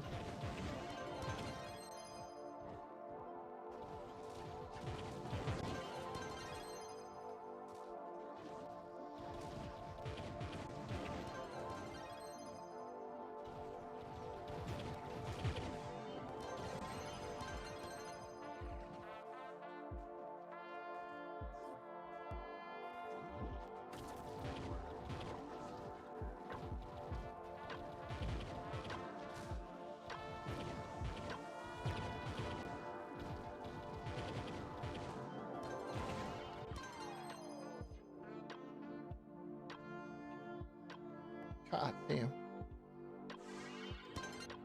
Full inventory.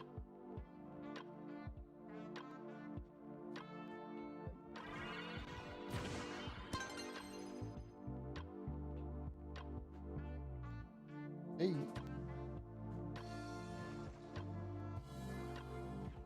I was waiting and hoping for someone to actually just say that, to ask that question.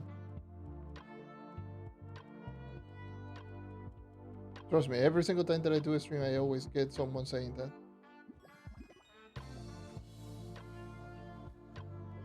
But yes, not a lot of people play the game, but some people still do.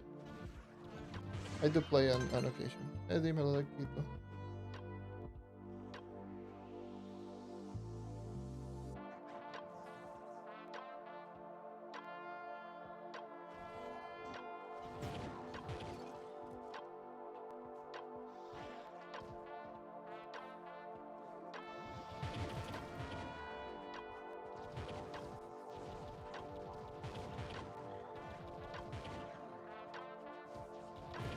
I believe the last time that I did at least a stream on the live server, I got that question like 4 times asked. Was it like 4 or 5 times?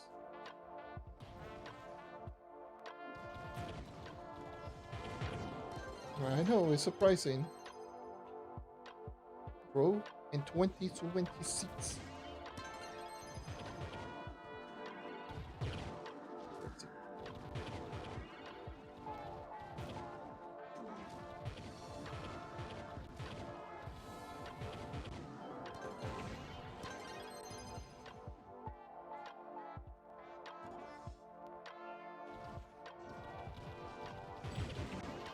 Pero aquí lo que estoy haciendo es el nuevo anillo Mystic.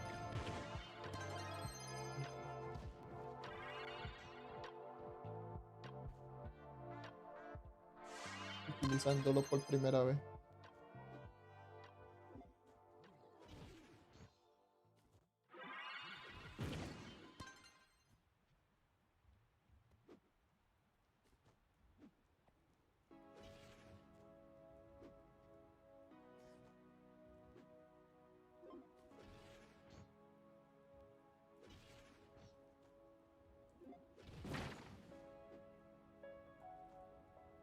God damn.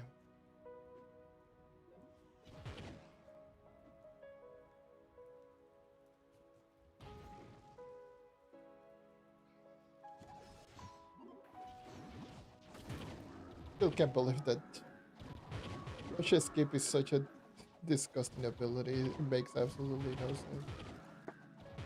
How they went, you know what?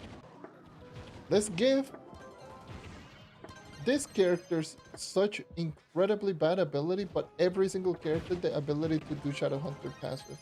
What the hell?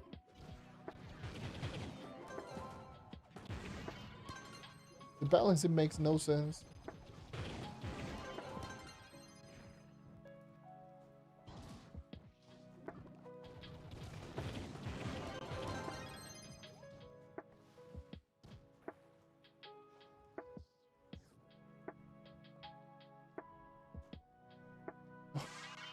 Te jodiste, te metiste en los gachos.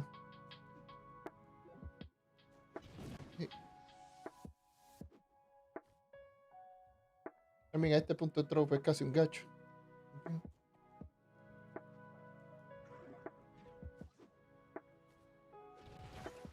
Gacho, pero del malo. Y eso es mucho decir.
How many depth cores do I have? I know I have 800 of trunks. And I'm back at 461 depth cores. Holy. Holy. And I haven't even used half of my keys. I already got like 1k depth cores total. No, more like 800 or something.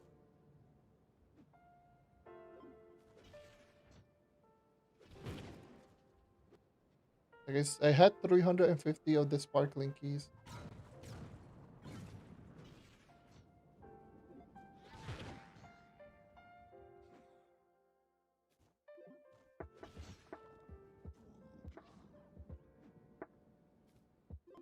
I've already spent 1,010 depth cores.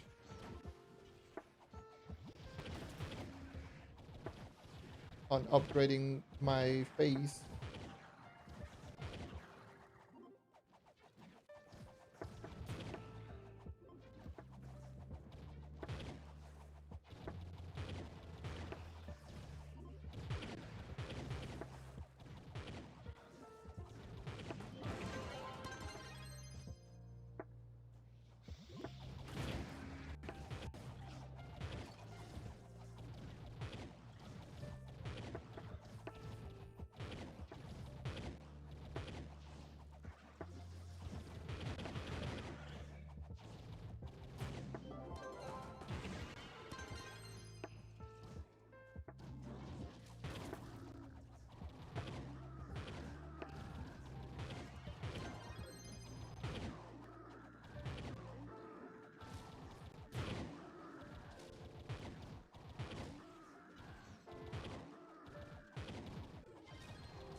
Oh no.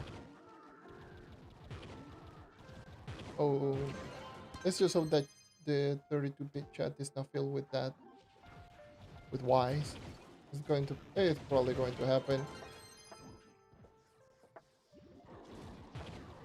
Someone right now is probably spamming it for like 30 seconds and probably going to write a paragraph with Y.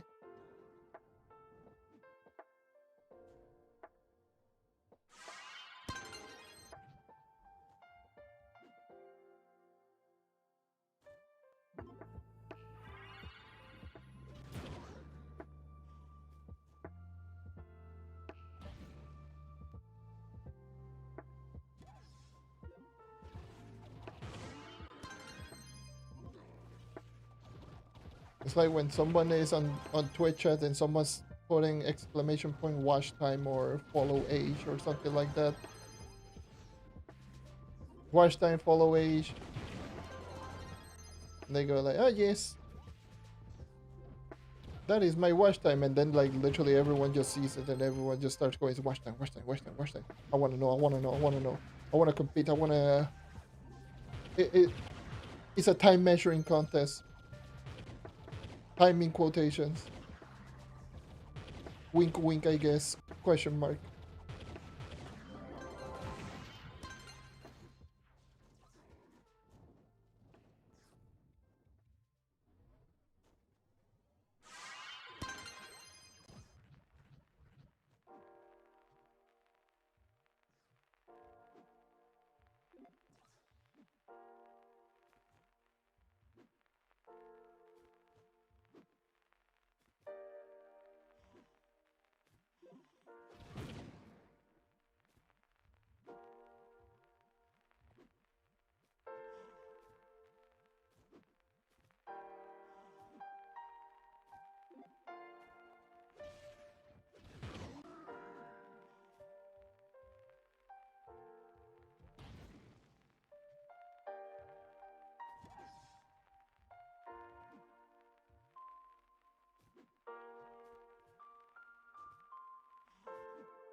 Level 85. I need to know what is my next prime. I can at least have one. Well, if it's 87. No, it's not 87. Definitely not 87. Maybe 89.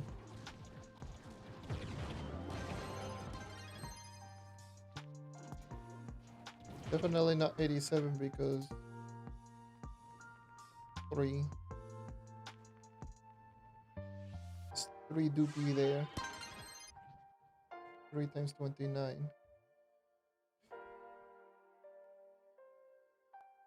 Let me see what is my next prime. Prime numbers to 100. It is 89. Yes, 89. That is my next prime. That is redonkulous. I need 4 more levels. That is wild.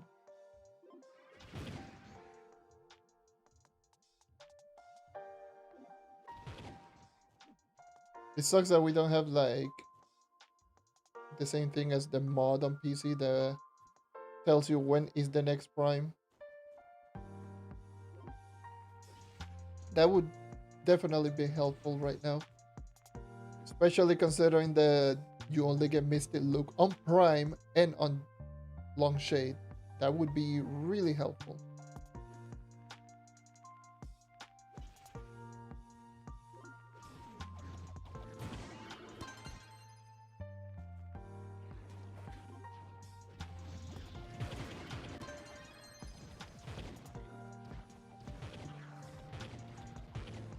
I had to level us 6 times to actually get a prime.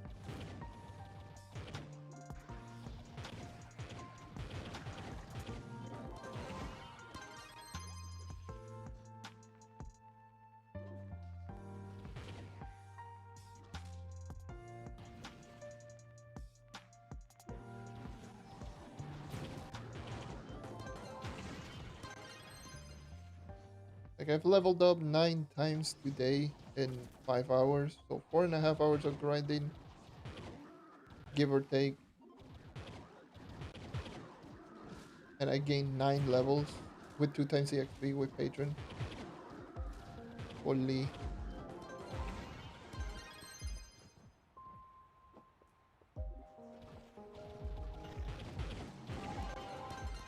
That was enough for 2 primes.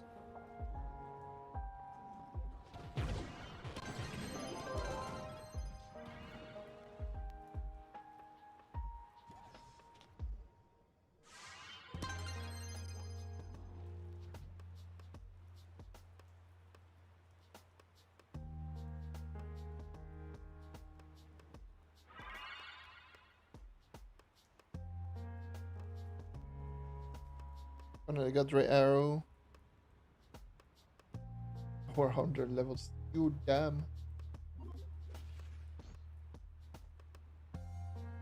Yeah, it would have been nice if Shadowhunter could also stack Rush Escape with its own movement speed, because it makes absolute, like, to me it makes no sense that Shadowhunter, the class who essentially started everything, cannot use Rush Escape, or cannot use a, or cannot have a stronger version of it. A stronger version of the movement speed, at least. Because most movement speed buff in this game stack with one another, but for some reason those two just don't stack, and it sucks.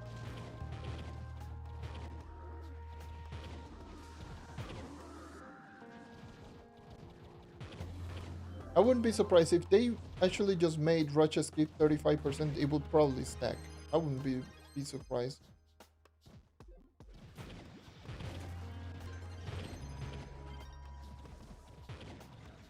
I don't think so, but at the same time, but it would have been, I don't know, it's just, I wish the Shadowhunter would just have that as well, instead of Casual Escape just being there and being garbage.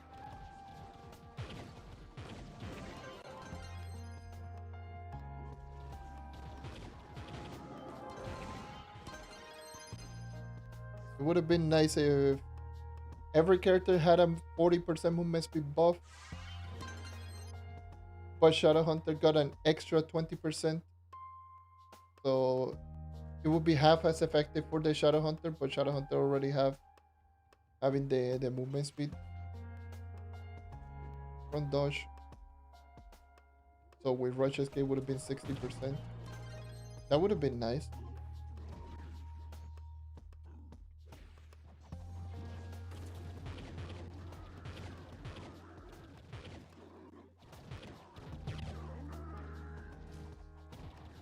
Because as it stands right now, Shadowhunter is versus like Rush Escape characters is like one of the slowest characters in the game in terms of pure movement speed. And that to me was one of the things that made the Shadowhunter pretty good. It was like the movement speed. Granted, yes, getting Mystic Ring and the Mystic Loop is not something that you get so early on, but still.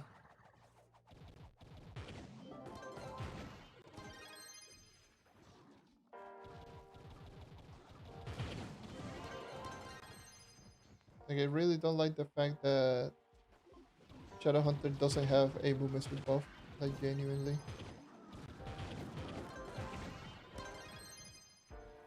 Like outside of the dodge movement speed buff.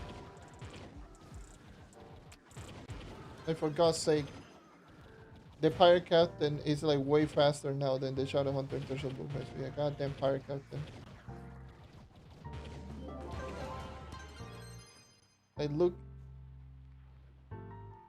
Like, look at that. A Vanguardian is probably going to end up using Rush Escape for the most part. And think about this for a sec.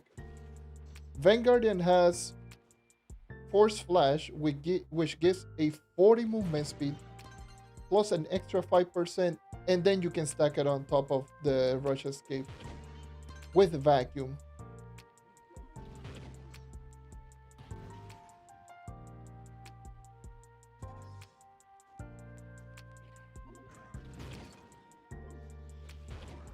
And the list goes on and on. Like, Fate Trickster has 20 base movement speed by default. That already is faster than Shadowhunter, and you can stack Rush Escape.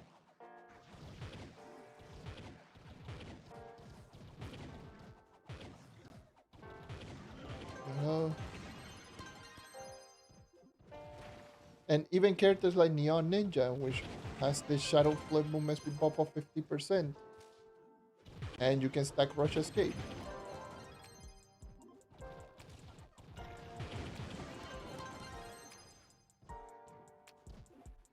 Dino Tamer plus 40 plus Rush Escape.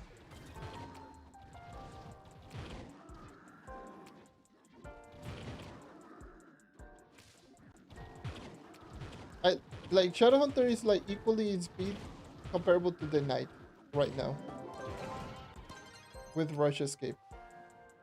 Knight doesn't have a movement speed buff without hidden effect.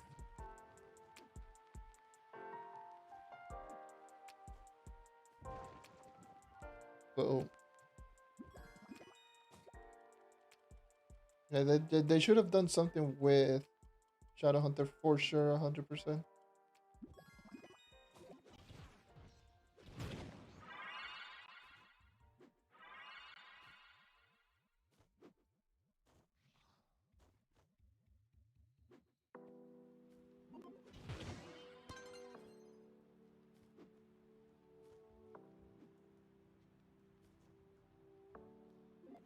That to me is what they should have done.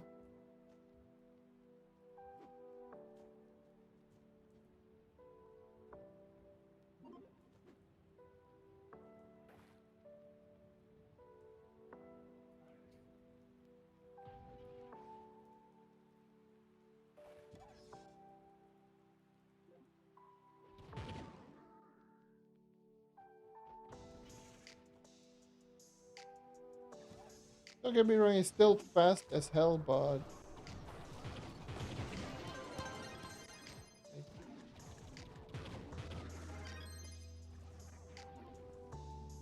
for the most part, the movement speed is still going to.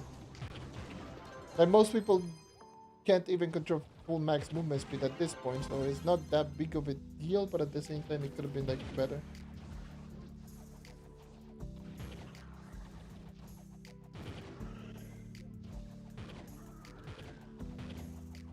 And most people really don't know how to fully utilize movement speed regardless of what it is.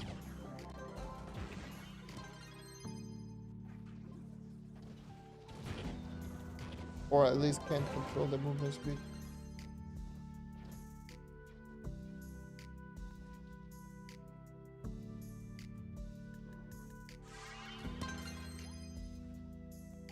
Yeah, I'm pretty sure the Shadowhunter is still like really good. Sunsnare is so absolutely disgusting of an ability.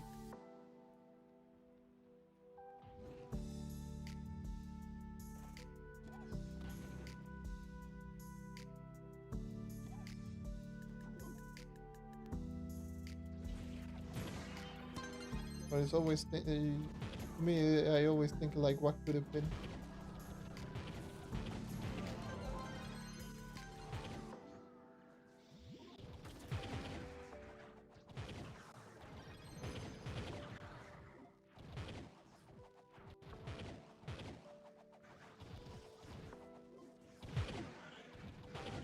Speaking of Sunsnare, imagine if instead of Dread Arrow,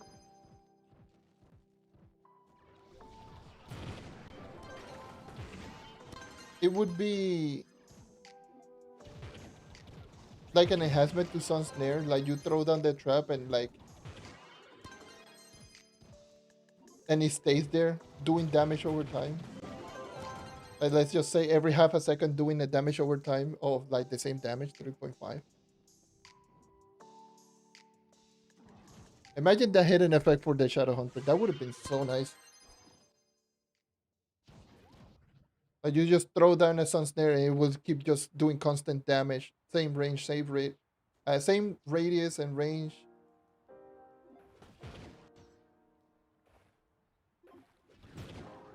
And maybe, maybe the only quote unquote drawback would be like it doesn't snare anymore.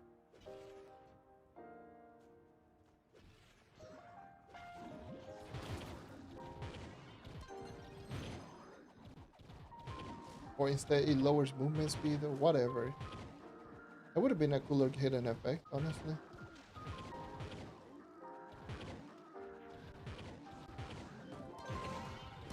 You can just imagine that.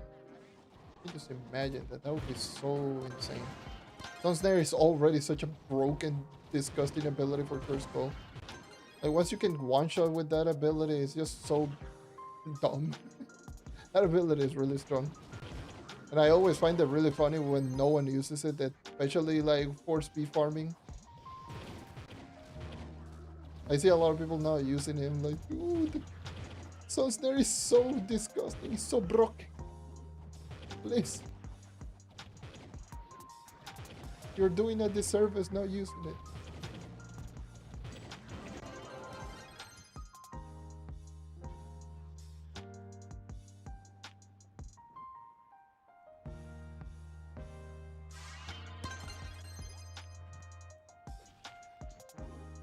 I believe I did mention, I think I did say that that was like the best curse skill ability in the game for curse skill. Well, the best curse skill ability for speed farming, not curse. The best speed farming curse skill ability.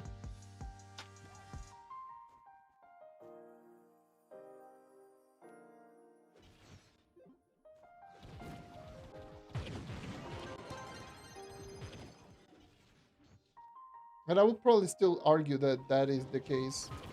Still has potential of being the best. Like the damage is very hit or miss,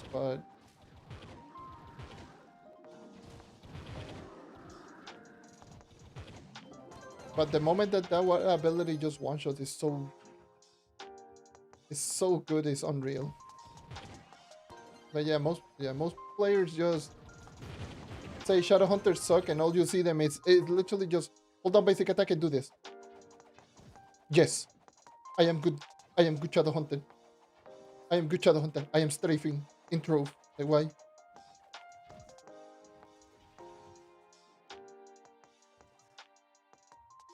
What the hell?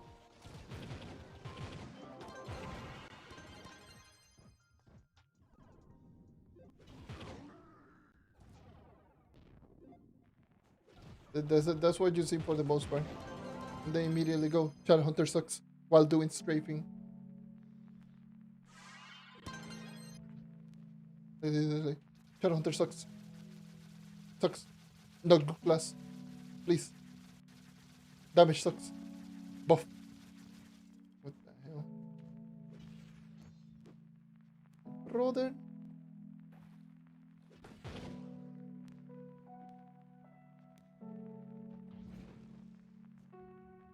It's like Shadowhunter is like my second most used class, and I really do enjoy it.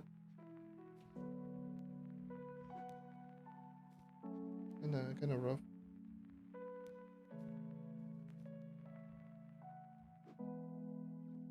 Yeah, when it comes to damage output right now, yes. Like those two are just going to do better.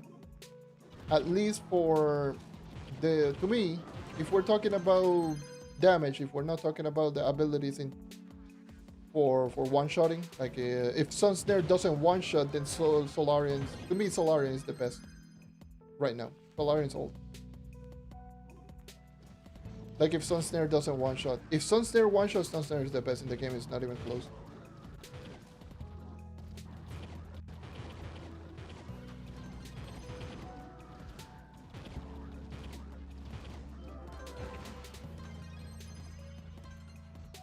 But yeah, it all depends if Sunsnare one-shots or not. If Sunsnare doesn't one-shot, then Solarian is just better.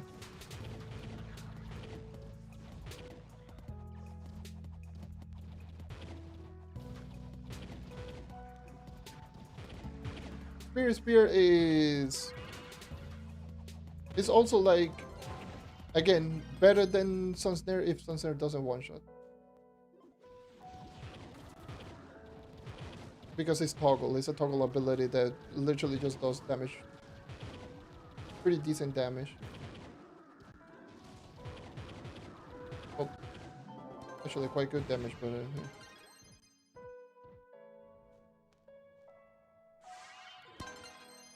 And even to an extent, like Vanguardians now Plasma Blast, if you have energy regen, the post buff, or like the current Vanguardian might also be high up there as well.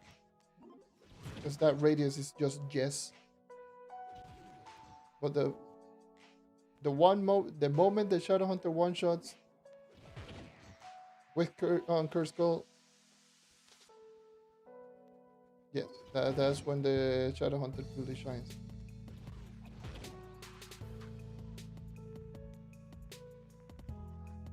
If Sunset one-shot, yeah.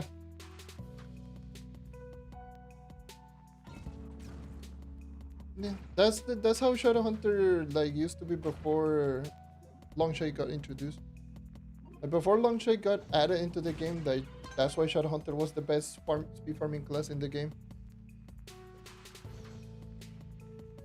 Because it literally was,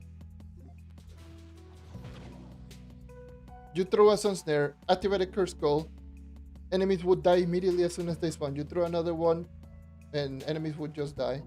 For Swarm, it was 3 Sun Snare. For regular Curse Skull, it was 2, and that was it.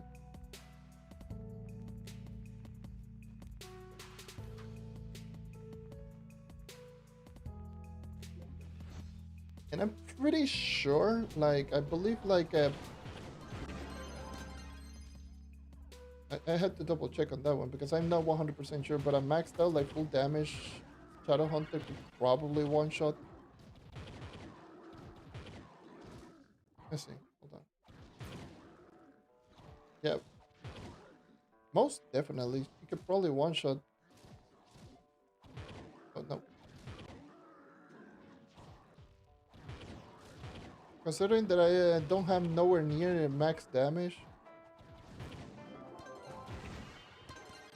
And I'm seeing a pretty big chunk. I don't know, actually.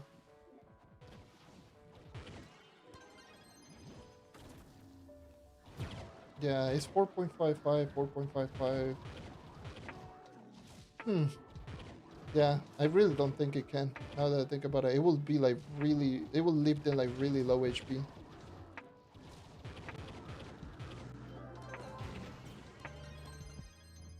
Swarms, most definitely. Swarms is not even close. Swarms, I can, like, Swarms, you can definitely do it, but regular Curse Skull, it's 3.5. I don't think it. I really don't think it can. Like, I've heard people say it. Oh yes, Shadowhunter can just one shot with Sun Snare, and like, yeah, sure. I believe you, I guess, because I don't have a maxed out, I don't go full damage, so I don't know.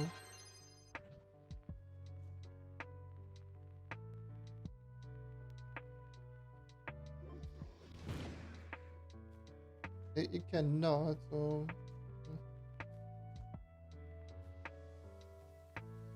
just give it time. They're most definitely are going to do.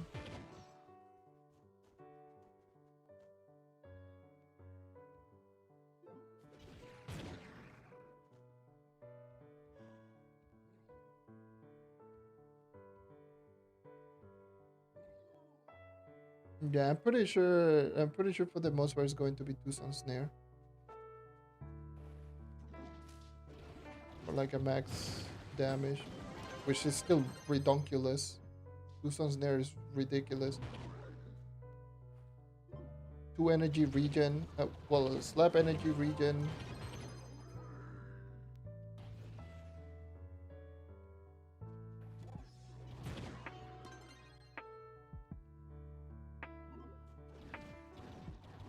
Slap energy regen. 2 Sun Snare. 2 Sun Snare. 2 Sun Snare. GG.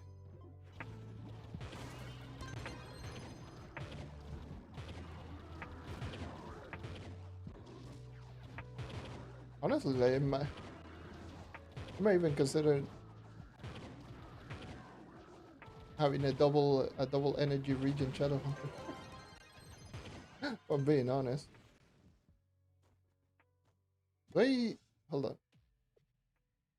Yeah, I do have double energy. No, I don't have double energy. God damn you.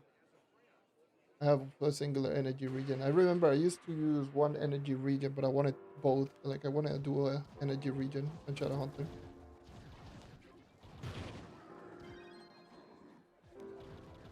To actually just fully spam.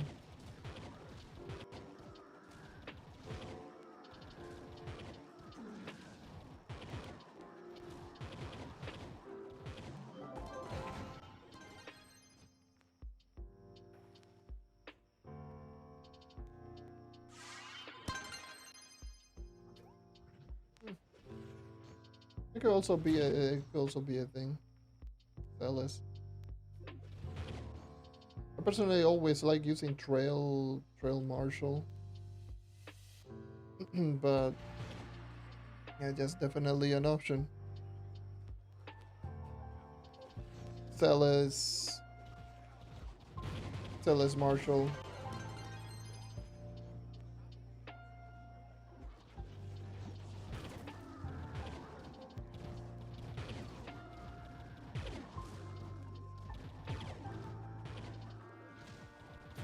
Dude, if Mystic Gear wasn't such a pain in the ass to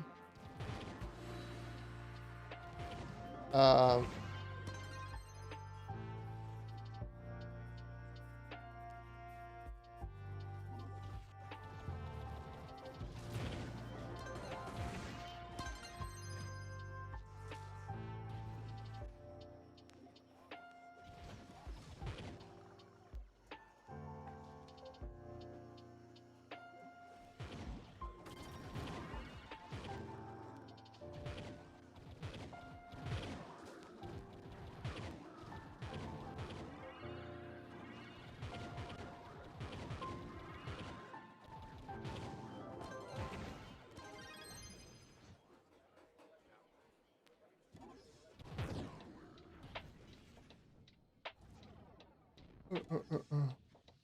yeah, it's 65 energy, I believe it is. 65 energy? I don't know. I don't remember. It's like it's very high.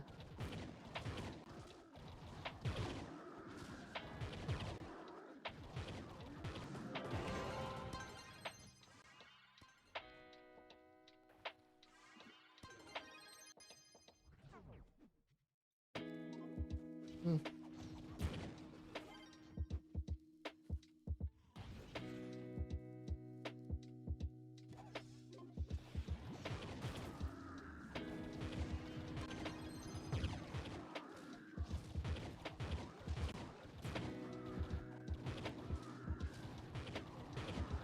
Now thinking about that, an energy regen or a Celis build, it would be like Celis Vanguardian.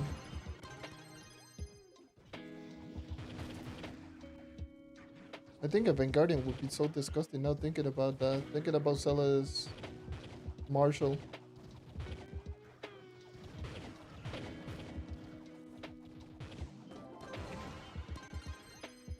Because that Plasma Blast most definitely can one-shot Curse Skulls.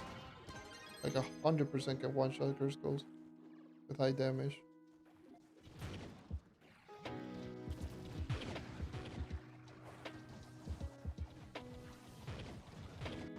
Vanguard is so disgusting right now. The more I think about it, the more disgusting that class becomes. It's so dumb. It's so dumb.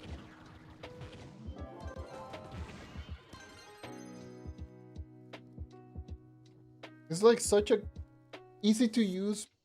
It's piss easy. It's literally piss easy. And you don't have to generally go full ham on a specific build. You just maybe like slap some ER. Maybe slap a Celis. You don't even need that cooldown reduction because class gem. Go crazy. Full force flash and go crazy. It's just Vanguard in a nutshell.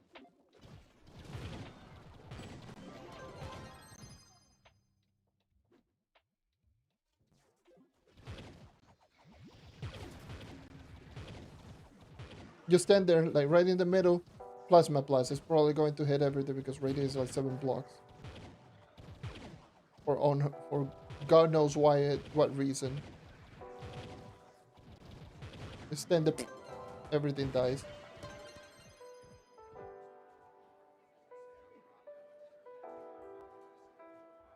On a 7 times damage AoE.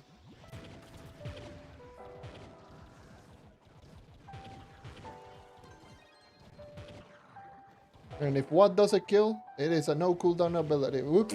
Again, GG.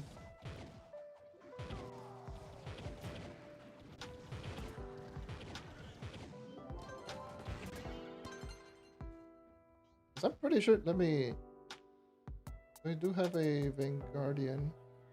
Not that strong, but I want to see the radius. Do I have a Curse Skull nearby? I don't think so. I think both of them are bosses. Oh, GG. I want to see if the radius hits as soon as it spawns. I'm pretty sure it can.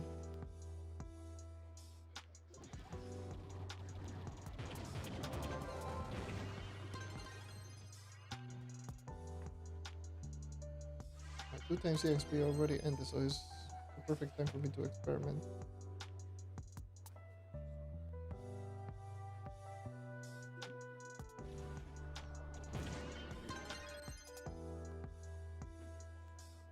Pulls everything. Oh my god.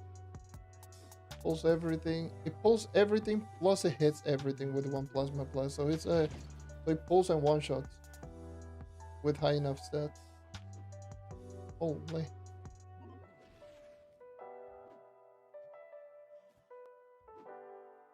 Let me go over here.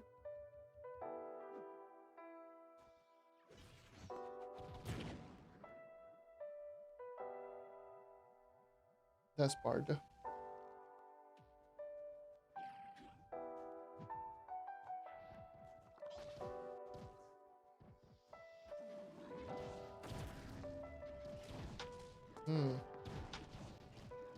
Oh, I'm going to die.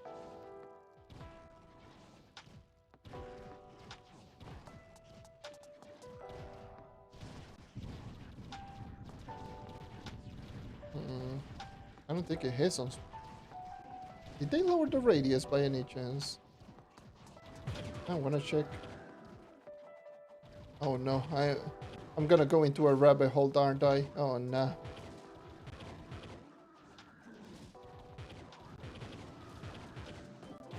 I'm already curious about the pirate captain damage, potentially just being reverted back to before the patch.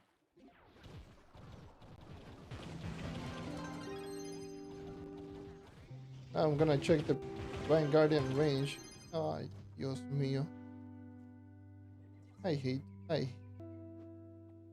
experimentism. God damn.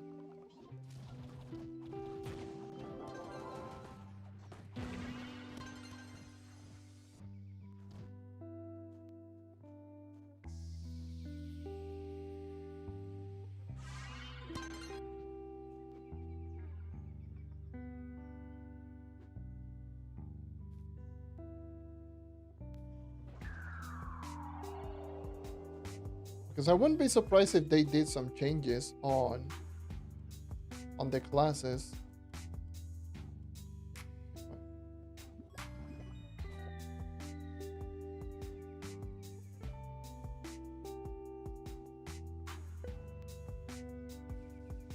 Changing.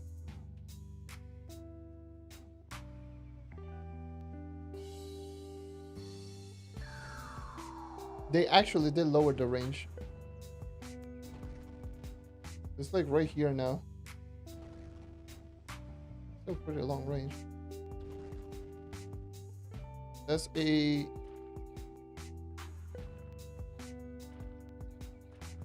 a 5-block radius. It's hitting a 5-block radius right around here. 6 block. So yeah, 5 blocks in distance. It's a 5-block radius. 6 is already missing. And you.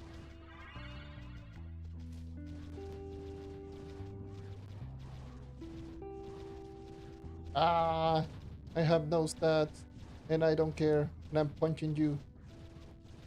And I don't like the fact about Vanguardian, the fact that you cannot use Plasma Blast while holding basic, so you have to let go, use Plasma Blast, and then use it again.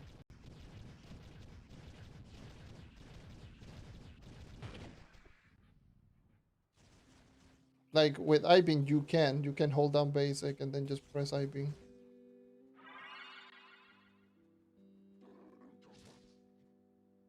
I don't know why.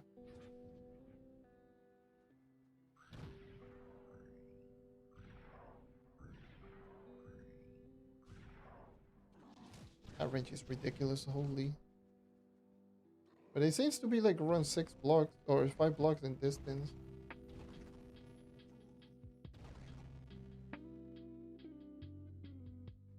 think that's less. Because I remember used to being able to hit like from over here. Hmm.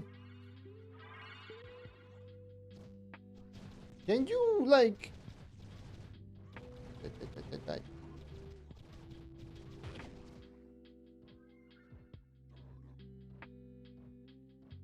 Okay, let me go into Pirate Captain. This is the one that I was like super curious.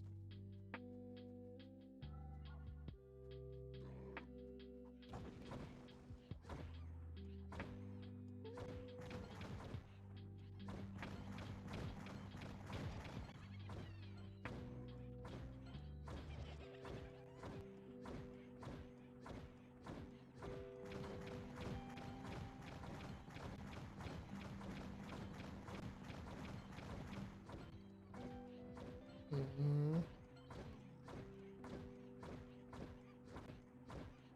Let's put parts up. That's 258.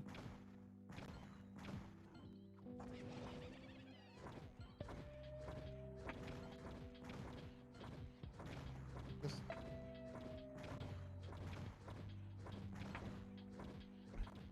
Hold on. I could just do one quick one. 258.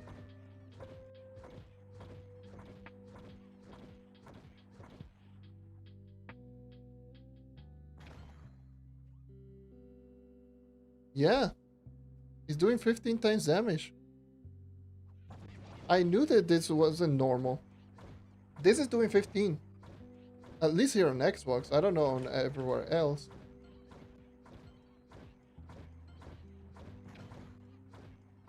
This turret is doing 15 times damage. Which was the damage before it got buffed on the test server. Like the only patch that we got. The damage on this should have been way higher. Like you can see, the ult is what, like doing somewhat close, not even close. Like the ult itself does 6.5, if I recall correctly. And this one is doing like 15 times damage. So the Pirate Captain is doing the same damage as it was before the buff. At least here on Xbox. I don't know too much on PC or PlayStation, but at least on Xbox, this is doing the normal 15. So Pirate Captain is not doing the damage that it's supposed to.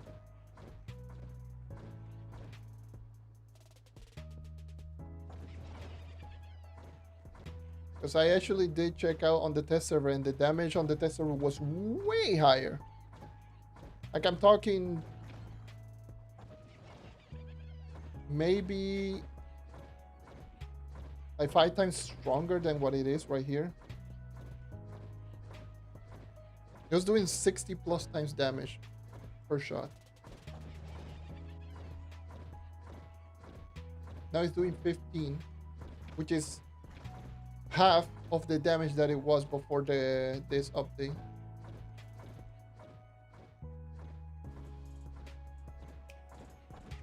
Don't know how I feel about that.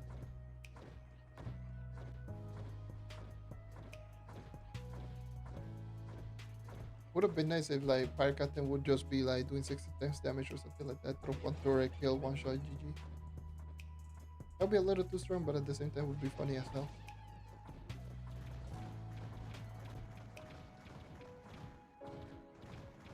No damage.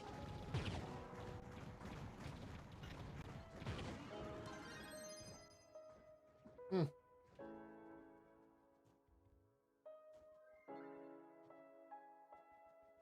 Like I was very curious. Let me go into my club.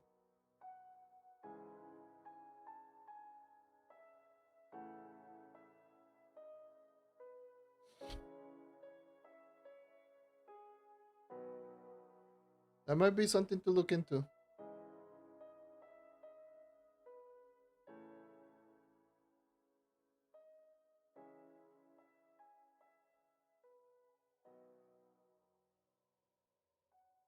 don't know.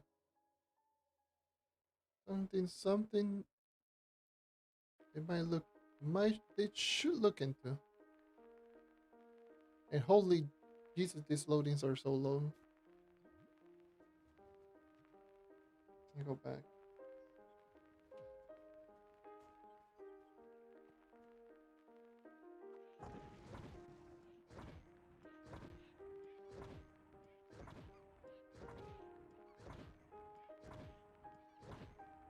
I believe that is.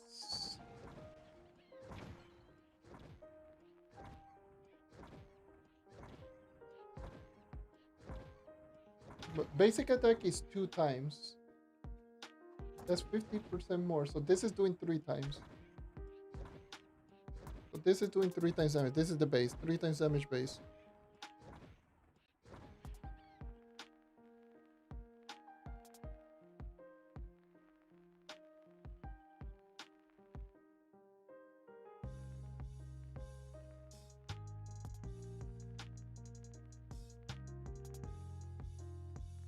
What do you recommend I should focus on 5 times? And that you should be doing the quest. You should have plenty of quests right there. Just focus on doing that.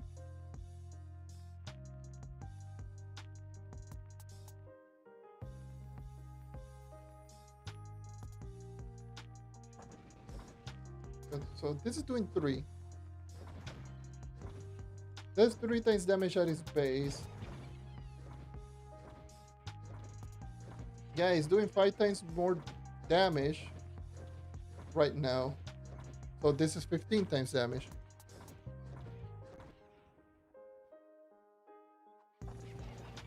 This is ignoring the first patch note that we received on the test server.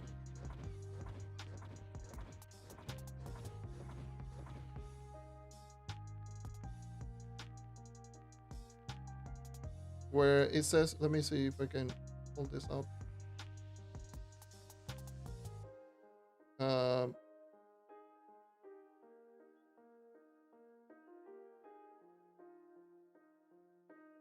Let me do this real quick.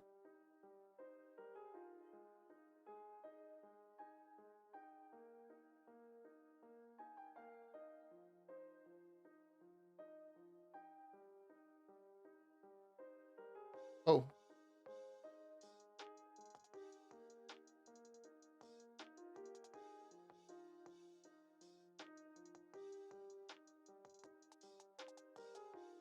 Okay. There we go.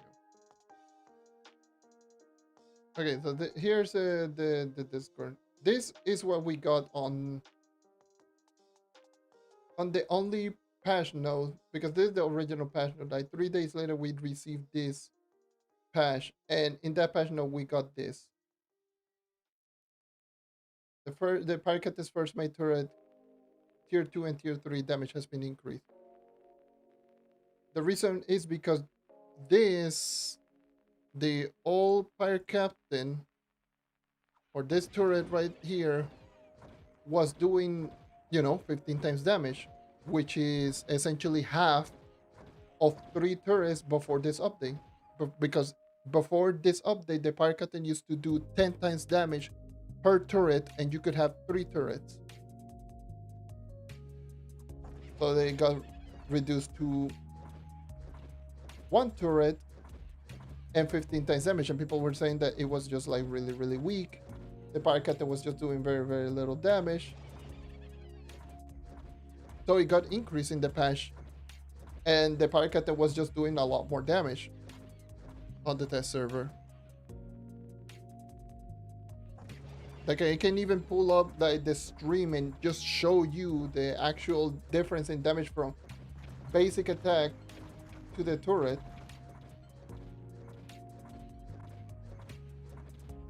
So I don't know what's going on now over there, but something tells me something went wrong here. This to me should have been way higher damage, because Pirate Captain currently right now is just doing way less damage in total.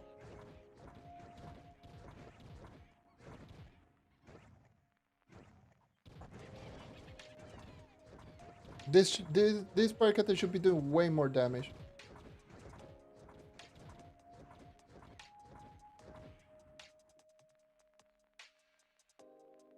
This is just going to let me to believe it's like, did they add the base update? Like this base update? Or like the first update on the test server instead of just adding the update on the test server plus everything else, at least on Xbox? Like, do we have the old Dread Arrow, the old Draco hidden effect, and all of that? At least on Xbox. I don't know on PC, I don't know on PlayStation.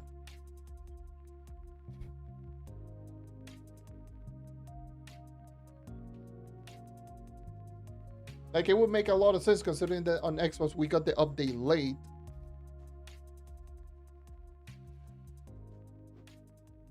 So I wouldn't be surprised if they just drop in like an old version of the update, or like the launch version of the update, instead of just actually giving us the updated version that we got on the test server.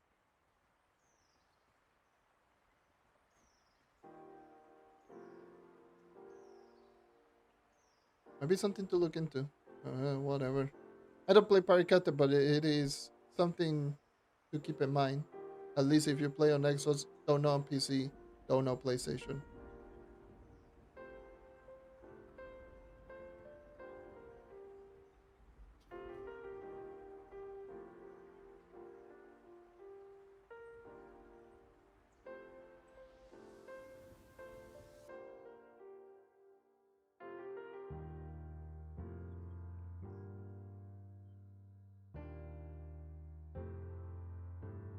Hmm. I haven't checked anything on the feedback on Trove. I usually don't like going into the Trove Discord server very much because there's always argument and trolling, and I'm like, ugh.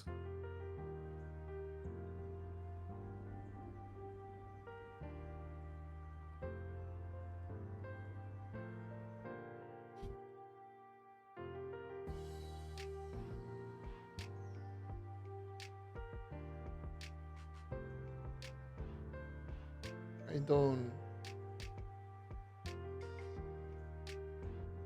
Sorry to say, if anyone does like the Trove Discord server, good on you, but I am.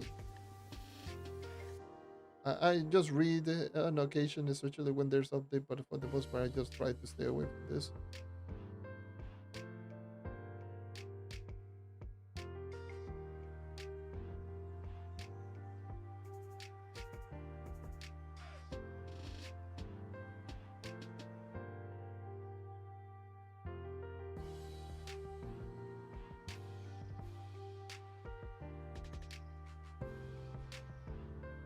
Whatever.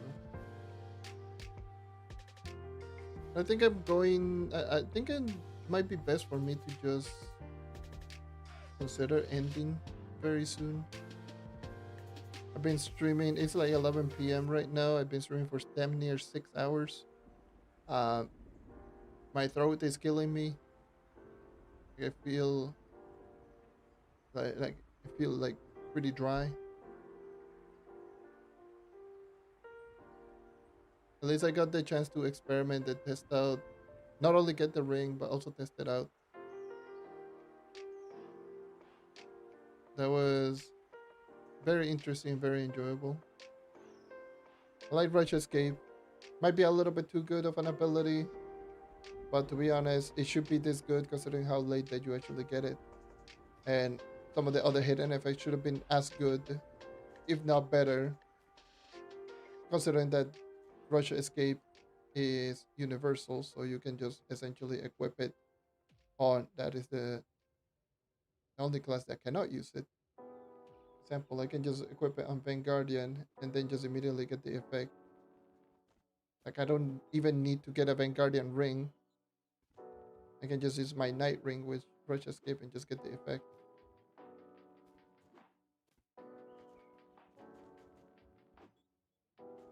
So,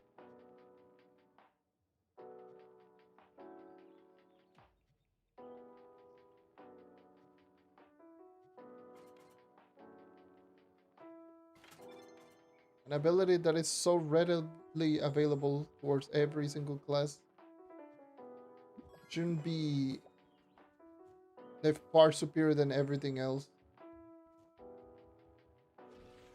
The effect is fine, but every other ability should just be better and stronger, considering that it is a limited time that you actually need to constantly just refresh at least every 2 weeks or so. I feel there's a lot that needs to be done. This update got rushed, if I'm being completely honest with you.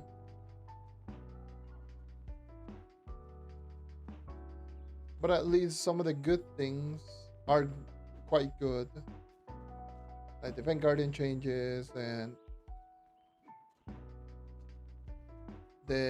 even the night changes, like there's something as simple as like the dodge change is actually really good. But outside of that, is a lot of the hidden effects are just very, very lackluster. And it would have been nice if they actually got tuned up and just received some love. Because it is diabolical work to get to maximum rank in ring crafting, get mystic loops, like get prime loops in long shade. All of that just for an ability that is like worse than the old ability that you got from crystal rings.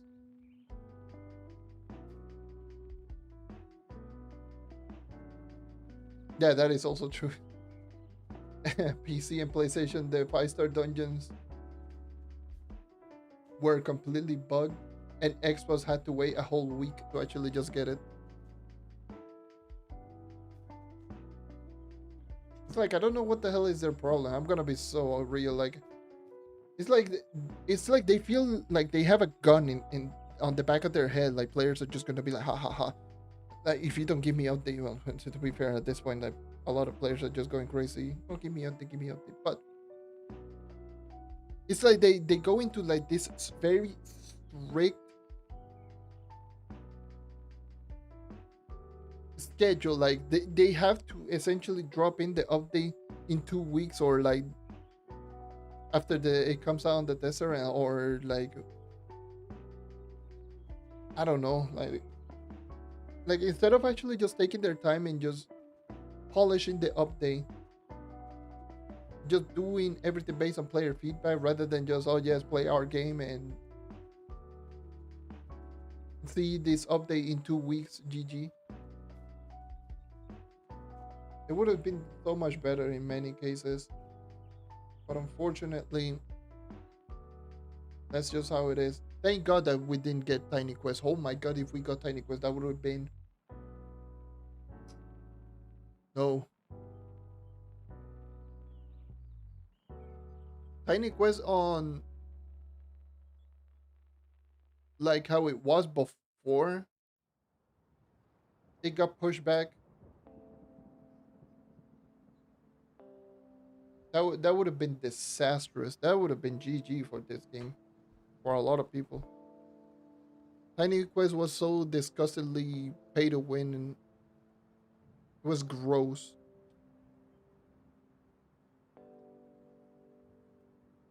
Mystic Gem on the, yeah, crashing on Mystic Gems.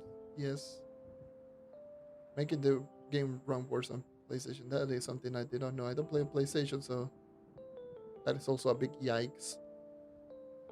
In pretty much every single update since,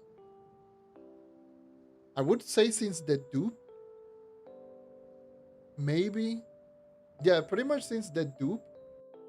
So since Longshade got introduced, or Rising Tide, pretty much every update has felt rush. Even Rising Tide was rush as hell. Like every single update is, it's like they just want to push it rather than just polish it.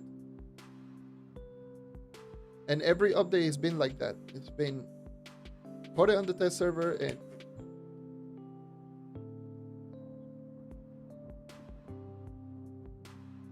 hit 60 frames per second. That is diabolical. That is diabolical. That is like 2017 Trove. Holy. That's 2017 Trove with 2 times super sample.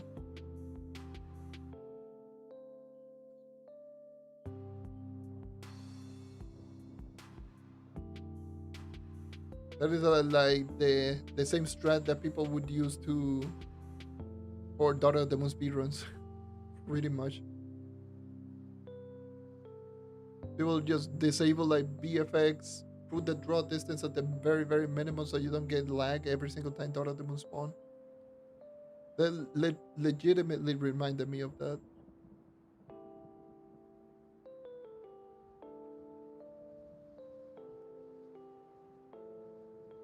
Híjole.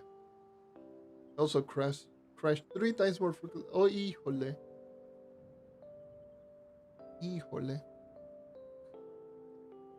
Like I don't know, like like all of the problems that, well, if any problems on PlayStation, so I just don't know any of that. That just sounds brutal. It sounds absolutely brutal.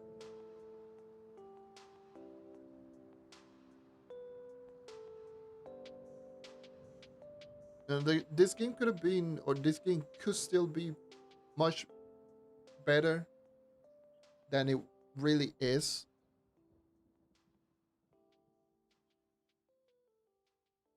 I just don't know what they were thinking.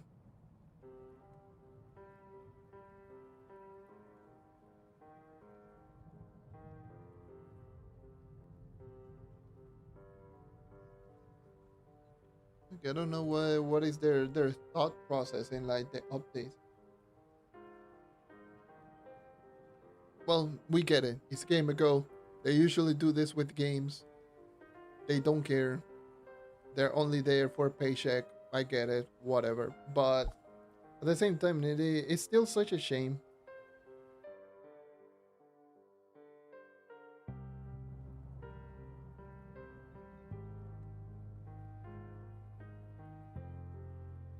Pretty much, yes. They either make good updates. They make good updates. Like I always will say this. Like the updates, in many cases, they have good ideas, but their execution is so astronomically bad, or they make something that no one asked. Literally, that's Trials of Luxon is the perfect example of like something that no one asked.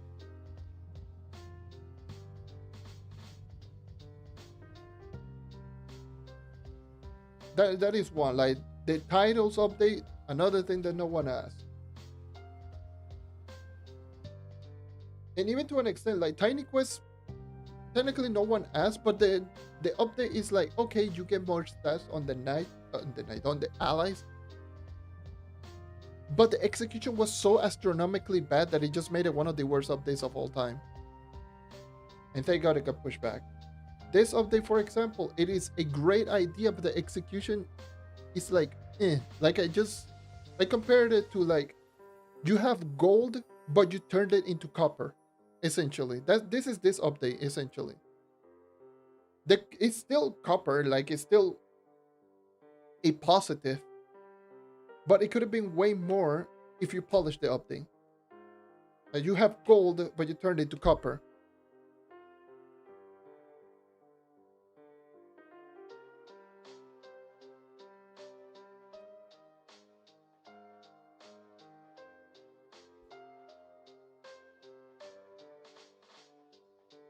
It's such a shame.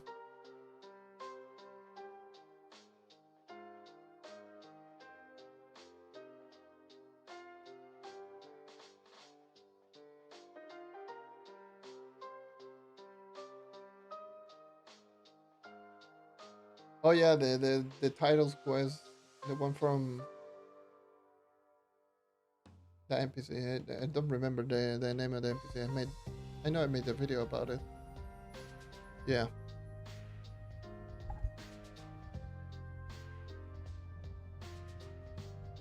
It's that was rough.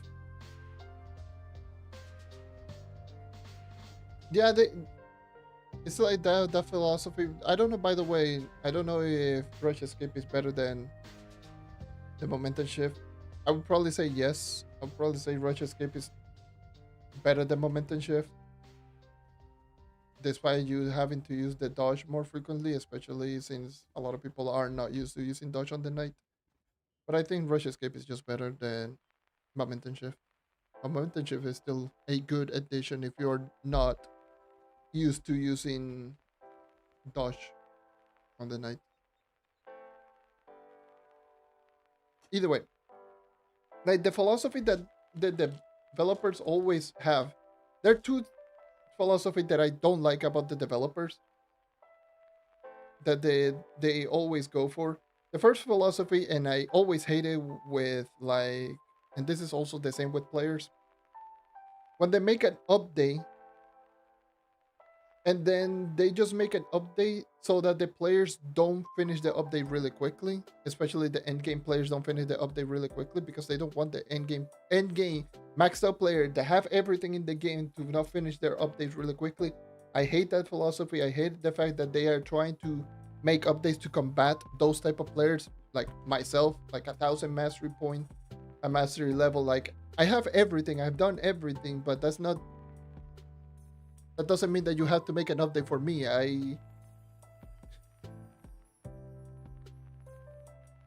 It's so stupid. It's like such a stupid way of thinking because you're catering an update towards people that have everything, which is not good for everyone who hasn't gotten everything or anyone who is just returning to the game or playing the game. Like I know for us end game players it's going to be a little bit more boring, but we've already spent so much time in this game. Why does everyone else have to get punished because of us? Because we play the game a whole lot. Regardless of what it is, we're still going to play the game, the end game player, because we like the game. But the problem is like everyone who's just tuning in from trying to return into the game, they just go like, oh, I'm just I have to spend a couple hundred hours for brand new gems, couple hundred hours for gear, a couple hundred, like people don't have, especially nowadays, people don't have thousands upon thousands of hours of playing a game like this one, considering that in many cases, spending thousands of hours on this game where the benefit is not that much different, and it ultimately is going to demotivate a lot of players from actually even reaching the end of the game. Which is why we are at this point where players are just leaving and leaving and leaving and leaving and leaving, like leaving the game. Like people are going to be leaving the game, and end game players naturally they're going to play, but a lot of players are just going to leave the game regardless. And if you make the update for like the end game players, once the end game players leave, the new players are not going to reach the end game because the end game is so unattainable that people are not even going to get to that point in the first place. That's my problem. That's my problem.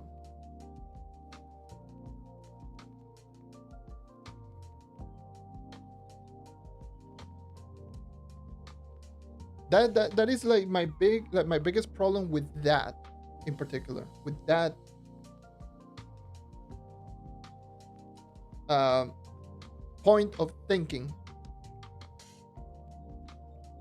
Like I don't mind just spending, like here's the thing, I don't mind grinding the game. I grinded 1,000, like I had close if not 12,000 hours in this game. I am a freak. I am not normal. But I will say this.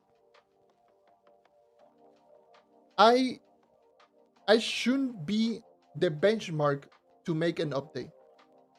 I don't want the developers to play to make updates for me. Yes, I do have like 12,000 hours. Yes, I do have like 12k. It's like 11 or 12k. I don't remember.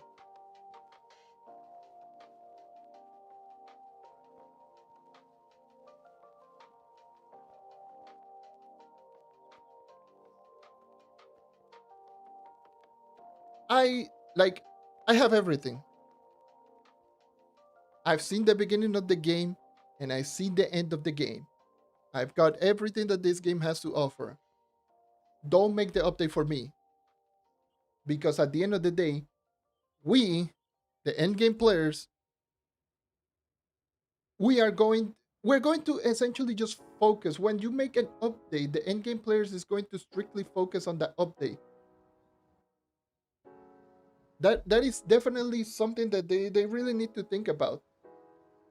The end game players are naturally going to complete the updates for two reasons. Number one, we have everything. Number two, we don't have like anything else to do, so we can just focus our time and attention in just making that update versus literally everyone else who is still doing all of the other content that they provided before.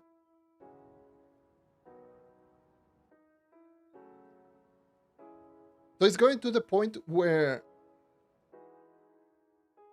like, yes, for someone like me, I got Mystic, like the full Mystic gems, full set, without doing any nonsense.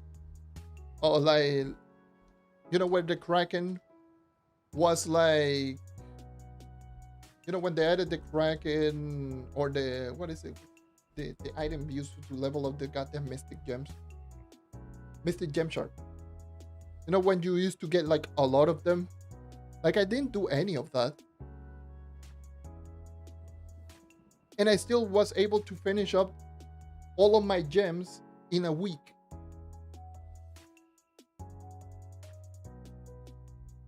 That doesn't mean that every single player is going to get all of the Mystic Gems in a week. That's not gonna happen. So we're left into this point where stuff like Mystic Gem takes so long, Mystic Gear takes so long, all of the profession takes so long. Like everything just takes so long. The dragon takes like forever and a half. That people just quit. Either they quit or they cheat, and that's it. That's Trove right now. Either quit, cheat, or have nothing else. And especially with PC that they don't have a marketplace, which marketplace is very important to power up. We're just essentially screwed. Jesus Christ, I just wanted to rant. It just it bothers me a whole lot. The fact that they essentially just keep making updates to combat the endgame players, having a bunch of amount of resources is not going to help out the game because it's just going to encourage players to cheat even more, because it's going to be like, oh yes, oh goody, I have way too many of this resource, or oh, this is going to cost way too many of this resource. How the hell am I going to find a way to actually cheat? And they just find a way to cheat, duplicate the item, and we're back again to square one. Or they just add completely brand new resource and it's going to have the same problem that I just mentioned, where the end game is going to finish up the update really quickly because they don't have anything else to do and literally just focus their time and attention into that new resource. And literally everyone else has to grind essentially from zero a bunch of different resources that only function for one thing.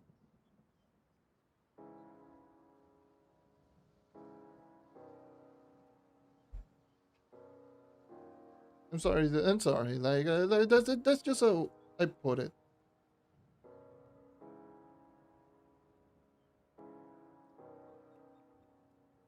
Sorry, like, by the way, like, I just went into a whole rant. I didn't even answer the question that I just got between Candy Barbarian and Dino Tamer.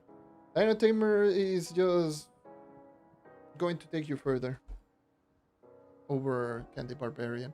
Candy Barbarian is just really good for, like, it's a pretty decent beginner class. Like, pretty good beginner class, but just falls really badly in DPS. It's only a class that is really good if you already have the stats and if you want to fully speed farm.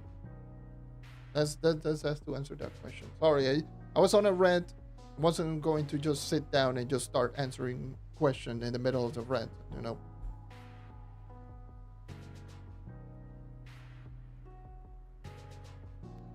But yeah, that's that's one of the main reasons that like that to me is like one of the main reasons like I hate that philosophy. And the other reason it was like they always assume that the players know everything. So they just put in everything thinking that the players are just scientists or something that we can just know every single bit of code available. Like the amount of testing that some of the players do is astronomical. It boggles my mind that they don't even get compensated, they don't even get rewarded. And I'm not even talking about myself, I'm talking about the actual people that actually go into the PC files, mod the game, and do all sorts of stuff. Like those people put in so much time for this game. And they just make updates going for the players, like thinking that the players are going to do all of like testing essentially for them. Like I just mentioned a little bit before with the pirate captain right now. You know, a pirate captain, it's supposed to be doing a lot more damage with the turret, but I just found out that the turret, at least on Xbox, is doing the same damage that it was before it got buffed.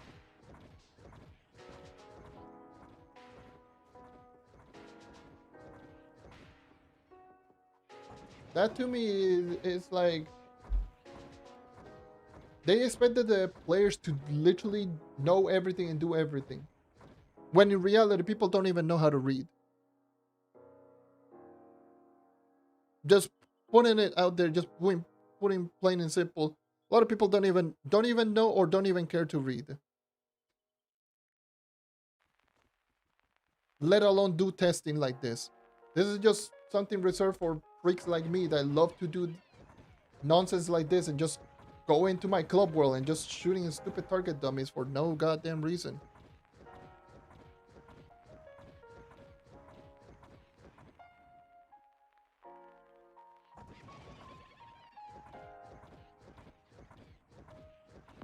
Like I hate that philosophy that they always do changes to the game without even telling the player. Like people don't even care. People don't even read the patch notes, let alone do testing to check out. Oh, is my character doing a little bit less damage? Like for God's sake, you have any idea how many dumb?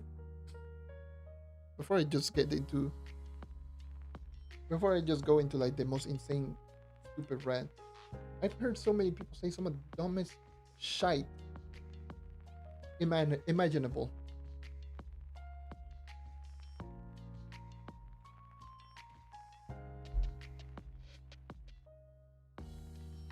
Like we're nowadays in this,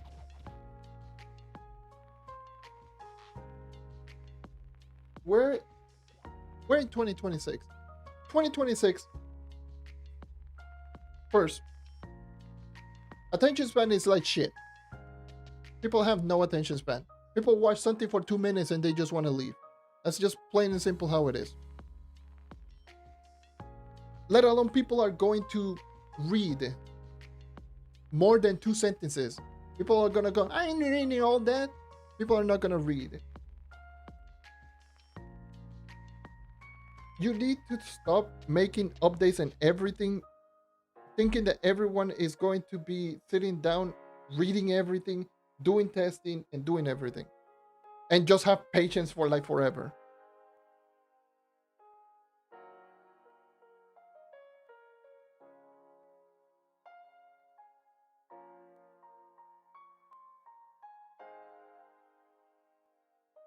Yeah, Shadow Tower sucked ass. I'm gonna be honest.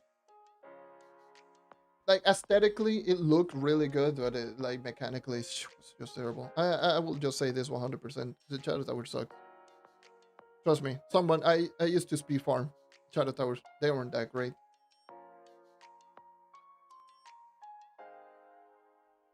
And honestly, Dells are, if I'm being honest, Dells mechanically are better than Shadow Tower. The problem with Dells is like you have to do so much more than Shadow Towers that it gets boring much quicker because you have to do so much more. Because I can assure you, not a lot of people were doing the 300 Shadow Tower badges for each of the bosses, but people are doing 10 to 20,000 Dells. I can assure you that that wasn't like it was only nostalgia, but it's really Shadow Towers weren't really that great. If I'm being honest.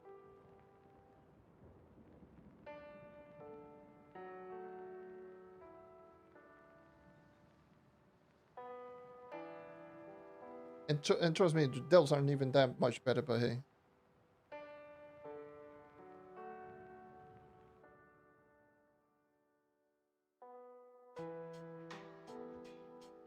Dude, don't get me started with just farming so many of the Dells. I remember farming 3 months for Cornetto Cthulhu Realm. Never got it and got it on a challenge. Dells. That was not fun.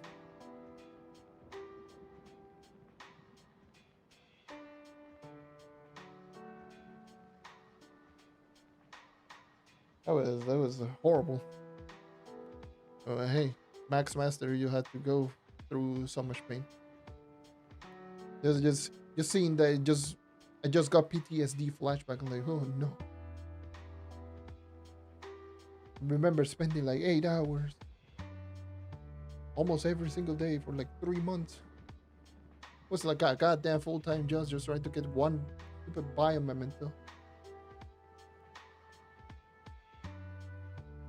All of that just to appear randomly in a challenge Dell, which still took me like 7 hours of actually grinding the challenge Dell just to actually just get it.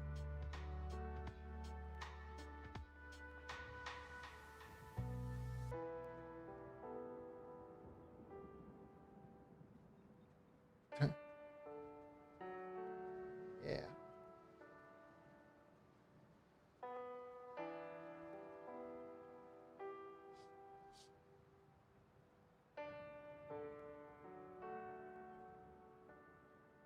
Uh, but yeah,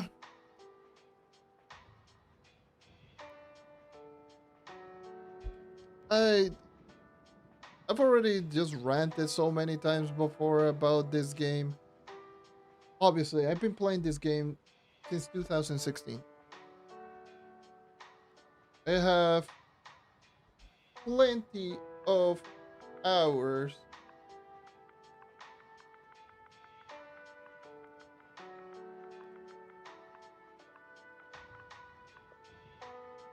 You know, 433 days and an hour, which is the equivalent of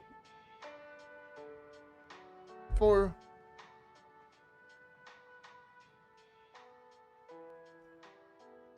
that's like 10.3k hours on this account alone, not counting PC, not counting test server, and not counting the other countless of accounts.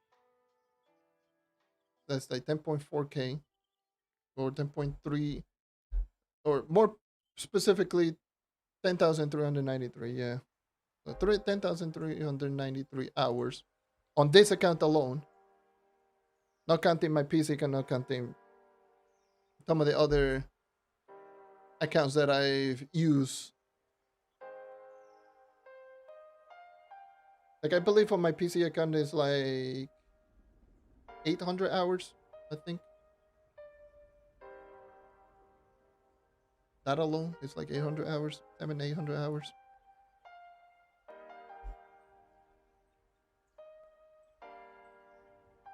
That's not counting the PTS, which I've done testing so many hours on the test server for the many years, for many updates. Could be like 11 point,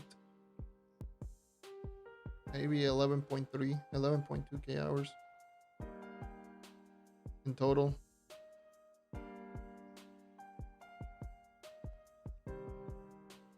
Still, it's still a lot. Like I've seen it, I've seen it all, and I really do enjoy this game, but some of the decision it frustrates me a lot, which is why I just stopped doing content or stop doing focusing on doing videos in general.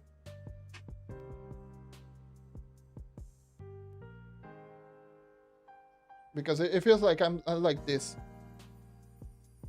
talking into the void, talking into a wall every single time that I just make a video.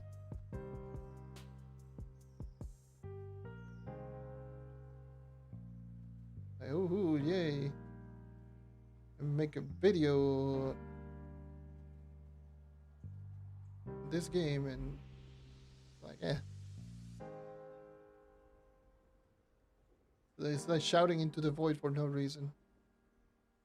That's why I just sit down and just do streams every now and again, and that's it.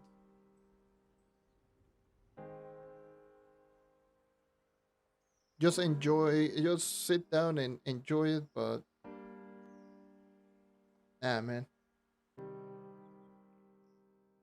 just sit down and just do some of the other videos that I just make me happier.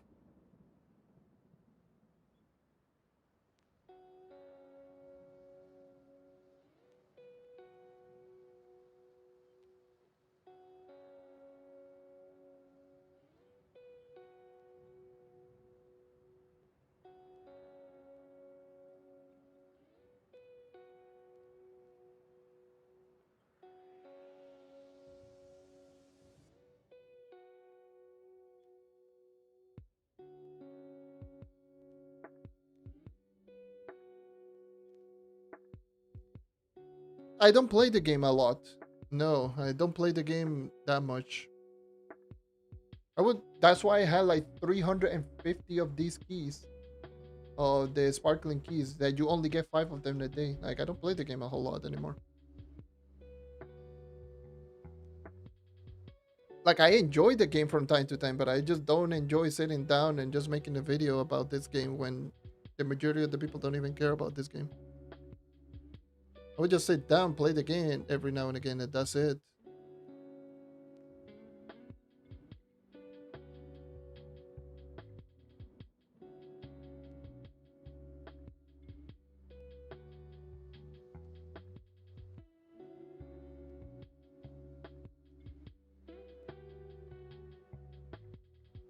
To me, it's just kind of frustrating. This game could have been done. This game could be just way more than it really is.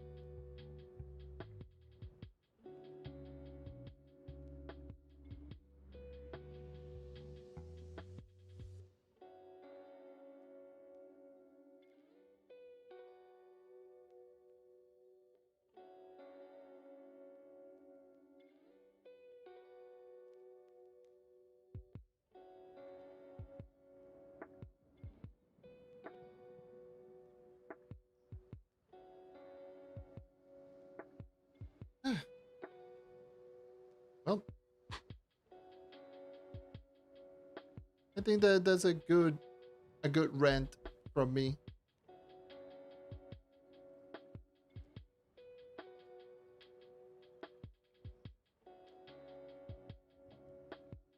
A bad time to get into Trove. I mean, you could just get in and just play. Like I always did mention, uh, Trove is definitely a game that if you don't care about the game, like if you're not in the game in general, like don't care about the game's future, you're just there for a vibe. If you're there for a vibe, go for it. The game still plays great. The game still feels amazing. It plays great outside of the crashing and the lagging, but that's just how it is. But if you want to get into like more in depth and you want to progress into this game, that's just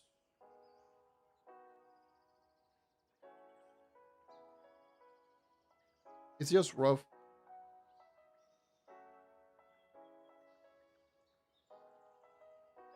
Yeah, also PC not having market. Yeah, PC is just rough. Playing PC is rough. Like it could be a fun challenge every now and again, like going into a no marketplace progression. And that could be that could be interesting like for a video concept. But for normal plays, hell no.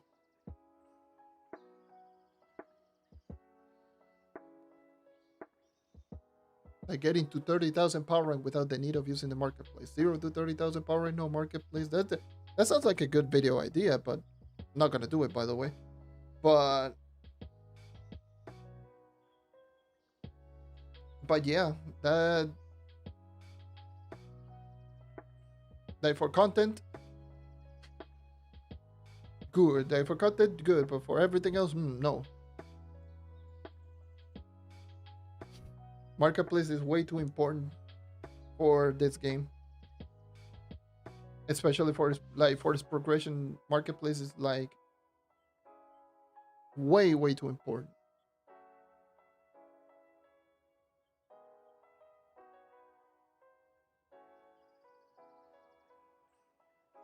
Which is why like the Trove up like rebalancing is like so bad. That's why the Trove rebalancing is so bad because look at that. You take away the market, try progressing into Trove. Have fun progressing into this game.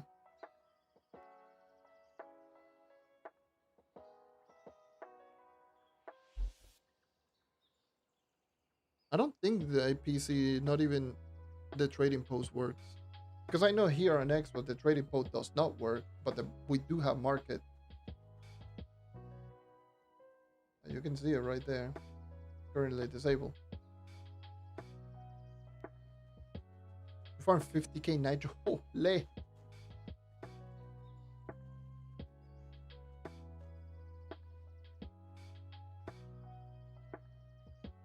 Yeah, and club shares as well. Club shares, officer shares. So it's just trusting people. And trusting people on the internet is rough. Trust me, I've seen so many scams in my day.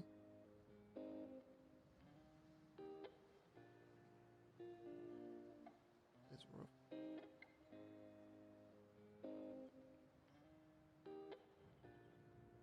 I remember, like, I used to remember a lot of people when they used to scam for raiding equipment. So it's like way back. And because of that, I just stopped trusting anyone here in this game. I genuinely just stopped because these were like people that used to join in my Xbox party and even talk to me.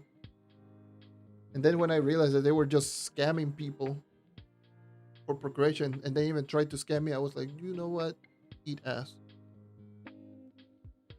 I don't care. And every time they would ask me for help, I was like, nope.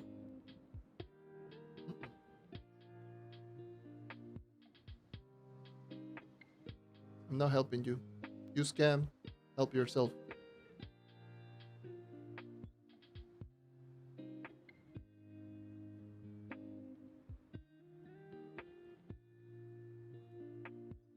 And it was really bad. They actually legitimately made a lot of people quit the game because this was back in the day where like tradable stellars were really rare, like where they were like in the 200 300k, where not even like 100 people were over 10,000 power rank.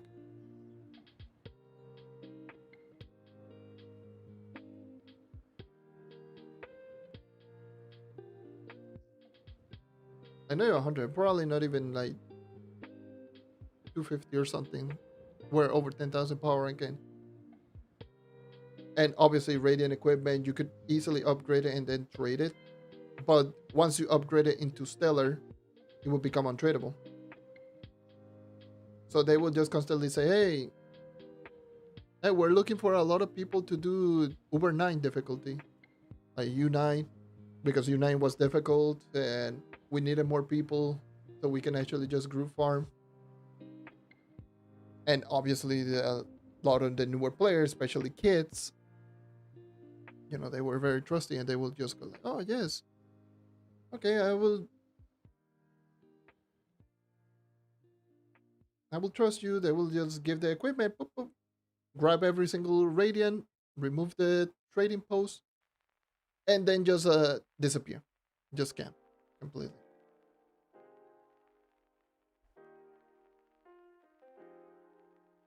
On hindsight, it sounds, it sounds like how the hell did you guys scam? But at the same time, that's especially the kids were too trusty, very very trust. Like they would trust a lot of people for no reason.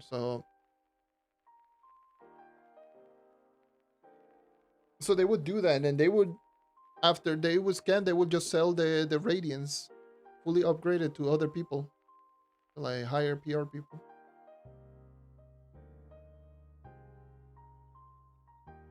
And then they will use that money to upgrade.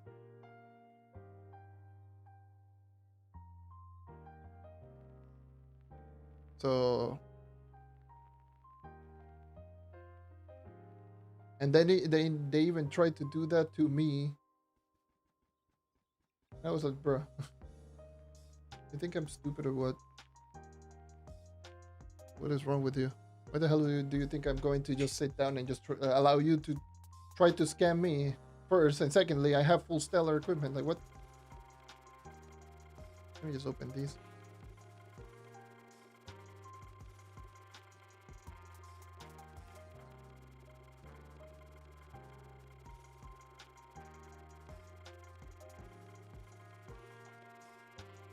I would imagine that, yeah, the PC is like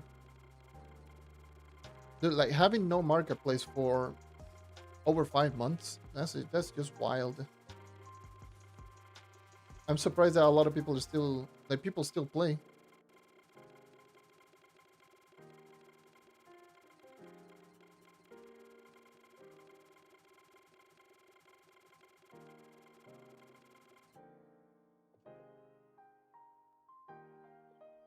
How many depth cards I have? 618.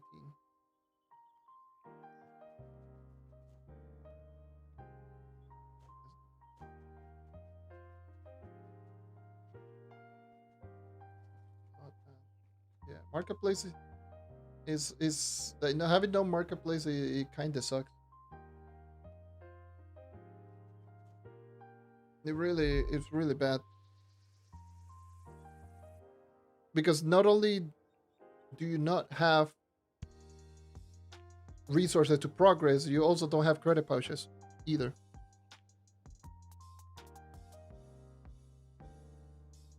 And then they try to push tiny quests also. They tried to push in tiny quests, and that tiny quest was just so pay to win. Imagine having no marketplace with no credit pouches and trying to just get yourself the instant complete tokens. Have fun.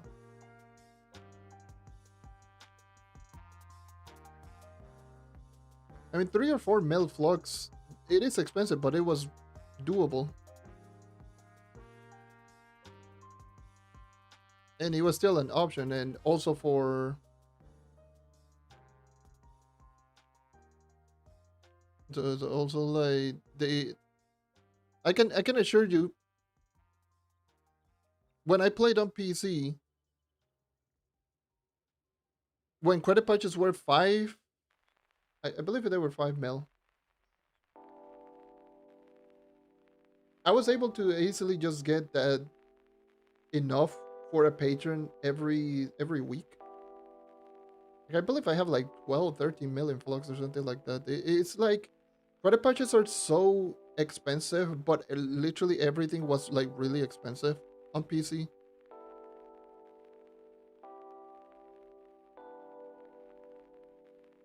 Like it sounds like they are extremely expensive, but everything sells. Like everything sells on PC. That's why whenever I went into PC for the first time when I was grinding on PC, I was like, okay, I can just imagine, because I was hearing exactly that, literally that, like, oh, credit patches are like super expensive. Like there's no point in actually just grinding. And I was just thinking to myself, yeah. Then I just checked the market, dude. There are a couple of mil, like 4 or 5 million flux. God damn, that's just ridiculous. That's a lot of flux. Like what the hell? Here we are on console. This was back when console like credit patches were 500, 600k. Like that, then on console we have it good. We have 500k, half a mil flux. Woohoo! Credit patches. Before credit patches just became, uh, you know, this. Well, at least we have. Earlier today we checked and there was only one credit pouch, and that was like the 10 million flux one, and that was it. Someone literally recently just bought that today. And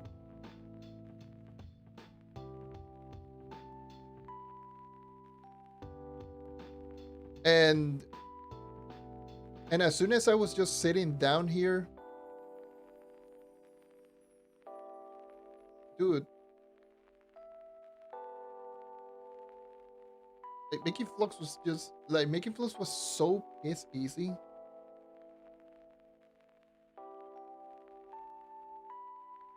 I think I remember, like, also in my 0 to 30,000 power, and this was literally just before the dupe hit on console. I have to double check how much flux I made. I think I made,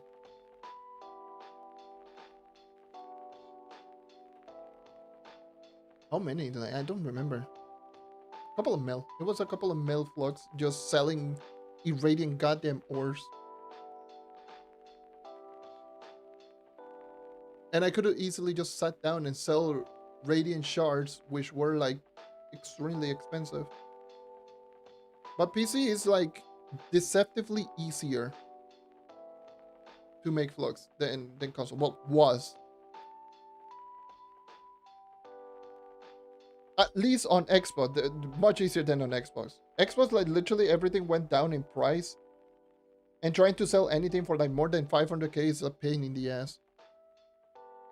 Dude, I hate it. It's so annoying. Like literally everything, at least here on Xbox, everything just went down in price, and it's like handy dandy, and everything just feels good except credit patch. Credit patch is still like, you saw, like 6 mil.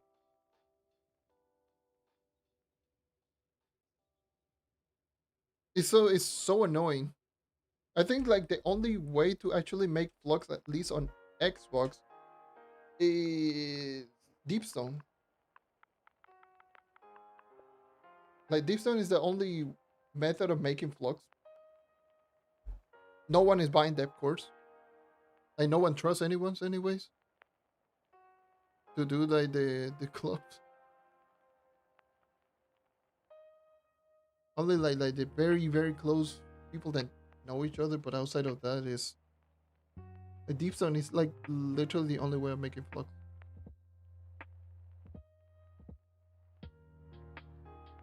And yeah, there's not even a page of it. People don't grind it. People don't buy it. This literally, this is all the Deepstone that we have.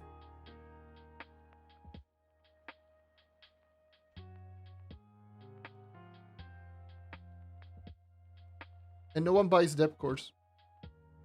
Depth cores were the main method of making flux, but now it's just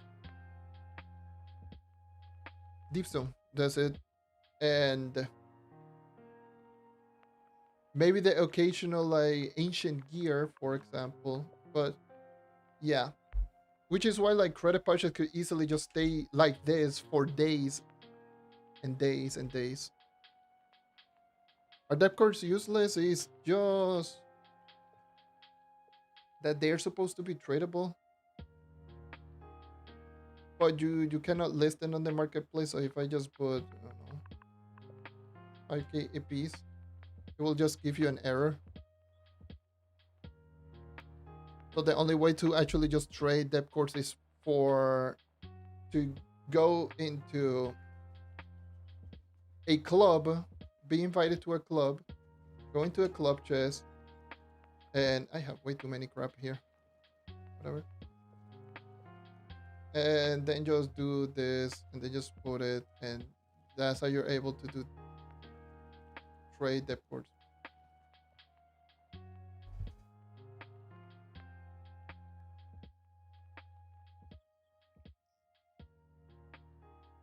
That's the only way to actually technically just trade depth cards.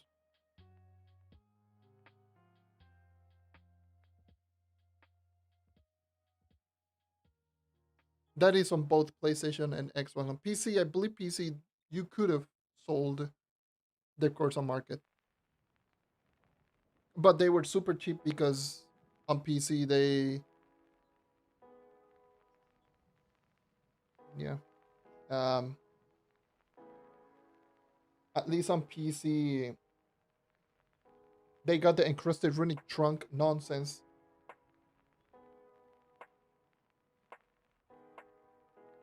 which was like not what method was it? I don't even remember the rune. Is the this stupid rune the discovery node or rune?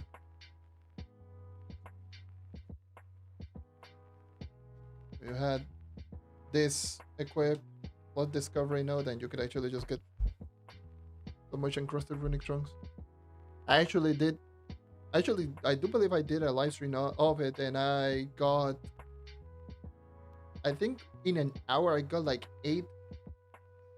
What was it? 800? Was it 1600? Something ridiculous. It was like 800 in an hour on extremely laggy day, and there were a bunch of people around on terrible on Candoria, which wasn't even a good biome, using regular bombs.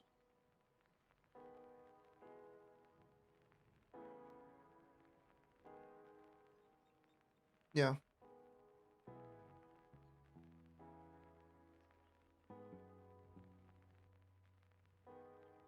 Yeah, a lot of people on PC got their Mystic set like very, very early on,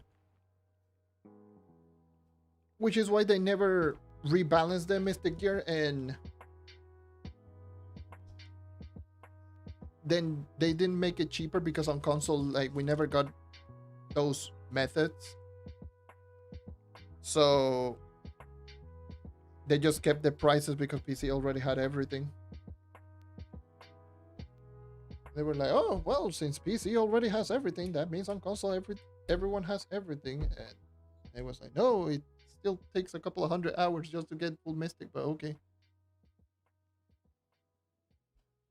And this is why not a lot of people are even maxed out Mystic. So yeah.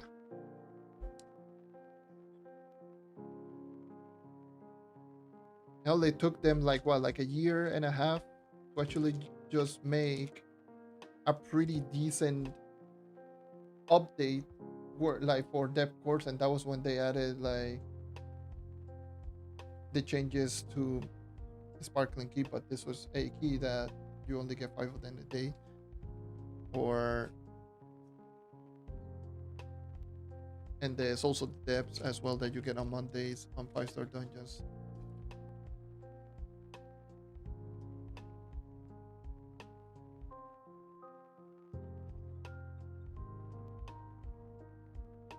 Yeah.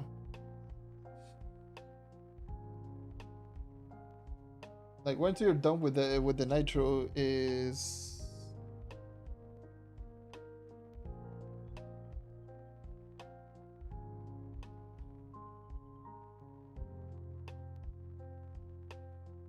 once you're done with the nitro and grinding C5, that you should just have to grind for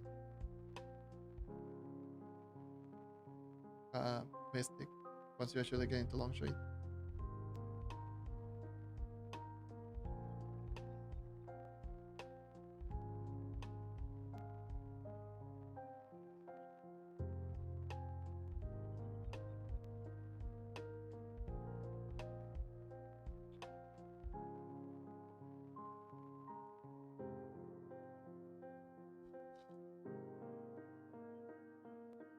Okay, so yeah.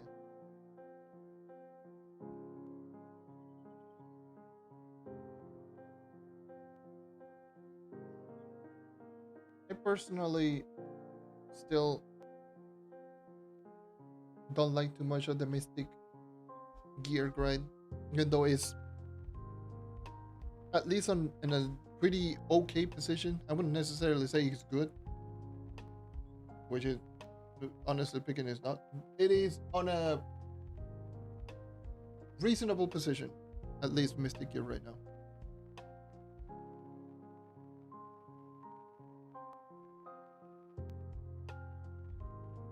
To me, it would have been better if C5 could have been gone for by 40,000 power and players. Also another thing that they should have done. Don't know why it's 45k.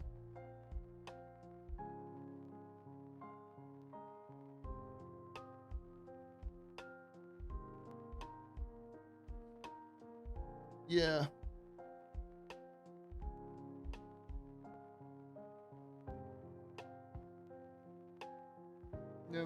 50 or 55 or something like.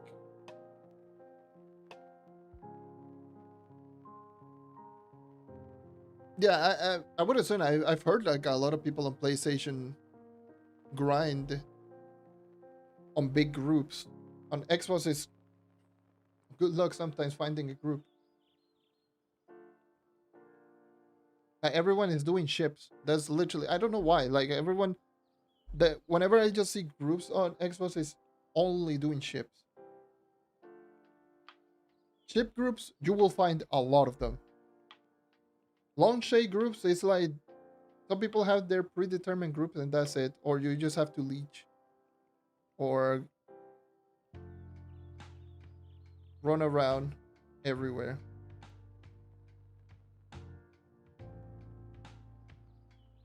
Like many of the people grinded, and many people already that are maxed out in Mystic Gear like stop grinding that altogether, or they're just playing solo for the most part, or they just stop playing.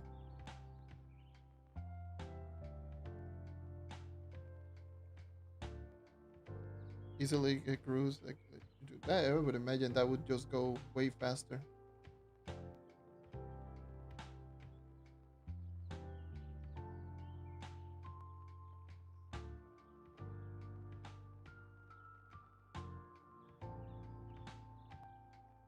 No, like here on Xbox, we like it's so bizarre because I always say, oh yes, doing chips. I'm like, why? But why though? Chips on me, chips on me. I'm like, why? Why you do this to yourself?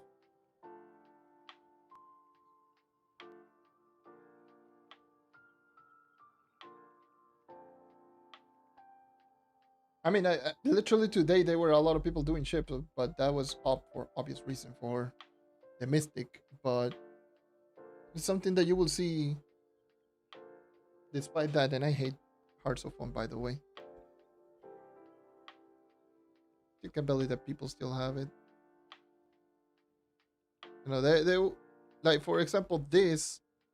You would think that this is like a big group. This is probably like a group of like 3 people at most, and maybe one of them is AFK.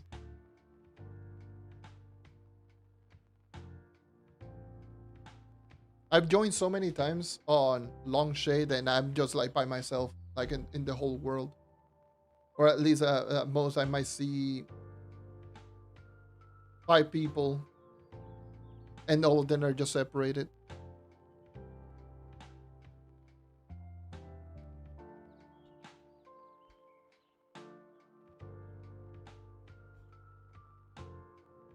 It's rough, but yeah.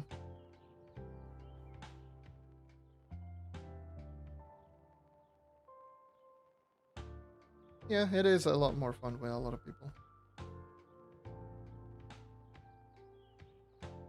It is weird. It's actually weird. Yeah. But Xbox has always been pretty weird, if I'm being honest. I always describe Xbox as like people like the people on Xbox play by their own rules and they don't even care. Which is why, like right now, if you check resources, let's just go Nitro for example. Nitro are like pretty standard price, and a lot of the resources are pretty standard price. I can just go with so many of the resources. They are pretty standard price. But for some reason, credit pouches are like what? 6 mil?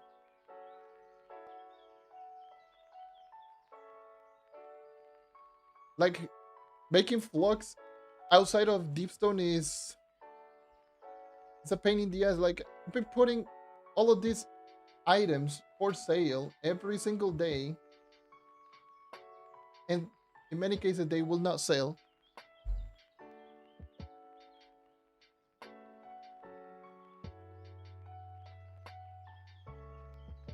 And it's so difficult to make flux, but credit pouches are just normal.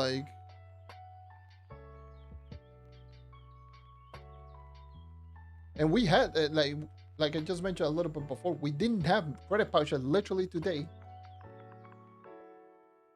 They just went back down to 6.5, but literally the only one that was in the market was this one, the one in 10 mil. That was it. That was the only credit pouch that was when I started the stream. That was the only one that was on the market.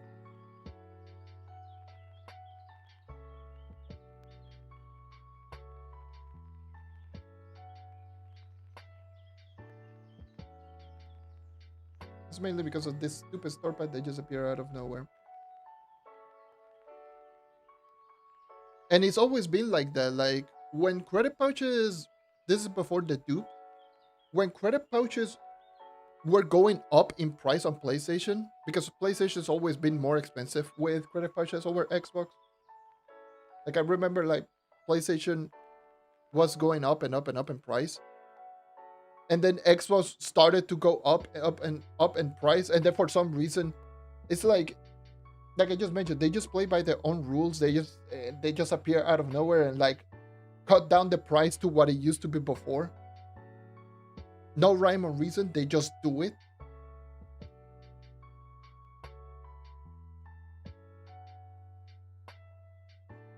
I still remember like back when credit patches were going up in price, and like on PlayStation they were like close to a mil, and on Xbox they were creeping up every single day. It was like 700, 750, 800. And then all of a sudden, like a couple of days later, I believe like a lot of people just started buying credit patches and started selling them for like 400k. Why? Because they can.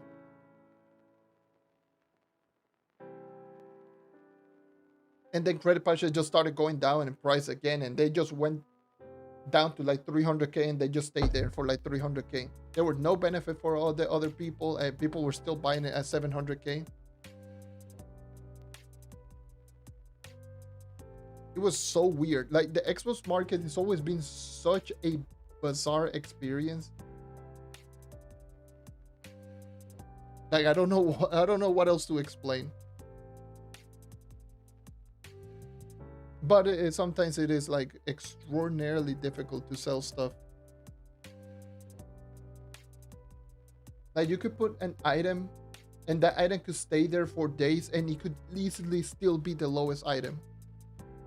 And it could be an event item that not everyone just buys. Like for example, this stupid ally that I still haven't sold.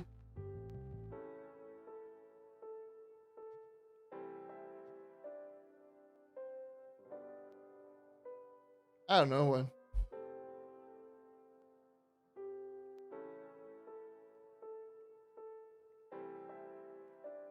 Oh yeah, it started like you could sell anything.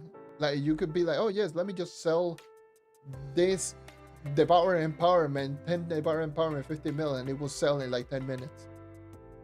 Like literally everything would sell. It was so weird. That like the whole duping thing, that was just so weird. I didn't take a part of any of that because I didn't even care. That the whole duping to me just left such a sour taste in my mouth. But I remember seeing screenshots and people going crazy.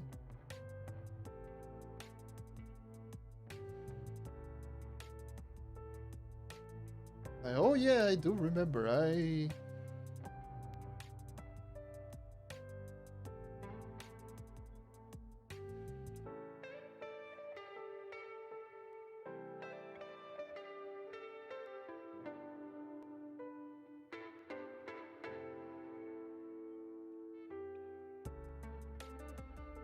Yep.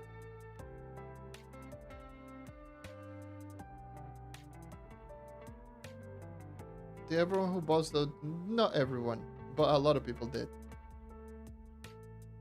A lot of people did get banned.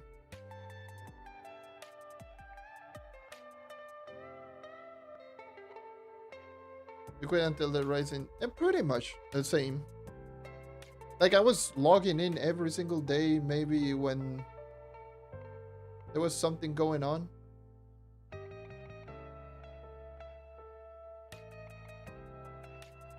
I believe like on Xbox we got the update later. Because I believe Xbox was just way worse. Like I believe it was not getting events. And I don't think it was getting any updates. I have to double check, but I do remember that we didn't get events for 3 months. We were like 3 months behind on events. So I believe after the Rising Tides, we were getting essentially events every 2 weeks.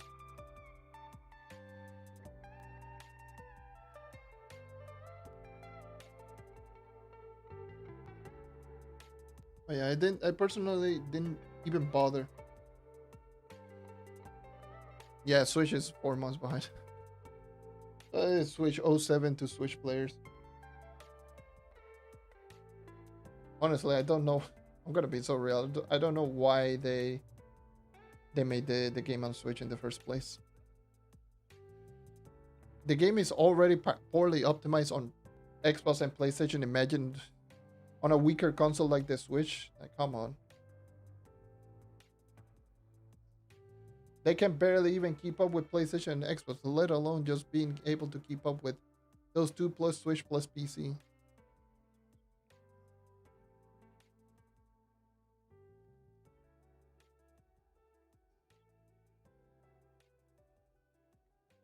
Orange name at 250.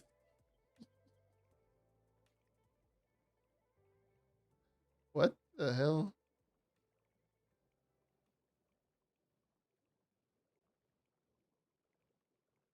A 5070 barely push 100 frames per second. That's just rough. It's just rough. It's so poorly optimized, it's really bad.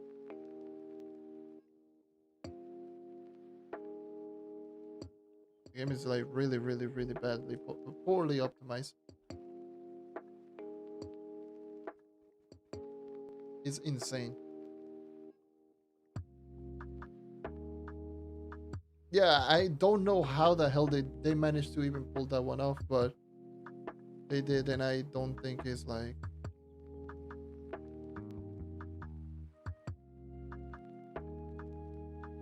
It's really bad. Like, I don't know why they just even made it. Yeah, I haven't checked Trove with my new PC, but with the old PC, on the old PC, which had a like a 1650, it could have run like up to 100 frames per second. I can believe 110 frames per second.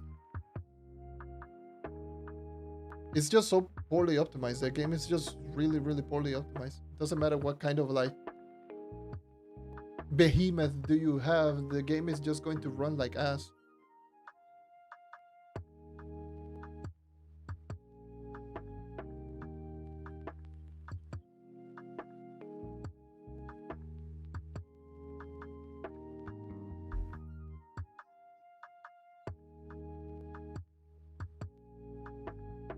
Because I do have a I do have a 165 DisplayPort monitor, but I still don't have a DisplayPort. Speaking of which, that I did order a DisplayPort, which should arrive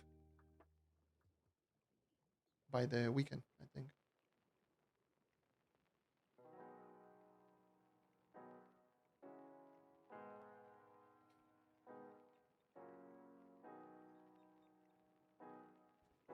At least to me, as long as it runs over 60, I don't care with, at least with Trove. Other games, obviously, but the Trove, I don't care.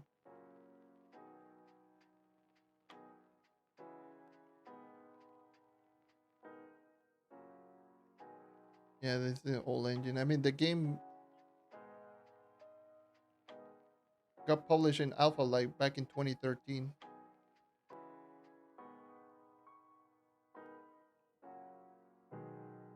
2012, 2013.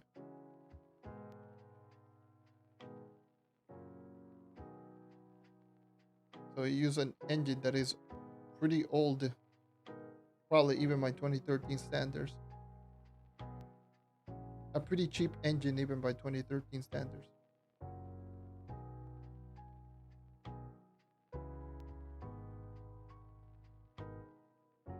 Everything, yeah, that's just Trove. That happens on everywhere. Like every single time that you complete a dungeon, it's because this is how Trove works.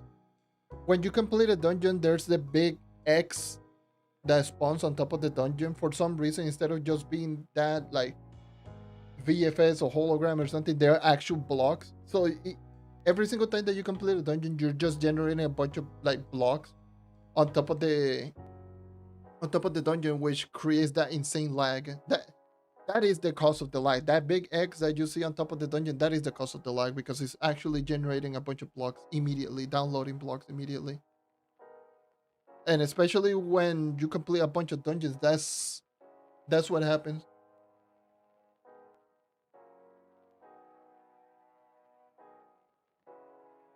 But yeah, that X is just a bunch of blocks. It literally, like, I can go into, let me go into Geotop site so I can just show you whichever portal.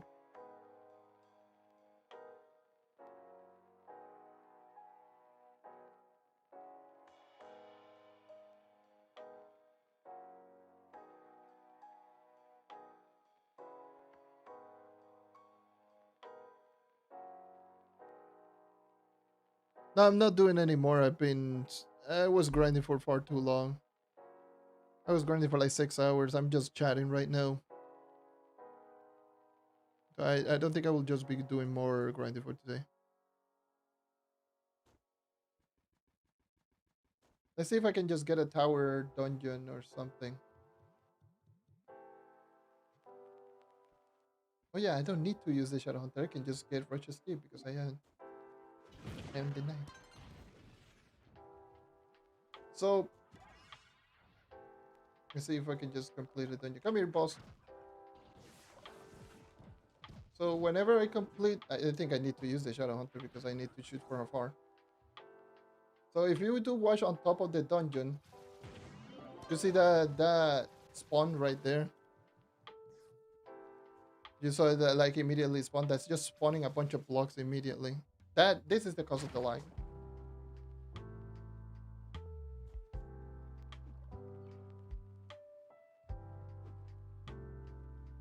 So it happens like all the time.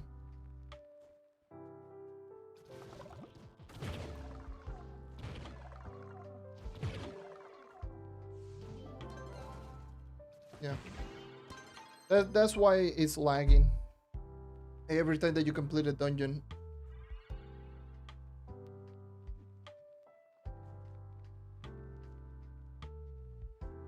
Like I noticed that like I think it was like way back because I used to have a old like a first generation Xbox One. Like I'm talking like the very old Xbox. So the frame drops were like really bad. And whenever I completed a dungeon, that would literally almost kill the game for like half a second. Every single time that I would complete a dungeon, it was really awful. So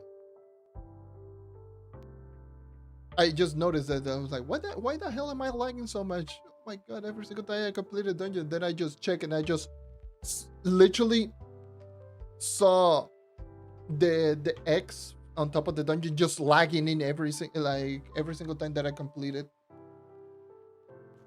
the dungeon. Just the X loading in, just having problems loading in. It was really funny. I was like, oh okay, I see. That's the problem.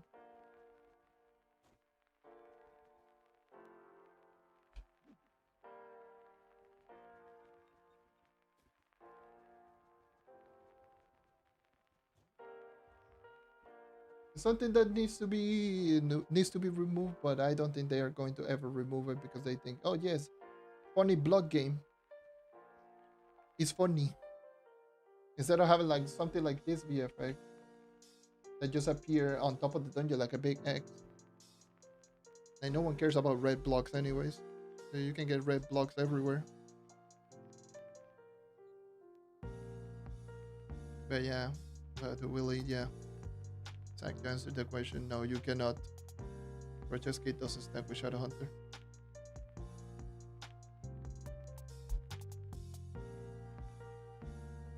And like this, like a VFX that just appears out of nowhere. I don't know, something.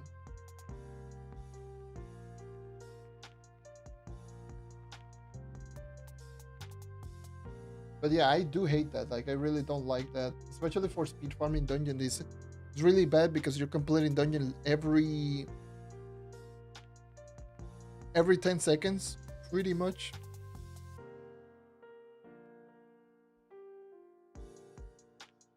Like every 10 seconds, you're essentially completing a dungeon on average 10 to 12 seconds if you're speed farming. So having that like constantly just it's so annoying. Really, it's really annoying. And the longer that you're in the world, the worse it gets. Like sometimes it just becomes really bad to the point that it just gets even laggier. Yeah, that's one of the main reasons why I personally was like really happy to get like the current generation, the Xbox Series S, because it was truly getting annoying. Like many games outside of me like wanting to play next gen or current gen games, like for something like Trove, it was just way better because it would have made recordings and streaming a lot more enjoyable to watch and also enjoyable to play. So I wanted the new Xbox for that reason. And I'm glad I got it because on the other Xbox, because I had the Xbox Series, no, the Xbox One X before the Series S, which I still have it like over there. And that Xbox was starting to have issue with this game. It was running like I would do geotops, I run at like at 35, 40 frames per second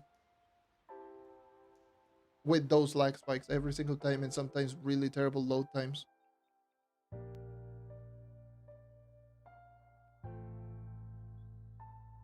Your PS5 literally only a 60 playthrough. Like to me, it's only Trove and 2K whenever I'm going to play with my brother.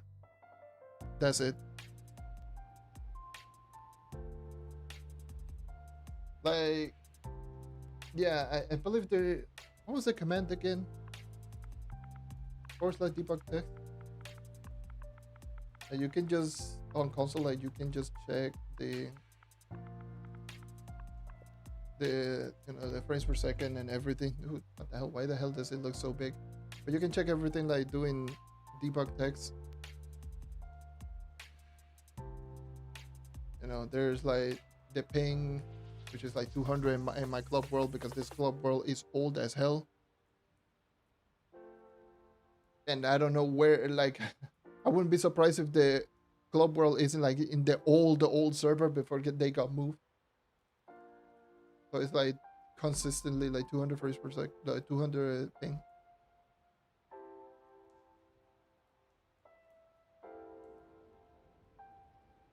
It was after this update, like I didn't realize it. What the hell? It's so weird. I mean, it's not that big of a deal, but it's like, what the hell is? It took me by surprise when I saw that. I was like, should have been like smaller and like over here.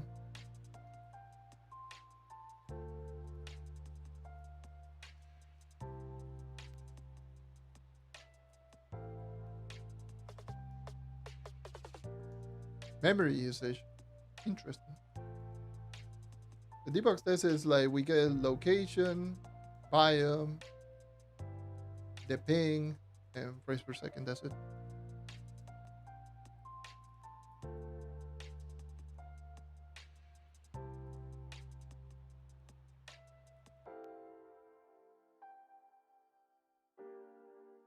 Which, have you ever played, like, speaking of which, have you ever played Trove like really low ping? It's a completely different game, especially if you use something like Shadowhunter. Holy, I've sometimes been in those rare occasions where the ping it goes really low. Is rough. It was insane.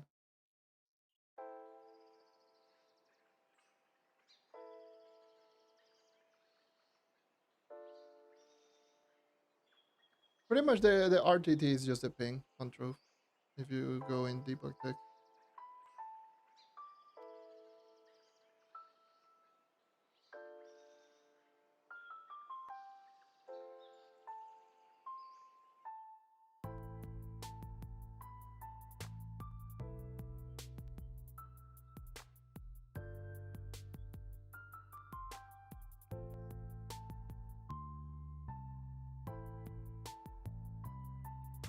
You're at 60 considered low. I played on one server that was at 30.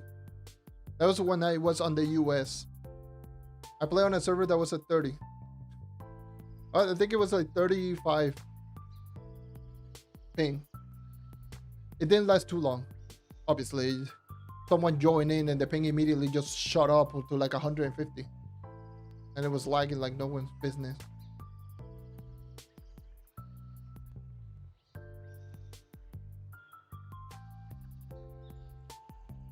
Dude, the game just feels so different. It is insanely different. Like, it makes you wonder, like, what could have been. Like, literally everything just registered. Like, everything registers so fast that you don't... that it throws you off. Like, it was throwing me off.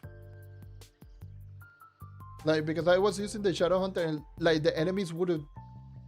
Because normally, whenever you're using the Shadowhunter, for example, and you shoot, like, a burst, which is 4 arrows, sometimes you will... shoot the 4 arrows, you could move, and that's by the time the 4th arrow hits, like, you could easily just move on to the next one. So you could, for example, you could easily just throw down the 4 arrows and then just move along, and maybe it will just register immediately after the 4th arrow. Like, you can see the delay pretty much. The enemies would have died before the animation, the 4th arrow would end.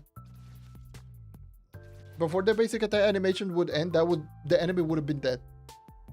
It felt so weird because I was just expecting the delay and then just move on. And then I just saw the enemy dead. I'm like, oh, what the hell? Okay.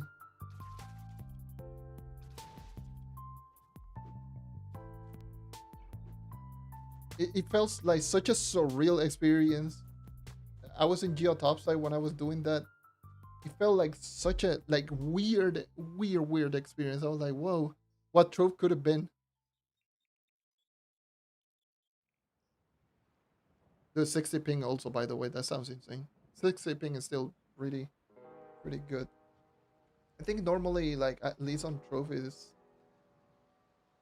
like other portals is like in the hundreds because you know being Latino is always fun. And these loadings are so ass.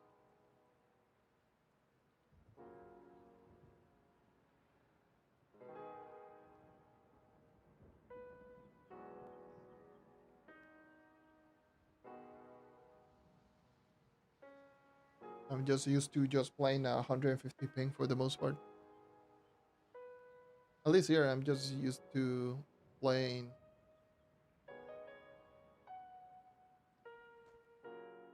Let's see. Let's see if I refresh. Come on. Yeah, I'm not 130. 160, that's mine. But yeah, it's like 130, 160.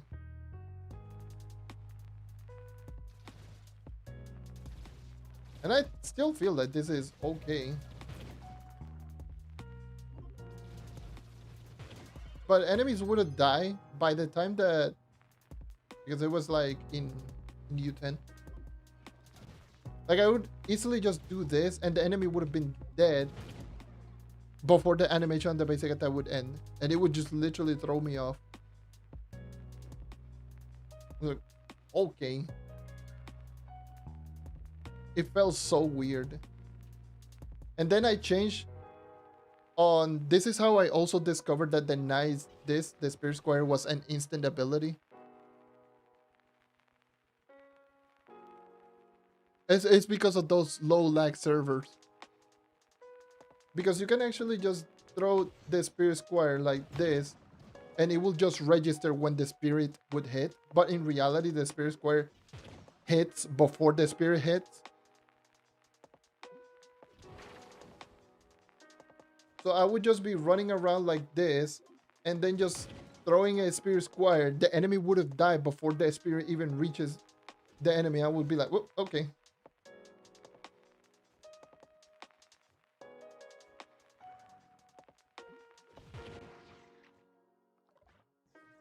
But yeah, that's also one of the reasons why I found that like Spirit Square is instant, not in like the projectile like literally is just visual. That and this glitch as well. Those are the two things that made me realize that the spirit is mostly visual.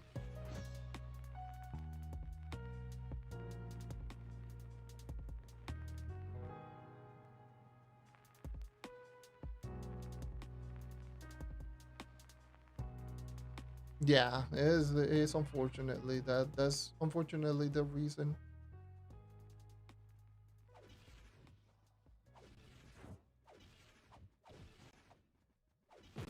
I remember, I think it was me and another night player found out about how to do this glitch. I remember that we would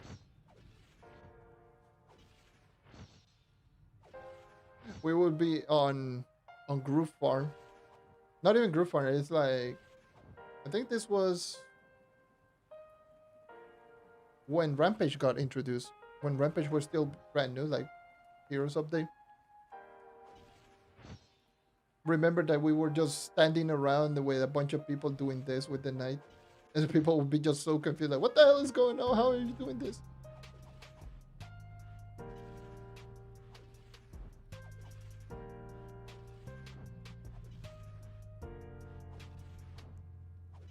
It works better if you have less attack speed.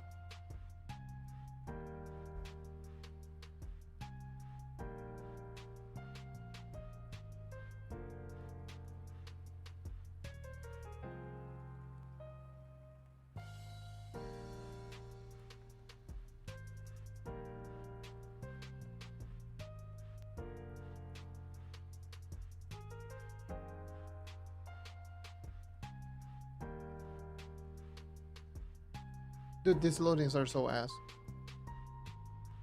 That glitch on the Spirit Square is a visual glitch. That and the low ping where like one of the reasons why I was like, this ability is like not okay. This ability is like not normal.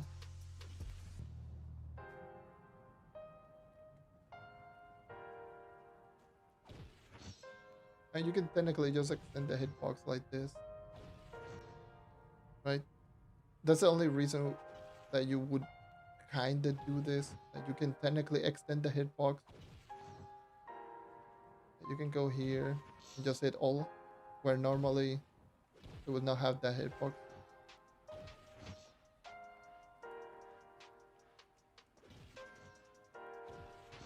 Like there's some functionality of doing it. It's like,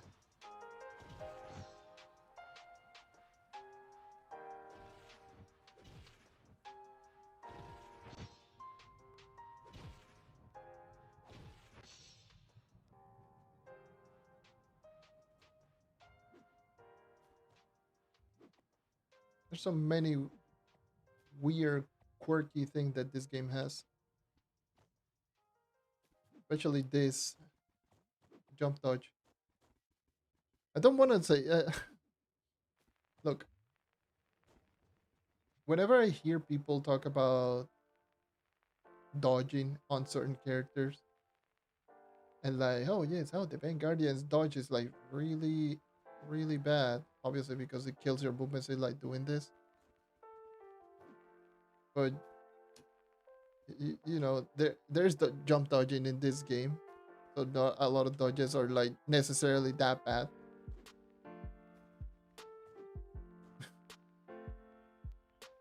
Whenever I just hear people just going, oh yes, no, I don't like the Shadowhunter dodge is really good because it doesn't kill your movement speed. I'm just sitting here like, yeah, it kind of still lowers your movement speed. Let me go into like my range. Like it still kind of lowers your movement speed at the end of the animation. You can easily just tell. What do you mean?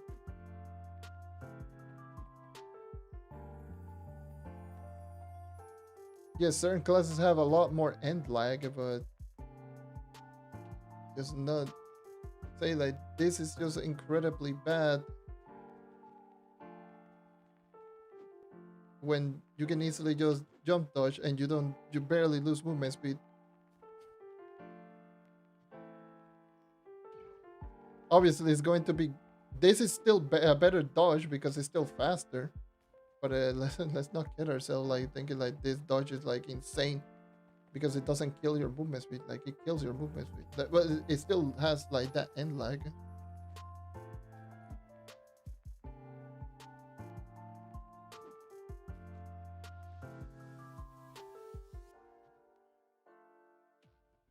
Like the only class that actually had that killed your movement speed was the knight. The knight dodge was incredibly bad even while jumping. But with this change, it doesn't do that anymore. Right? But it used to literally, like the knight would literally just sink and would go completely straight down, and it would kill your movement speed whenever you did a jump dodge like this. And you needed to do like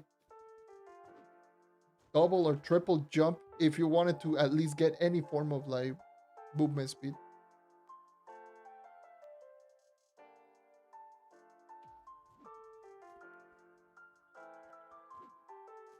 Like the one that has the worst dodges like might be this, like the ref.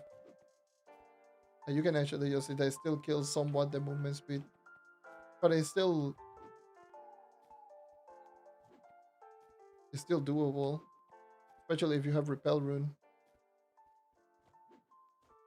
Like I just see this so many times, like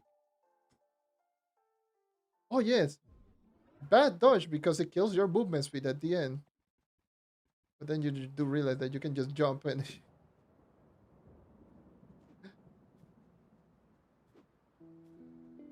you can do one jump and do a dodge, and you will not going to lose movement speed, and you're going to definitely notice it even more the more movement speed you have. Also, dodging is really bad on the ground. Like, look at the difference. This is the distance on the ground with the bard versus just jumping.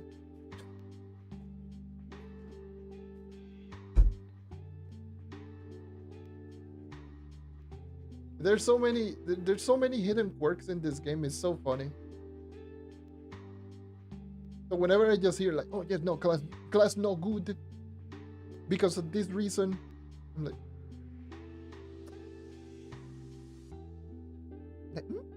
mm-hmm. Fate Trickster has the one that I keep hearing. Oh yes, Fate Trickster has a bit, and I mean quotation, a bit more movement speed when level up, and when you do check the number, it's like, oh no, the Fate Trickster literally has the highest base movement speed in the game.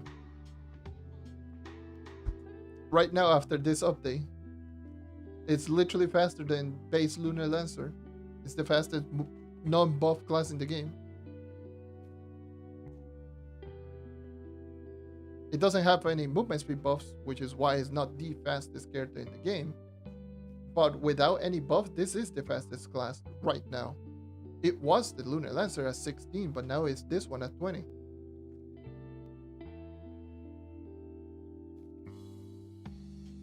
Or 56 base versus now 60 the Fate Trickster. 60 base movements. Yeah, most definitely we need to see a little bit more Fate. But we need to see a bunch of different types of classes, honestly.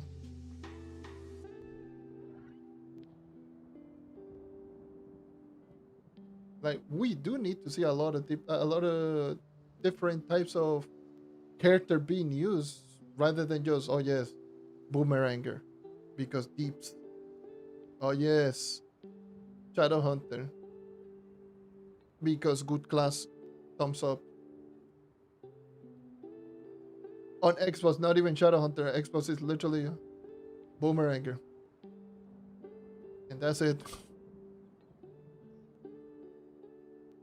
Like here on Xbox is literally just this, and maybe Soul, but it's like, dude, this is like everywhere.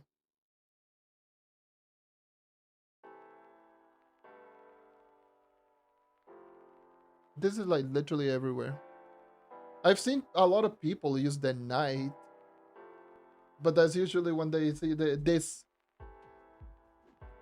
knight just running around at this speed, and they go like, "What the hell is that character?" And they just see him just destroying, and then they might just choose the knight. But outside of that, there's like, it's just Boomerang the only thing that you see. I'm surprised that a lot of people didn't pick up the Neon Ninja, for at least for traveling purposes. People don't even travel using the Neon Ninja's front flip. They just don't care. They just use the Boomeranger even for traveling. Is whatever.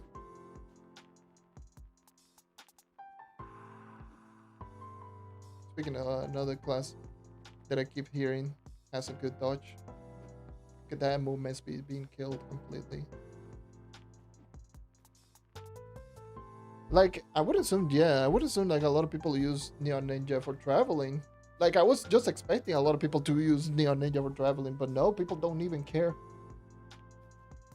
People will either stick to Boomerang or maybe just use Shadowhunter, and that's it.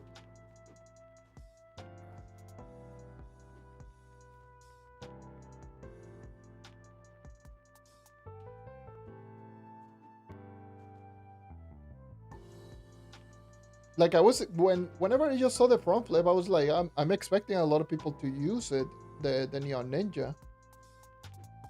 Nope. Definitely not. At least not on Xbox. That's for sure.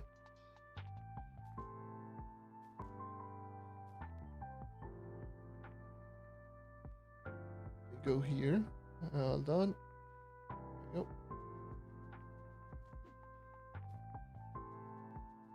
I was on the other HDMI monitor, so it was like a little bit too laggy for me. There we go.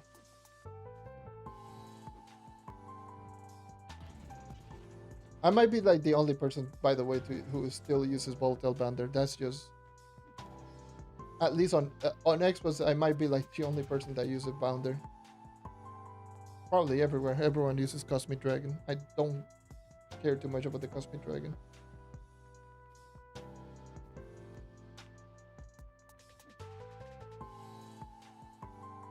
Everyone uses Cosmic. I mean, no one plays Bomber Royale, and those who have it, they go Cosmic.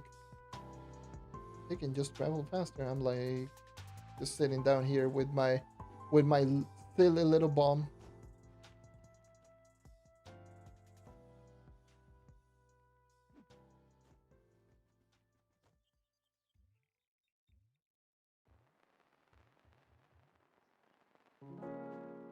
Profundo. I never heard of that, man. Probably is one of those mouse that I just got it. I'm like, oh, okay.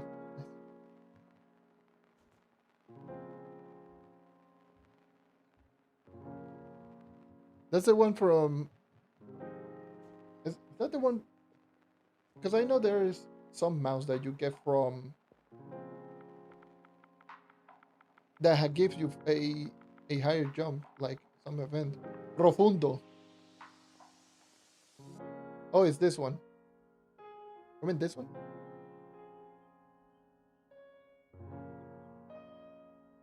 Or is there another one? Yeah, it's the only mount that I don't have. Literally, I believe it's like that and one of the Gear Crafters Vault that I don't have. Never crafted it, never got it.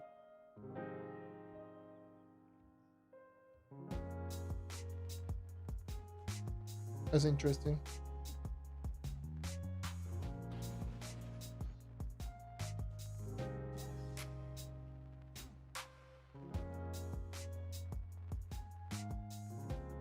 But I think for me, I would just probably just keep using Volatile Bounder.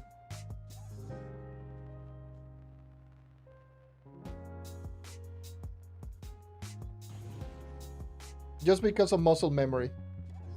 I know for a fact that I'm just going to, if I get that mount, I will definitely just do this. Just do that and then just press the basic attack and I will just get pissed.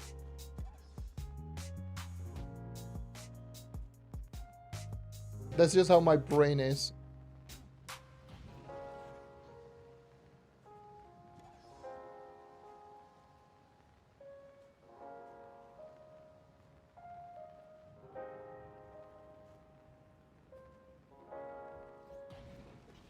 But that's interesting. I never knew about that. Well, it's literally like the only mount that I don't have.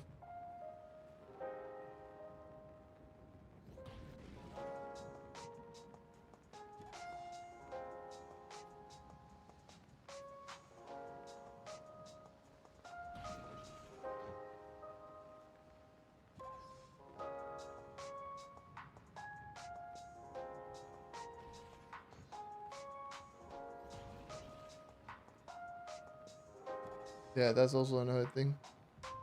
Of course.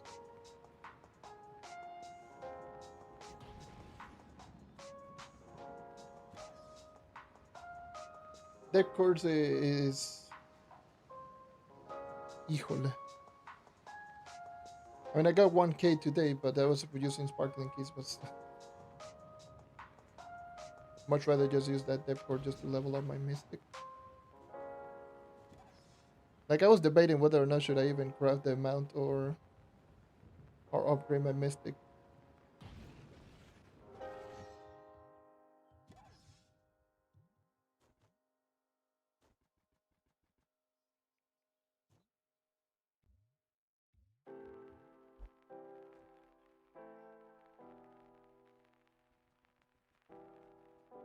Yeah, I got yeah, I got over 1,000 today. Actually, I started off with 600, ended with 600 essentially. Using sparkling keys.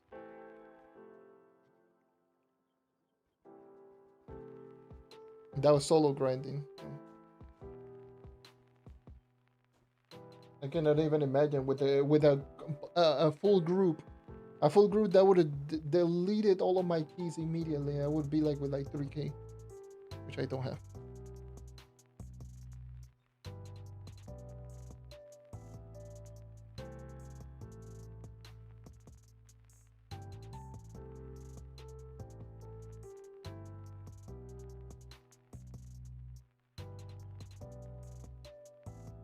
This stupid goddamn title, Jesus. I open these boxes. You know what? I'm going to get rid of this sound effect. Going to get loud really quickly.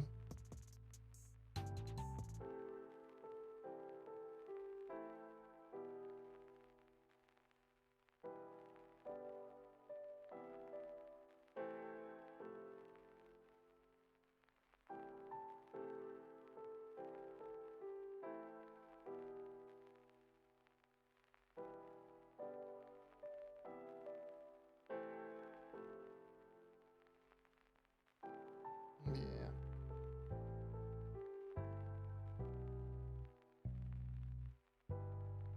But I really need to max out my Mystic. But I would prefer to max out my Mystic.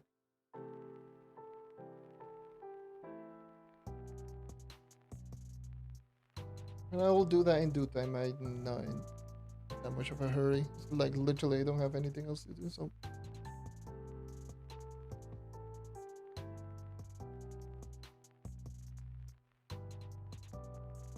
How hard is it to pull a 3-star? Pretty difficult. Is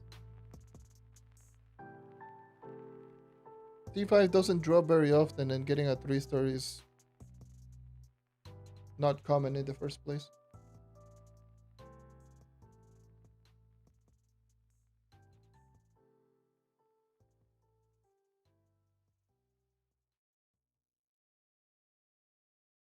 Yeah.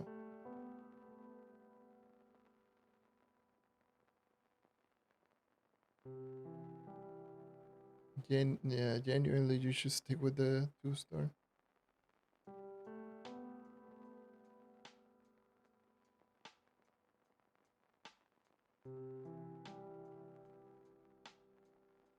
Dude, give us a faster box open on console. Thank you, please. Oh my goodness.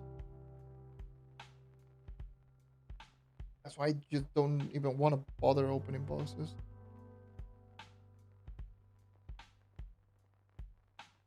Yeah, it's having no market. I cannot even imagine how terrible it's going to feel having no market. Like playing with no market, progressing with no markets is just like it goes to show how terribly balanced this game is.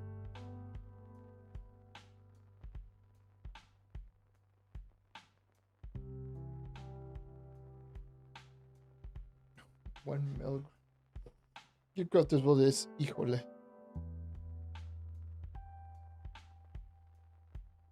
It's going to take 7 millennia.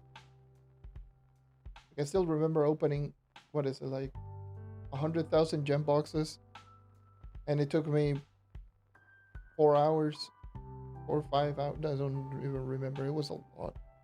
It wasn't even 4 hours. It was like a lot more. It was way more.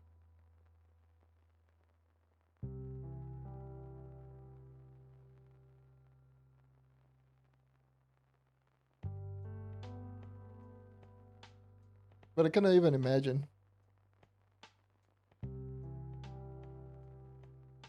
It's like the game is so poorly balanced.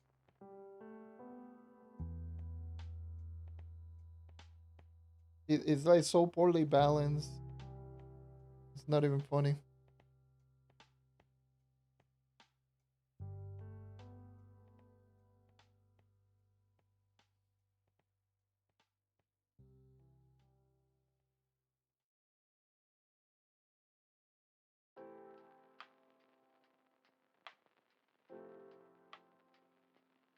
That's why you did the duping situation is the devs' fault. It's both the devs and the players' fault, and it's not going to be purely the devs' fault. It's definitely both.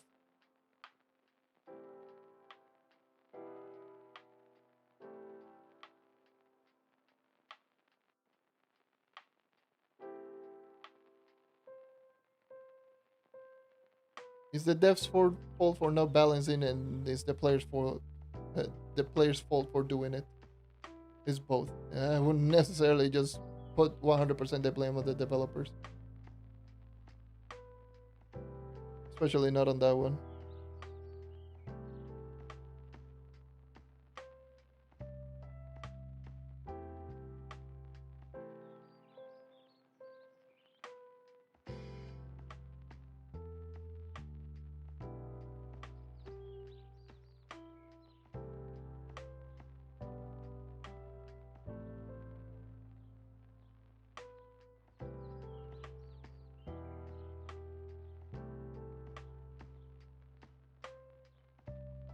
I mean, to be fair, if we're talking about C5, I don't want. I don't like just talking about this, but yeah, whatever. Uh, the reason why Nitro it was so expensive, it was because of dupes.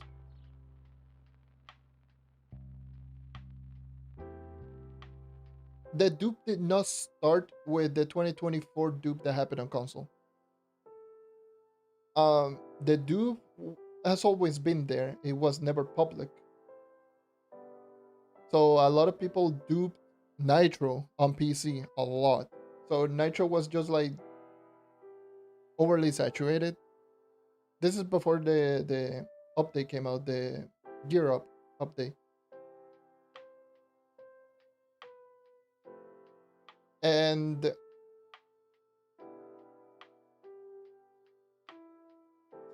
so a lot of players just were duping Nitro like crazy.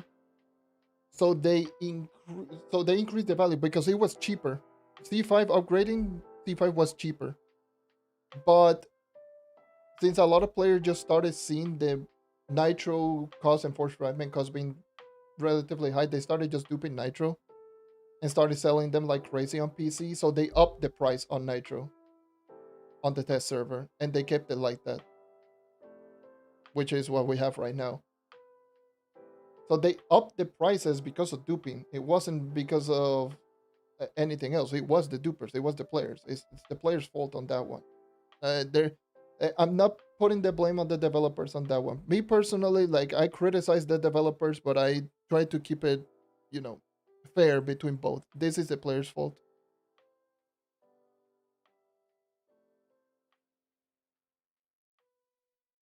This is mainly the players' fault. Yes, the developers have a problem of like rebalancing with this game, which is definitely their a problem in their part. But we're not going to sit here and just pretend that the players were not the reason why the updates are like as expensive as they are. They will keep adapting to. It's like the thing that I just was ranting a little bit while back. Developers, one of their mentalities, which I really don't like, is that they try to make the updates cater towards people that are at the end game. People that are at the end game have an insane amount of resources, which a lot of them are people that duplicate it and people that have duped. So they're going to keep making the updates like extremely grindy because of those people and because of the way that they think. So the players, a lot of those players were just like, I don't like this. So they just started duplicating and cheating more and more and more, duplicating the items. So developers are like, oh, you have even more resources, so we're going to make the updates even more difficult because you have that amount of resources. And they just kept doing that until we have what we have today. It's at both parties' fault. It's not necessarily because the developers don't they just don't want the player. They just don't know how to do the numbers. It's just that they look at the numbers and they see that the players have way too many resources and they just keep trying to make it difficult for those people. And it led to the point where we at right now, where everything is just so poorly balanced that it makes no sense.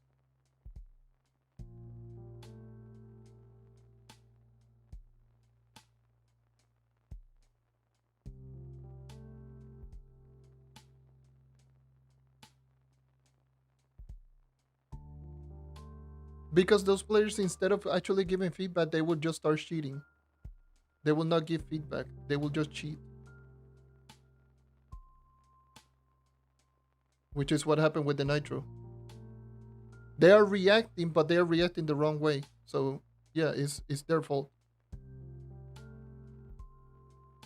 Like we cannot pretend that cheaters were a good thing for this game. They were not. They reacted in the wrong way.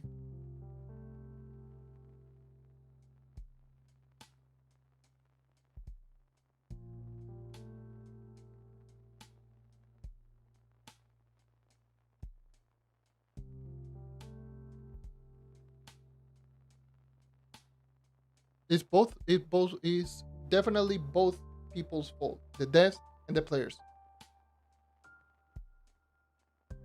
It's both.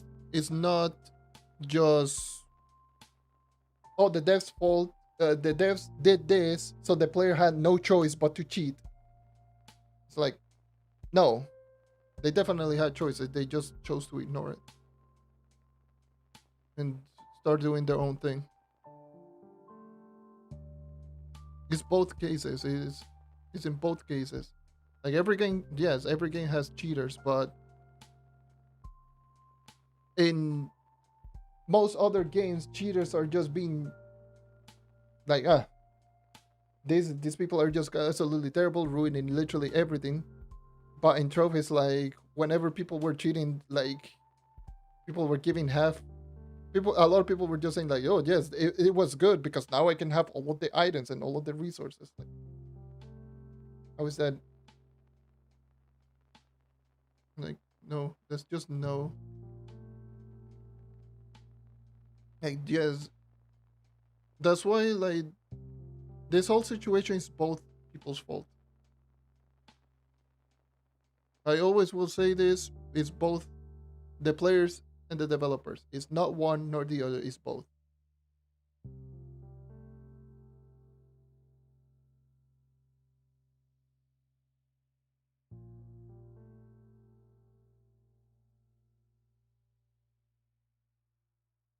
And you cannot react. You cannot react to something by just like you cannot ruin the other people's experience just because your experience is not that great.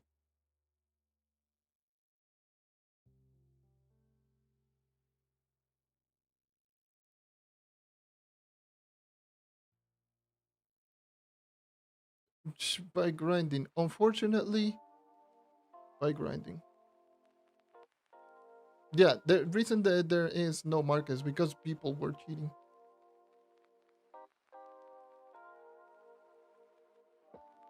People like, why they keep just adding new resources for every single update?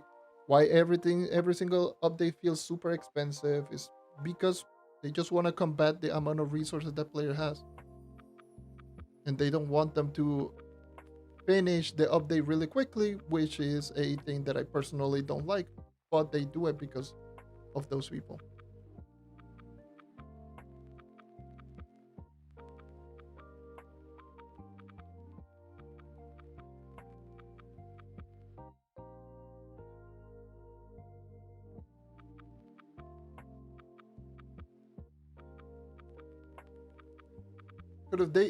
Could the developers approach it in a better way? Yes. Is it entirely their fault? No.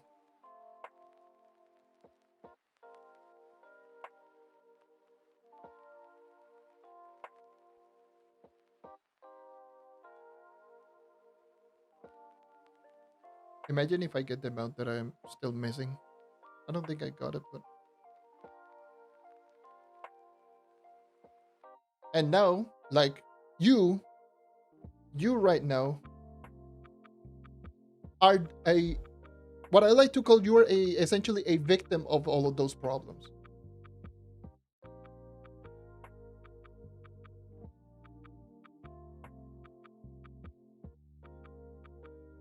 You're essentially a victim of all of those problems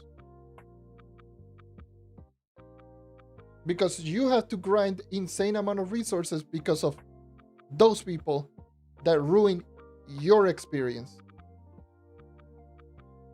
Those people ruin your experience. The developers didn't balance the game and ruin your experience.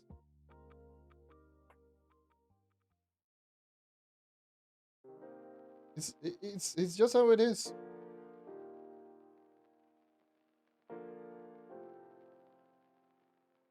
I know, like I always will say it, it's easy to blame on the devs because some of the decisions that they make, but it's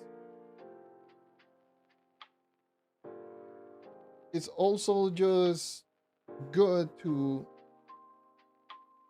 realize when it is their fault or the player's fault.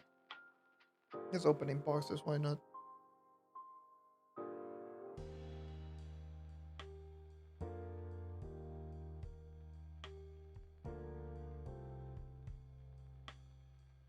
Am I going like once again?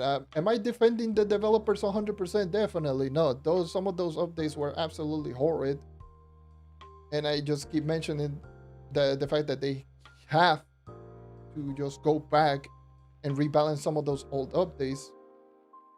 But I'm not going to say here. It's just saying like it is their fault because the players had to cheat to get everything.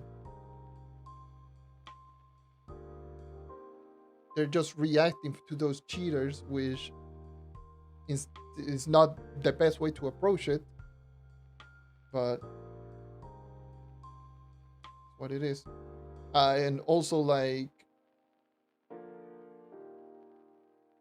those when they reacted to the cheaters and actually found out about them and banned those cheaters, that's when we got the 2024 duping scandal, because that player threw a fit, published the whole cheating scandal or the whole way to the whole method of cheating because they got banned, and it became public, and then everyone was like, oh yes, it's just fully go crazy.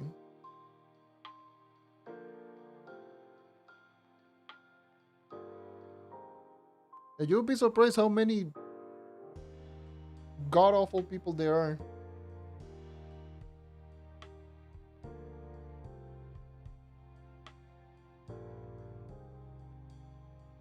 There's a lot of god awful people. I will say that.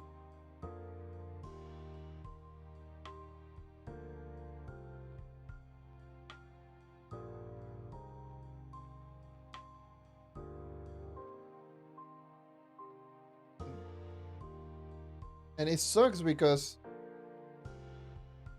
there are many players who want who would like to experience what everything that this game has to offer, but because of all the problems that this game happened or got over the past at least 2 years mainly, they don't get to experience like none of that, or if any.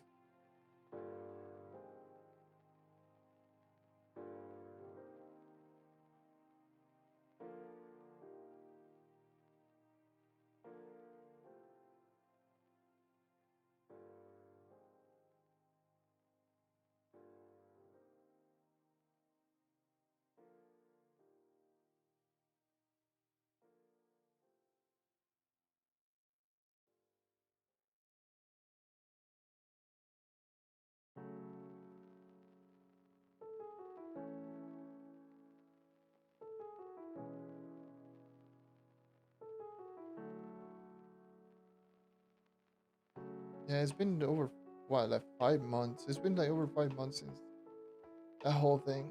Since the market has been down.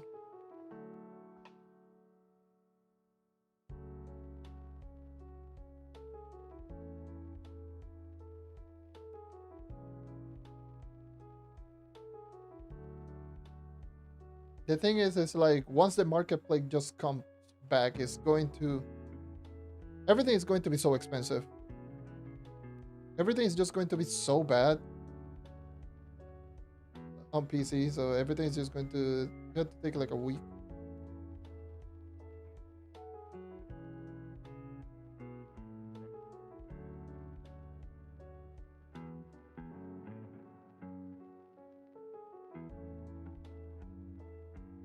It's going to take like a week to a month for the marketplace to actually just settle back, and that is if people don't even start doing the same stupid shite all over again.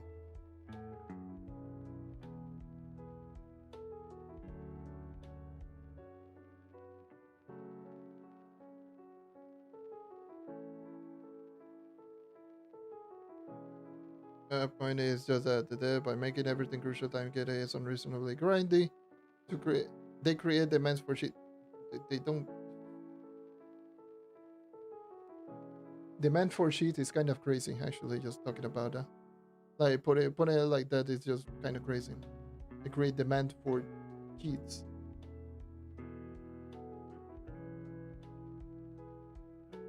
It's like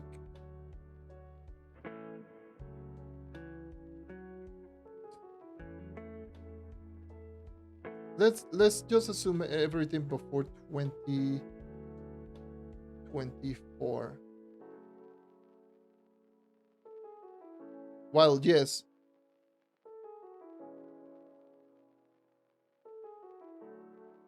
while yes, there's a lot of time gated stuff, and it's definitely something that we were always going to say. It's poorly balancing dragon coins, bound brilliance, gem boosters. All of those things were always being a problem, but being something that it demands cheating is not the best way to look at it. Rebalancing, yes. Did it require rebalancing? Yes, but a demand for cheating, definitely not.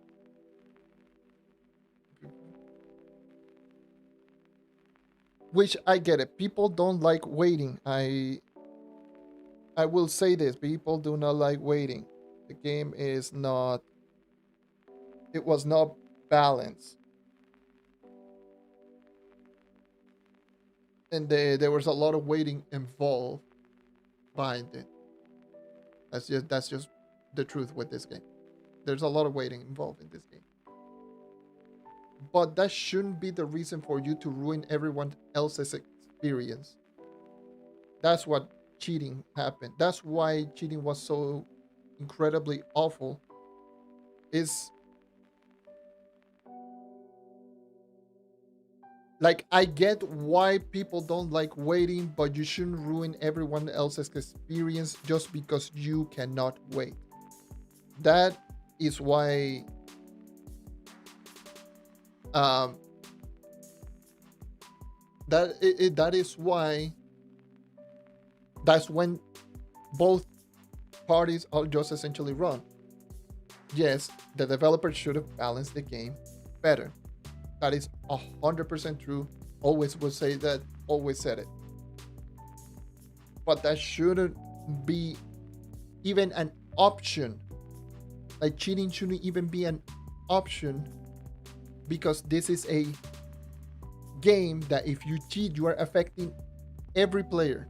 Not just the player who is cheating, is every player. Like everyone. You are affecting every single player. Because live server, obviously. That shouldn't even be considered an option. That is like I should be. You should not think, huh? I don't like waiting. Maybe I should cheat, or oh, you know what? Cheating sounds like a pretty okay option now. No, no, no, no, no. Like none of that is good. Like you shouldn't even consider cheating as an option. So yeah, The people who they don't care about that. That's why it's their fault.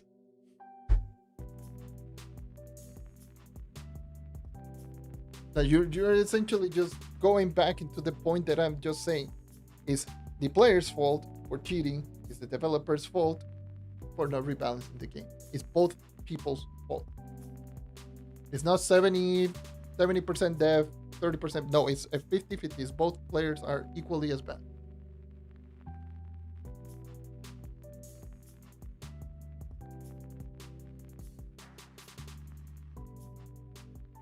Because people that cheat, they don't care. They don't give two shites about what everyone else thinks. They're going to do it and ruin the game for everyone. Because they can't wait. That's their problem. That's a thing that they should have done. That's like me just not having any money and then considering robbing a bank and just being like, oh yes, I might consider just robbing a bank. I don't care about anyone else's safety. I just want money.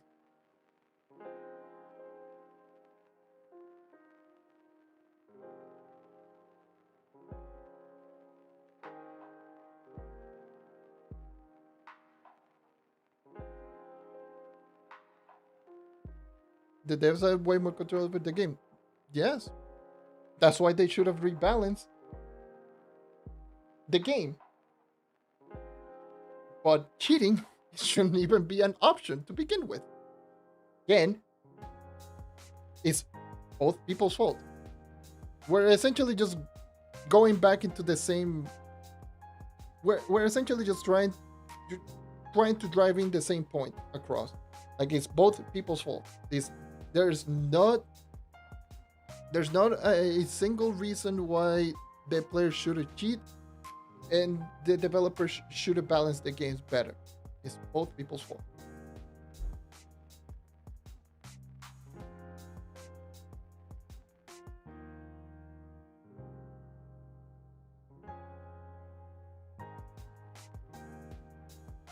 It's also something that developers should have dealt with it sooner. Yes, that is also another reason that's also another thing. Developers should have done everything immediately, but that's also part of their problem. They didn't take care any of that immediately. They took care of that on PC before it got hit with dupes again, but we are not going to talk that was that the second dupe that happened on PC is 100% the player's fault. I'm just gonna say that. But the first one, the big one, that affected like every platform, is something that that was something that they should have taken care of sooner.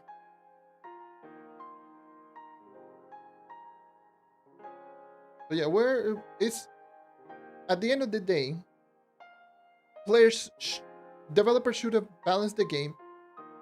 Players should have not cheated. That's just simply how it is.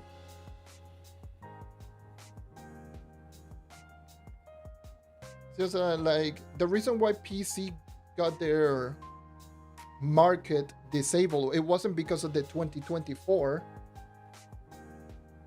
cheating scandal. It was the 2025 that happened, the one that happened last year. That happened, like I believe it happened exclusively on PC.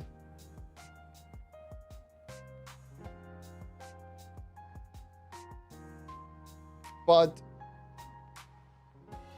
yeah, I mean, everything was fine until 2024. Exactly like 2 years ago, which was like around April, in fact, of 2024. That's when everything just went down to hell.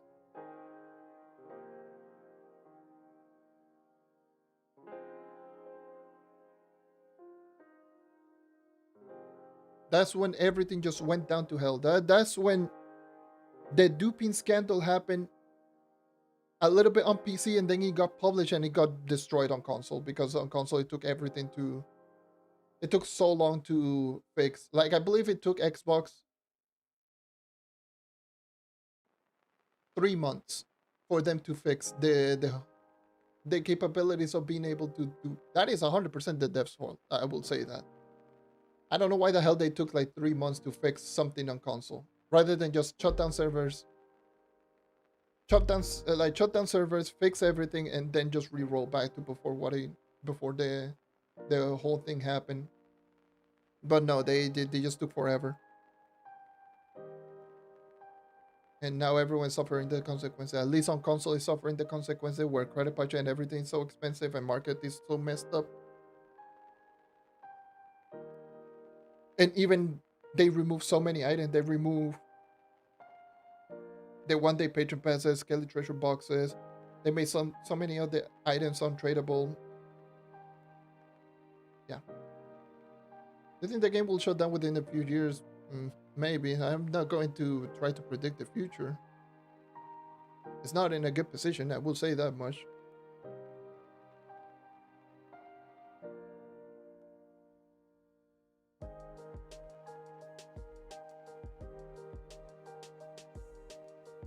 But yeah, you coming back like so soon. Like, well, not so soon, like this recent. It goes to show like pretty much you're seeing the results of what happened when a lot of people didn't even care about anything. They just started cheating for no reason. Because especially the second one, the one that happened, that one that caused the marketplace to get shut down on PC, that was entirely 100% the player's fault. They just started doing it. They didn't report it. They didn't do anything. There was like also no reason to do it. They just published it and started doing it.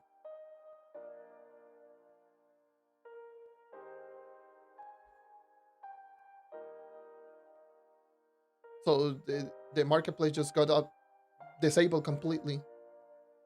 And they tried to fix it. And once they fixed it, the players didn't even care. And they just started trying to look for ways to do even more and more. And so they disabled the marketplace completely. They even added a price tag on marketplace. So you had to spend at least $5 to actually even access the marketplace. You're seeing right now the marketplace being disabled, but before that, you had to spend $5 to even access the marketplace. You needed to have at least 5 loyalty.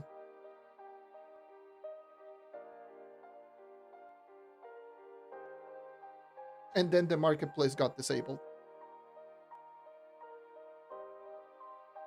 That was when I saw that, I was like, holy Jesus Christ.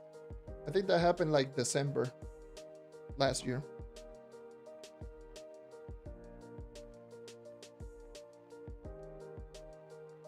It was rough.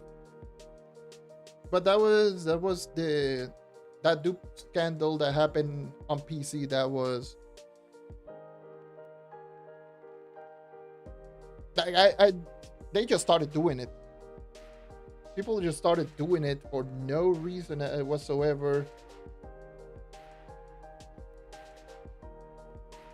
which caused the marketplace to be 100% disabled, especially on PC, where marketplace before that last dupe was pretty much, it wasn't perfect, but it was better than at least console. It was still the best market. Like everything was selling, everything was moving pretty nicely, but all of a sudden people just started duplicating it. You will see insane amount of mega flux tank for like no flux, so people would just selling billions and trillions of flux for, or just giving away billions and trillions of flux for no apparent reason. And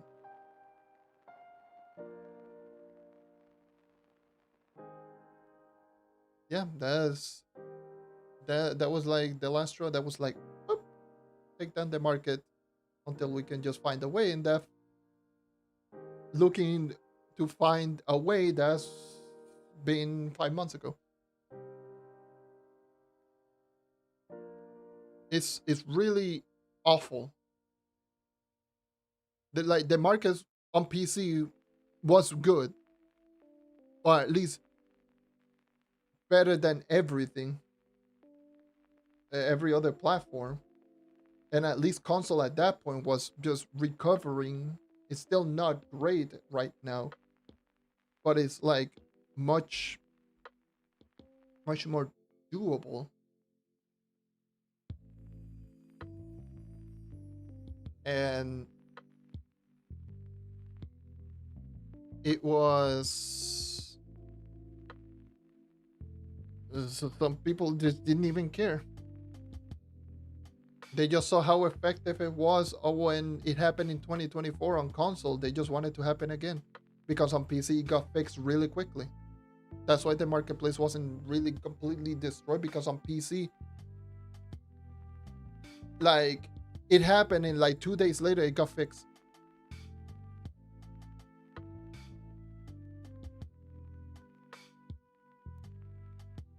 But on console it just got hit, and it lasted for, at least on PlayStation, it lasted for like 3 weeks to a month, and on Xbox it lasted for like 3 months.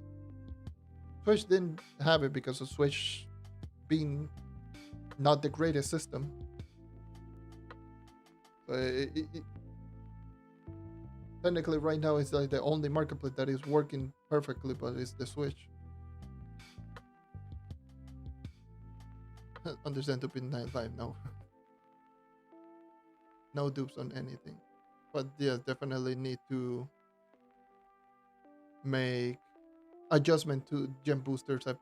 I've said that multiple times. Gem booster need to be, they should be called gem booster, not gem requirements.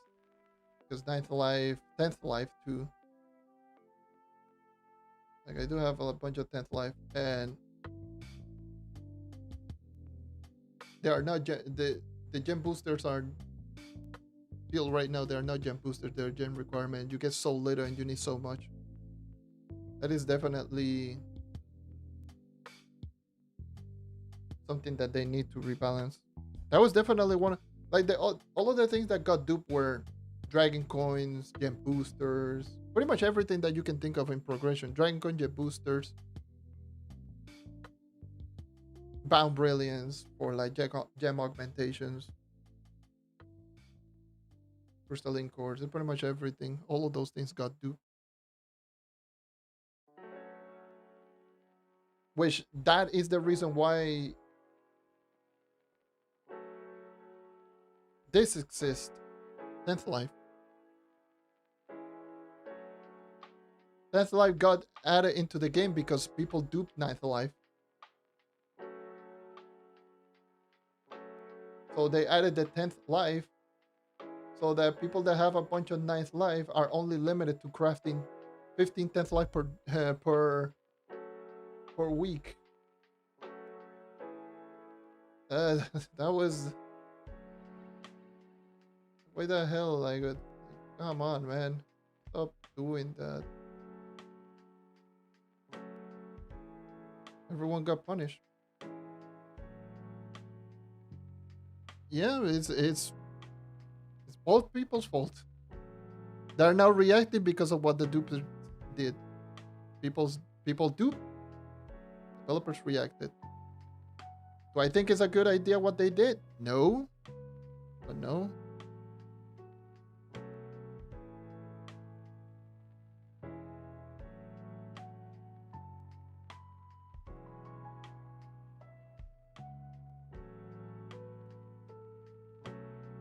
People were duping. Yes, they were duping, but it's still, it ruins the game.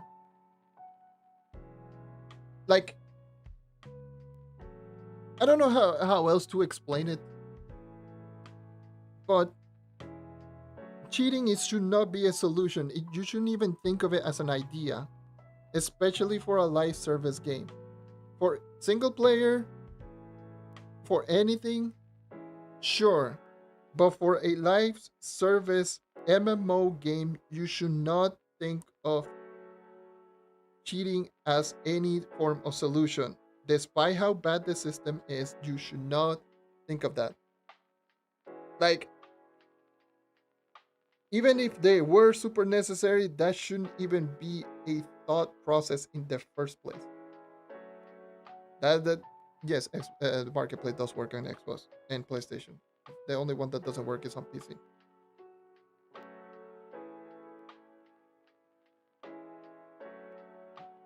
but yeah, you shouldn't even think of cheating as an actual option in the first place.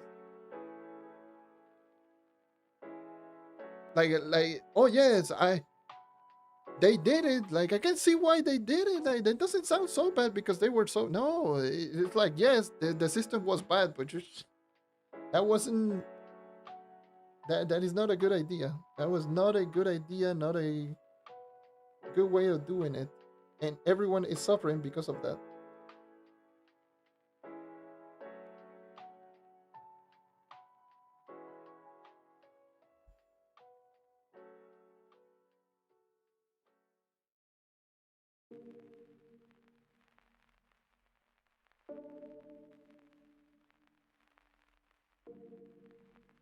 I don't know what else to say.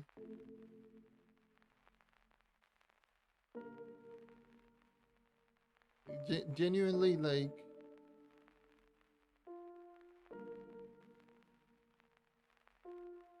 it's like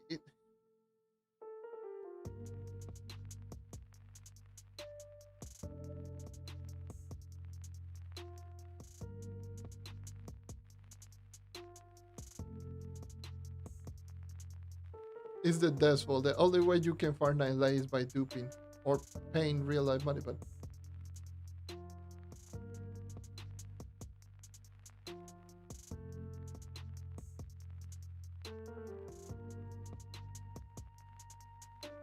But it's like it's literally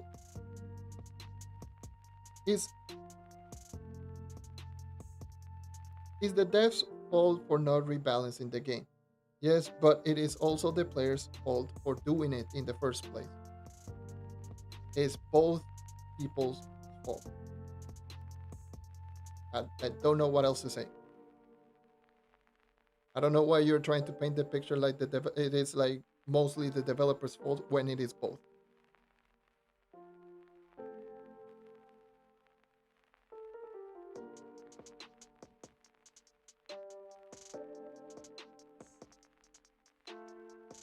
Is actually just both. It's both. It is both. It's not one, not the other. One doesn't have more fault, or one is not more wrong than the other. Is both. Ninth Life, yes. Even though Ninth Life weren't being real, Ninth Life weren't as insanely important, by the way, before the whole duping scandal. Just saying. I'm talking about the 2024 one.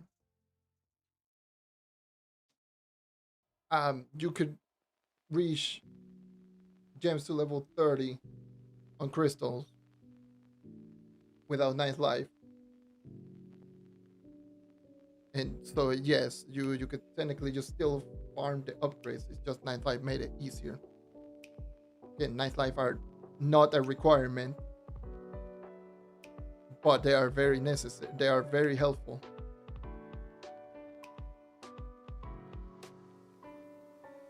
But still, again,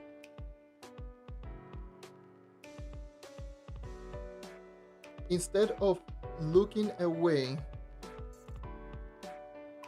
to destroy everyone's game because you cannot. And by the way, most of the people that cheated already have a bunch of resources, but we're going to throw that out the way.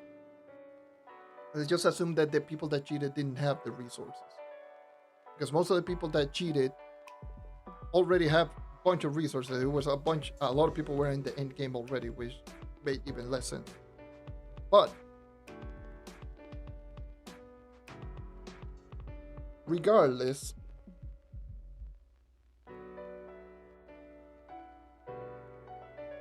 the games deserve better balance, but cheating shouldn't even be an option, regardless of how important the resource is, regardless of how important it is to progression. cheating shouldn't even be considered an option, a reason, nothing. Like, yes, every single game is going to have cheaters. That's just normal. That's just normal. It's bad, but it's normal.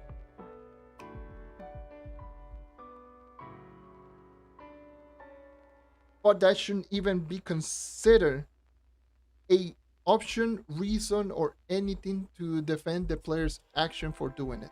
That is definitely 100% wrong, because you're ruining the integrity of the game, you're ruining other people's experience, and frankly speaking, you're ruining your own experience by cheating, because you literally have nothing else to do by the time that you actually just get it. Is is it shouldn't even be considered any form or reason why it is like, I'm actually just trying to find the best way to just explain it. It shouldn't be a reason for players to be like, oh, I have nothing else to do, I guess I'll just cheat. I don't care what anyone else thinks, and I don't care what how everyone else feels. I'm just going to cheat. It's just essentially the same way of just saying, I'm going to just sit down and commit a crime because I don't like doing the grind. Plain and simple. I don't like working. I'm just going to rob a bank. That's literally the whole same reason.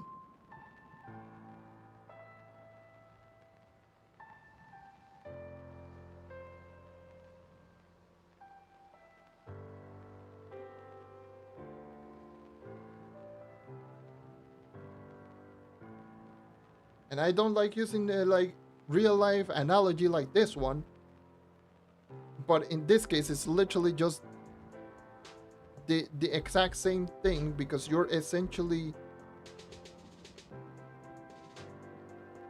frankly speaking, like most of the items that they duped were store items.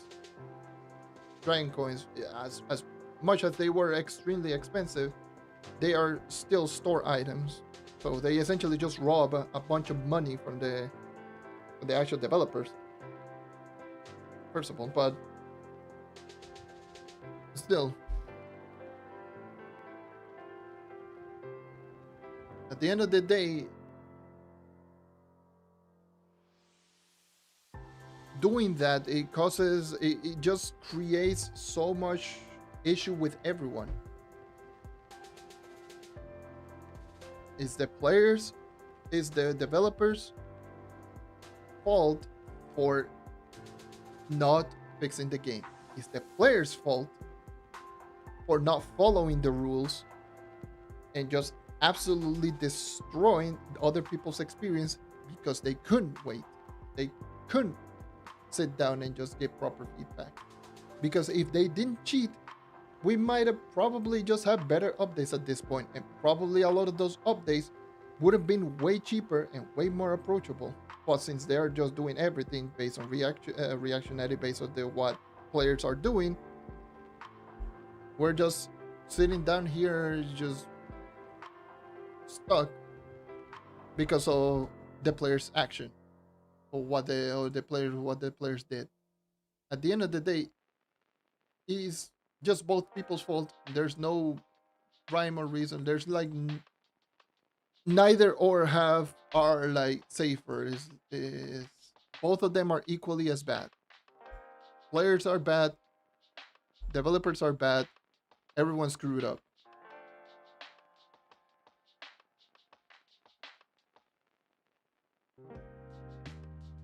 Now everyone is just suffering the consequences because of both people, both the players and the developers. Everyone's just suffering.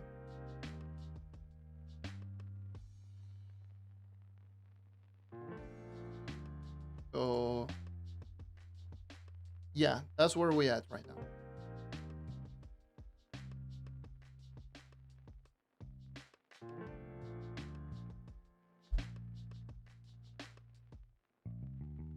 It's neither or are in good. place. Both of them are just bad. And people who are just coming back, people who are just new, are suffering because of it. And heck, I don't know why the hell they even cheated in the first place, because a lot of them got banned. So they just ruined the game for no reason. And a lot of people just got bored. As expected.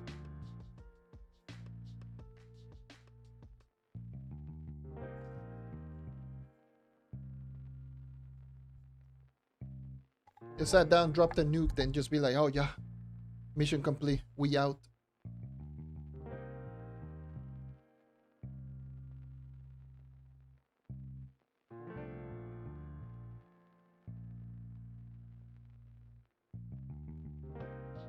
Anyways, I've already said enough. TLDR, cheaters suck. They can go die in a fire for all I care. This game is pretty rough. Rush Escape is OP. I approve. And I am going to end the stream right here. It's 1:30 in the morning. We stream for 8.5 hours.